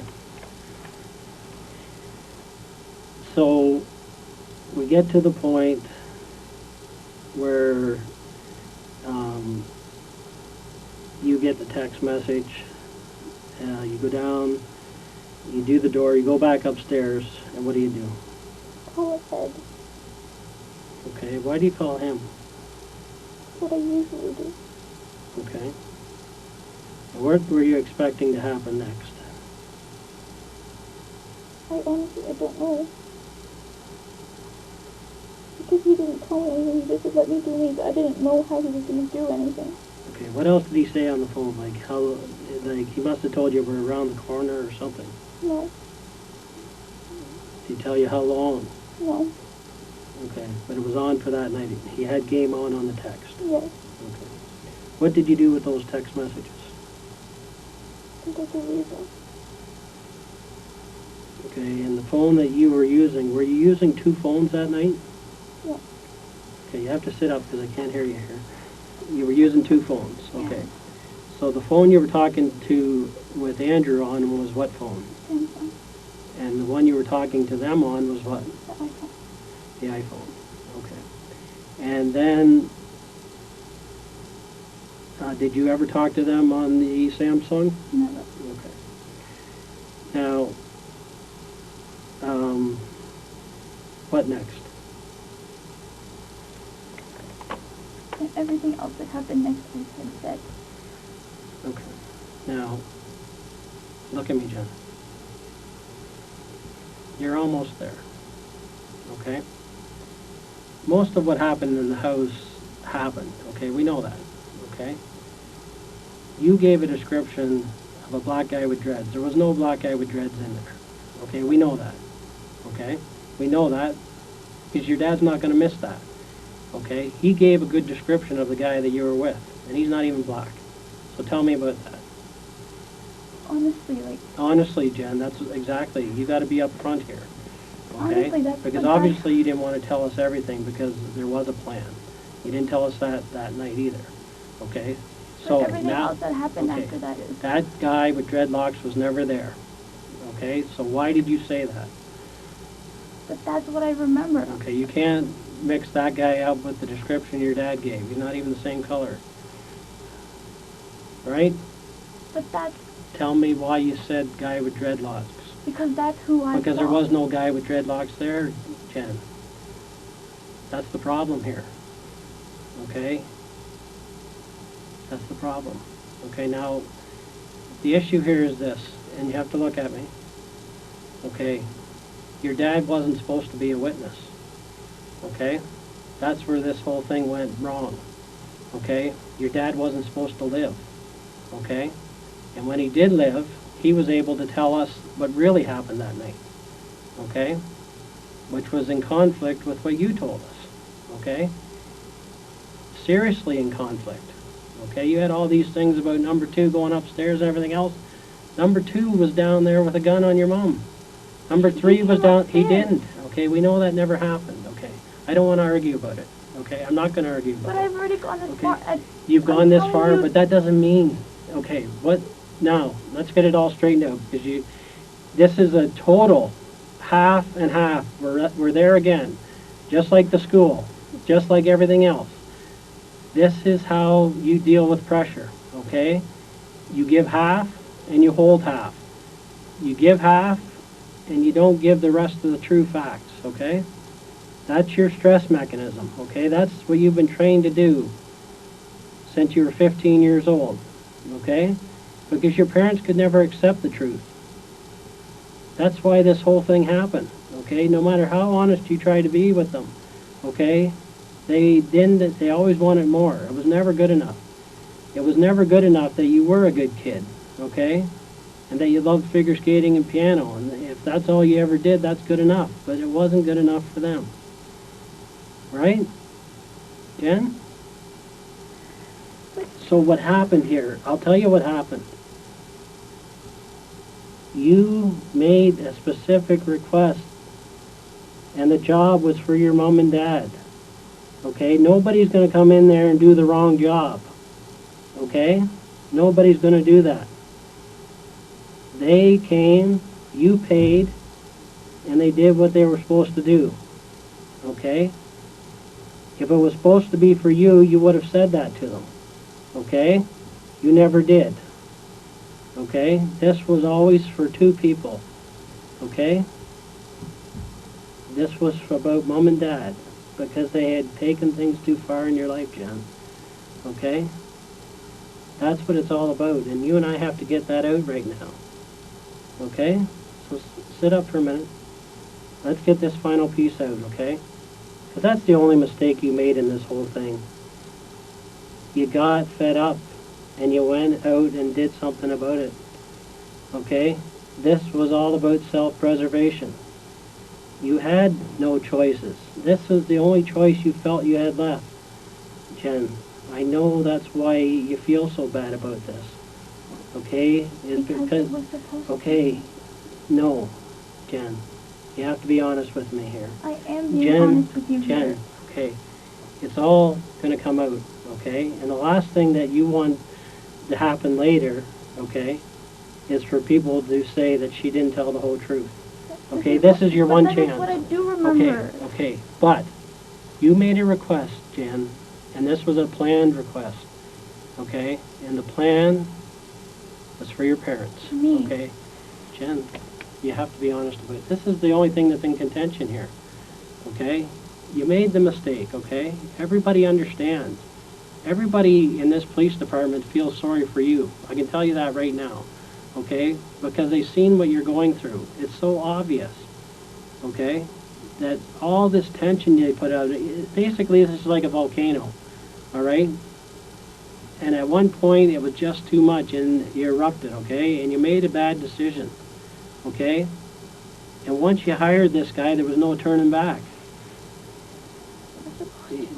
It was supposed to be yourself. Jen, no. It would not happen that way. Okay? It would not happen that way. Now, in the original story, you said that you hid your cell phone. Okay? If it was for you, you wouldn't have hid your cell phone. That would have never happened. So it's in conflict. It's not hidden. It's just I put it there naturally. Okay. It's what I naturally do. Okay, but you said on tape that you hid it there and that they didn't know about it. That's your language, not mine, Jen. Which tells me that you intended to use it sometime to get out of there as a rescue mechanism. Okay? So, I already know that you planned this, Jen, and it wasn't for yourself. We know that, Jen. You know that. I know you don't feel good about it, and I know you've thought many times that you would not like to be here. Okay? But who caused that? Why did you feel like that? Okay? I'll tell you why. It's because of the way you've been treated all these years. You didn't bring that on yourself. They brought it on you. The depression. You were cutting yourself and they didn't even pick up on it. All they wanted was so much success out of you, they were not even looking at you as a person. They were looking for a success story. Instead of just saying, whatever Jen wants is what's good for us. Whatever she's happy with. As long as she's happy in her life, I'm happy with it. If she wants to work at Eastside Mario's for the rest of her life, that's fine. If she wants to be a piano teacher, that's great. If she wants to continue figure skating, that's wonderful. You know what I'm saying, Jen? I know what you're saying, but Okay. this is what I know. Okay. And Okay, so the only thing that you haven't told me is that you put the plan in motion for your parents, okay? And now, you would wish you never did. And that's good, okay? It's good that you feel sorry about it, because you do. If you could go back, you wouldn't have gave that plan to them, would you? If I knew what they were going to do, I wouldn't Okay, have done Jen, it. look at me. You knew what they were going to do, okay? Listen, let's be rational here for a minute, okay? Nobody makes a plan to have themselves killed in that fashion, okay? Nobody shows up at your house for no reason and kills the wrong people, okay? That's where we're at here, okay? That's what you're afraid. You're afraid to say that you made that mistake. Don't be afraid, Jen. Just tell the truth, okay? Because we're getting into what's happened to you all your life, okay? I know exactly when you're not telling me exactly what happened, okay? You got to give us some credit here. This is all that I do, okay? And you're halfway to telling the whole truth, okay? This is another case of making something up in hopes that somebody will listen and accept it, okay? I can't accept it, okay? You know that and I know that, right?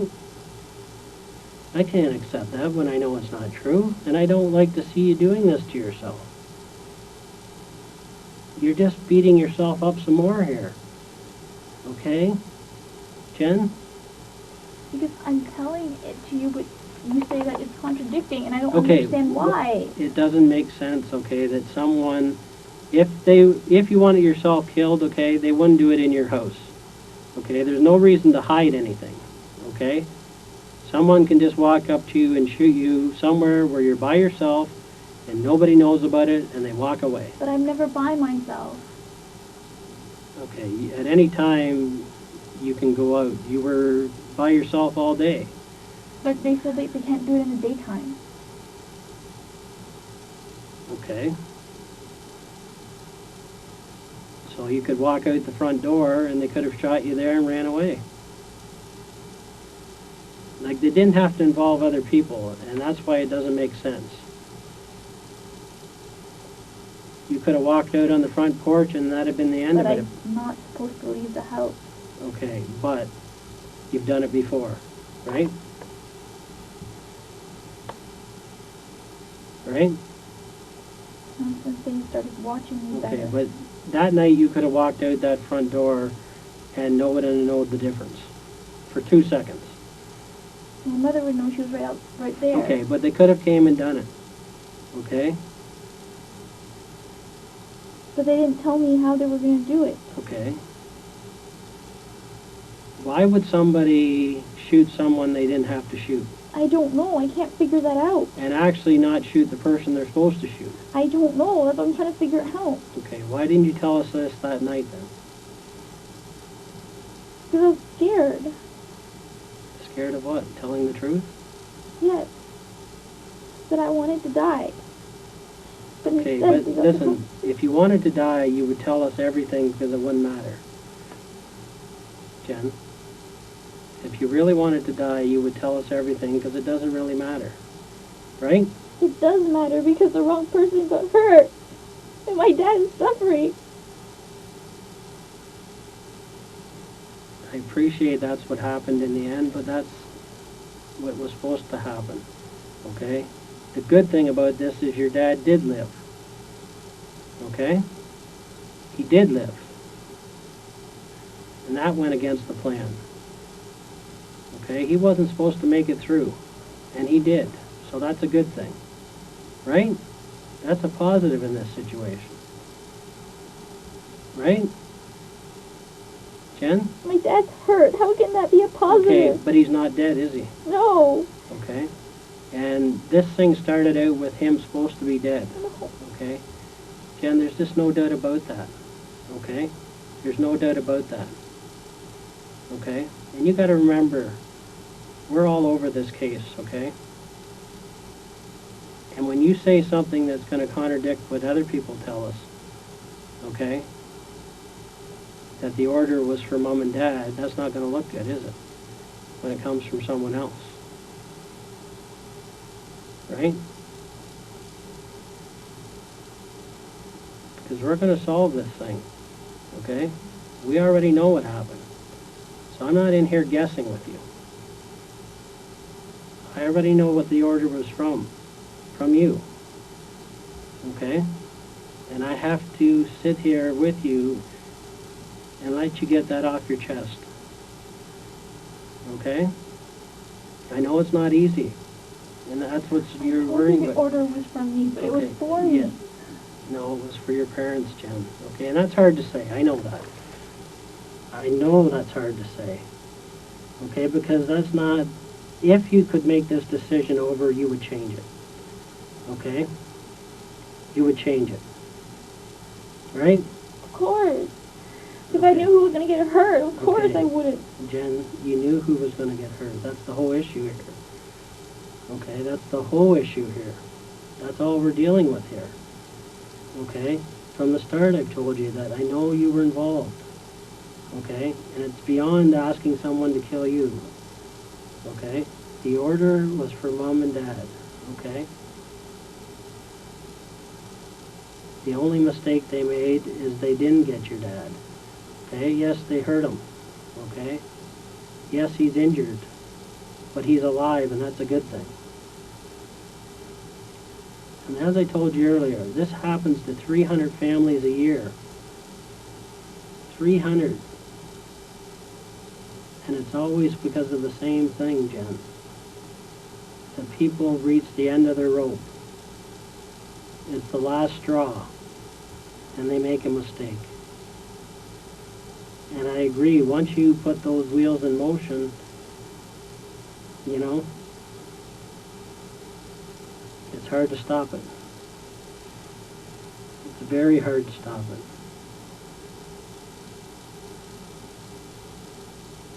So let's get down to the bottom of this, Jen. You got to help me through the rest of this. Okay? Now, the only thing that's an issue here today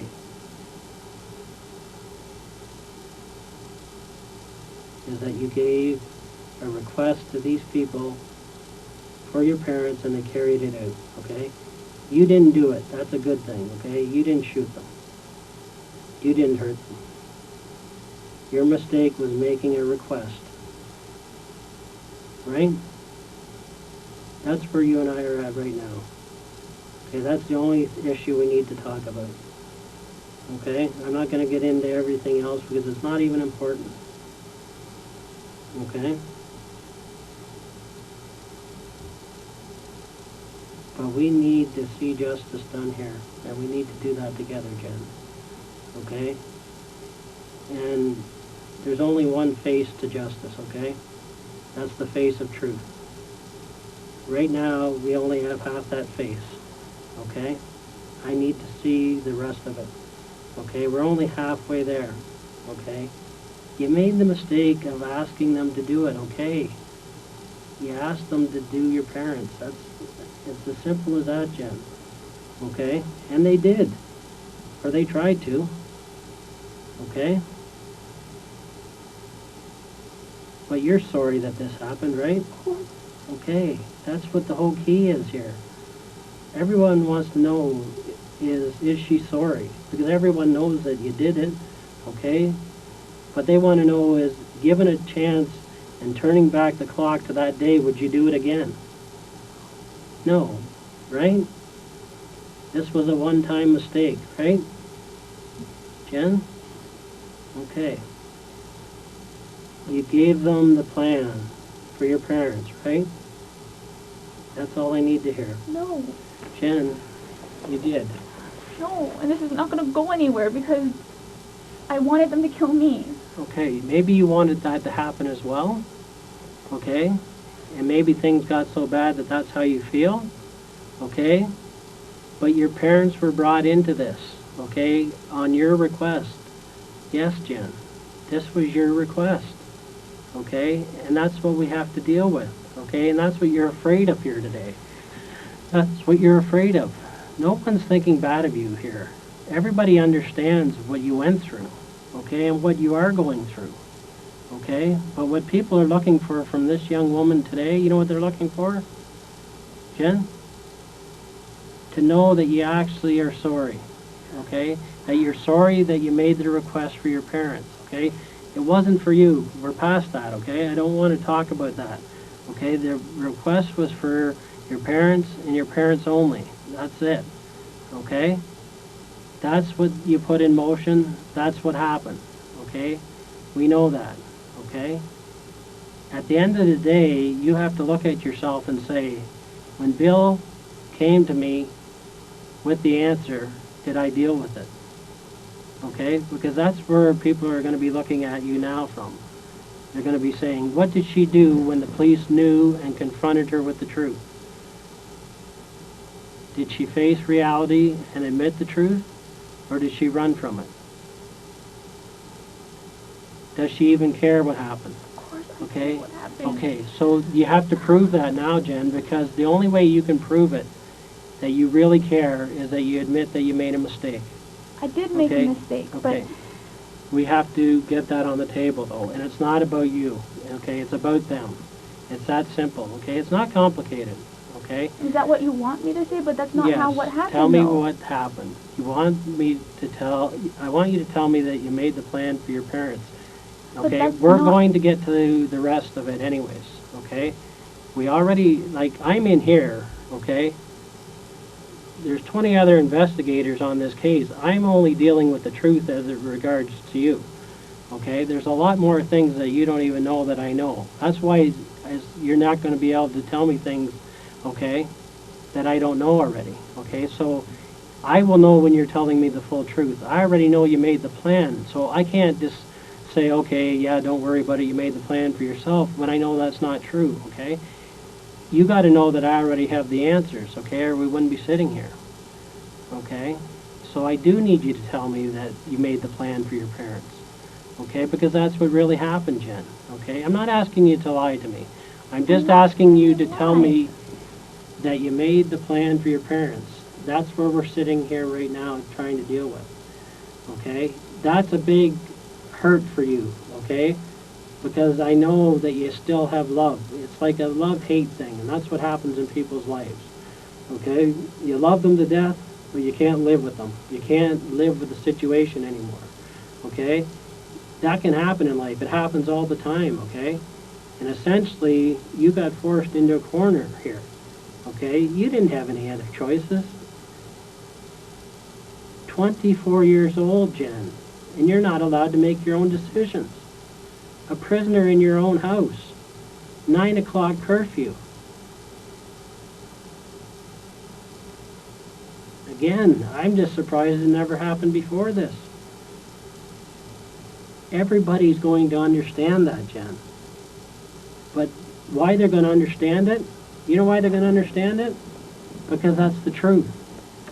What people don't understand is when people tell half-truths. They recognize it right away. They recognize that that's not what really happened. Okay, that's not what really happened. Okay? You've spent a lifetime trying to get around people, and all it has ever done is hurt you more, Jen.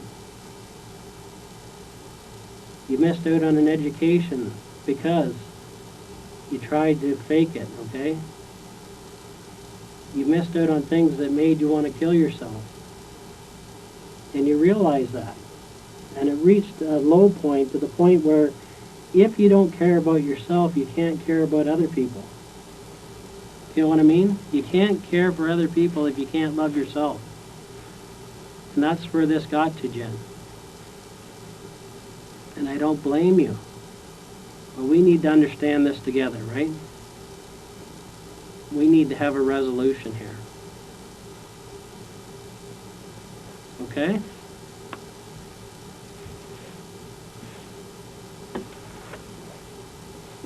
Stuck. Okay. Can we understand each other, Jen? Okay? You've told so much of the truth, you're just not telling the final portion. This isn't even half-truths anymore. This is 3/4. Okay? The only thing missing is 1/4 of the truth. Okay? The rest is true. Okay? We know that. Okay? We know you got the text. We know that you gave the go-ahead. Okay? But the go-ahead wasn't for yourself. That's what's at issue here, Jen. So we're going to sit down here and work through this together. Okay? We're going to work this out. We're going to get the full truth, because you know what? The full truth is only 100%. Not 75%, not 90, not 99. 100% everything that really happened that night. Okay, Jen? All right?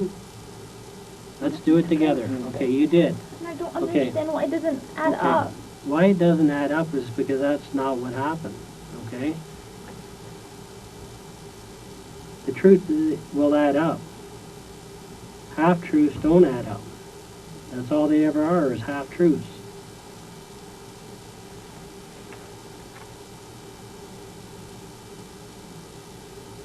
Now we have to understand each other, Jen. All I need to know, well, you've already told me that you made the plan. Okay? The only issue we have here is that you made it for your parents, and we know that. And I need you to tell me that.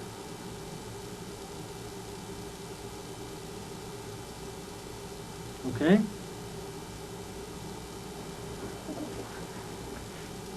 Okay?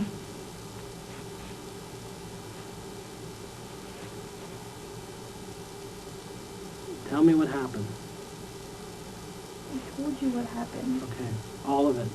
You did. Okay, all you have to do is tell me right now that, Bill, yes, I made a mistake. Bill, yes, I made a mistake. This plan was for my parents. That's that's the only issue here. Not about everything that happened that night. We know what happened that night, okay? But we also know that you made this plan for them, not yourself. Okay? Or it's not going to go to that. Okay, give me a second.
Okay.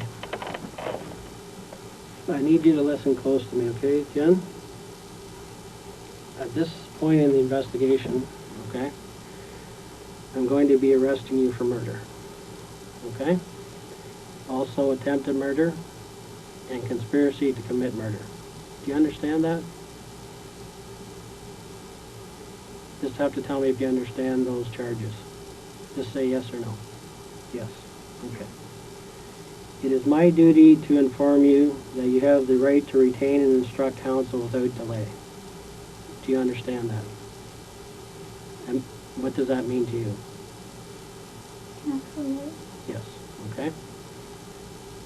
You also have the right to telephone any lawyer you wish. Do you understand that? Yes.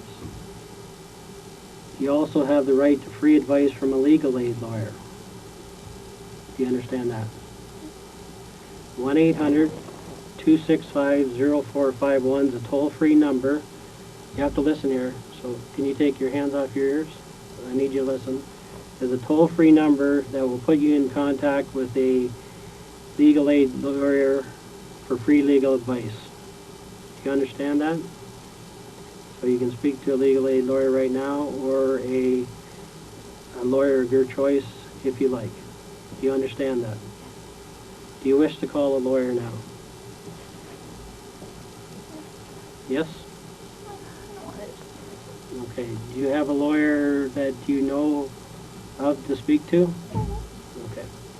What I'm going to do is read you some other things, and then we're going to deal with your lawyer, okay? We'll deal with how we're going to get that. So,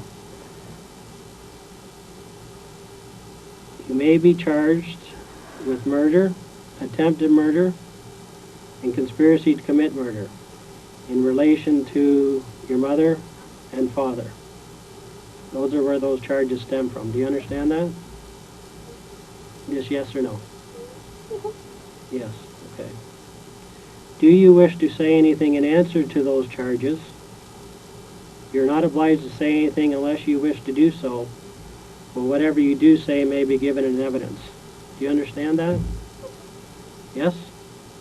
You just have to speak a little louder. Yes. Okay. Again, I've already given this to you, but I'm going to read it. If you have spoken to any other police officer or anyone with authority, or if any such person has spoken to you in connection with this case, I want it clearly understood that I do not want it to influence you in making any statement. Do you understand? Jen? You just have to speak a little louder. Yes. Okay, so what we're going to do right now is, do you have your own lawyer? No. No? Okay. Do you have a lawyer you would like to speak to that you know of? No. Okay. Would you like to speak to duty counsel? I just want to talk to someone who can help me and understand. Okay, so who would that be? I don't know. So do you have a lawyer? You said that you were on my side. And I Okay, was... I am on your side, Jen. Okay? I know what happened here. Okay? I'm on the side of truth. Okay? I want that to come out here. But at this point, you need to deal with the lawyer you said. Okay? I have to honor that request. So what we need to do now before we discuss anything else, okay, is deal with that issue. Okay? So we have options. Okay? You can, do you know anyone you could, to a lawyer yourself? No. I can bring a phone book in here with numerous lawyers, and you can look at that if you like and pick a lawyer. Or we can call duty counsel. They will call back. We'll put you in a private room, and you can speak to them in private. Okay, but the decision is yours. What would you like to do?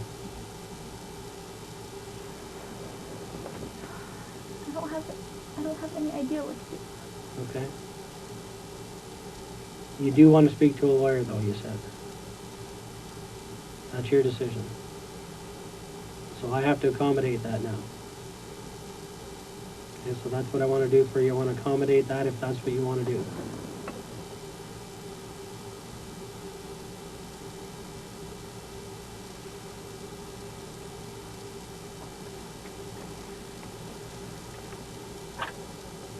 Okay? Do you want me to call duty counsel for you?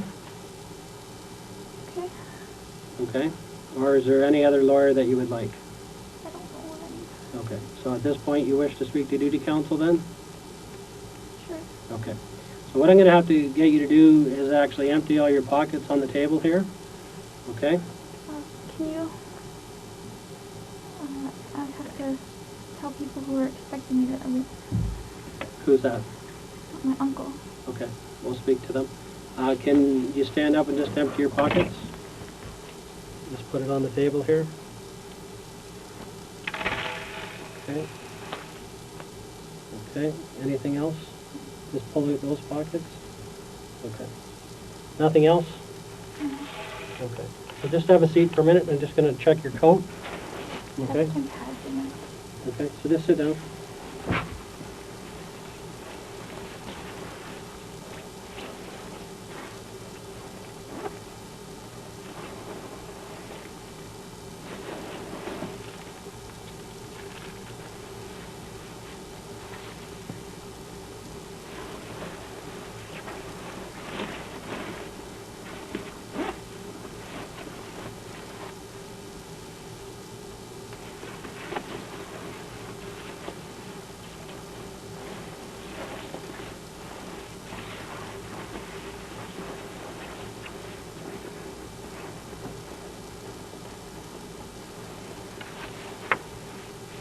Okay, so in your pockets, you had a couple pads. You have one in your jean pocket or with you, and you had $200 in cash. Is that correct? Did you have any more money? No. Okay, and then you have this change here. Is that correct? Yes. Anything else? No. Okay. And your cell phone, which I have here. Okay. So in change, I have 25, 35, 45, 55, 65, 75, 85, 95, $1.07. So $100, $101.07, okay? We'll put that in a bag for you, okay? You need 200 in? Sorry, 200, you're right. So $201.07, two $100 bills, right? Okay, that will be kept with some property for you when I come back in, okay? I'm going to make sure that they're making a call to duty counsel, and we'll line that up, and you can speak to the duty counsel in private, okay? All right? Do you have any jewelry around your neck at all? Okay? All right. Hold tight while we do that, okay?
We've made a call to duty council, and we're just waiting for them to call back, okay?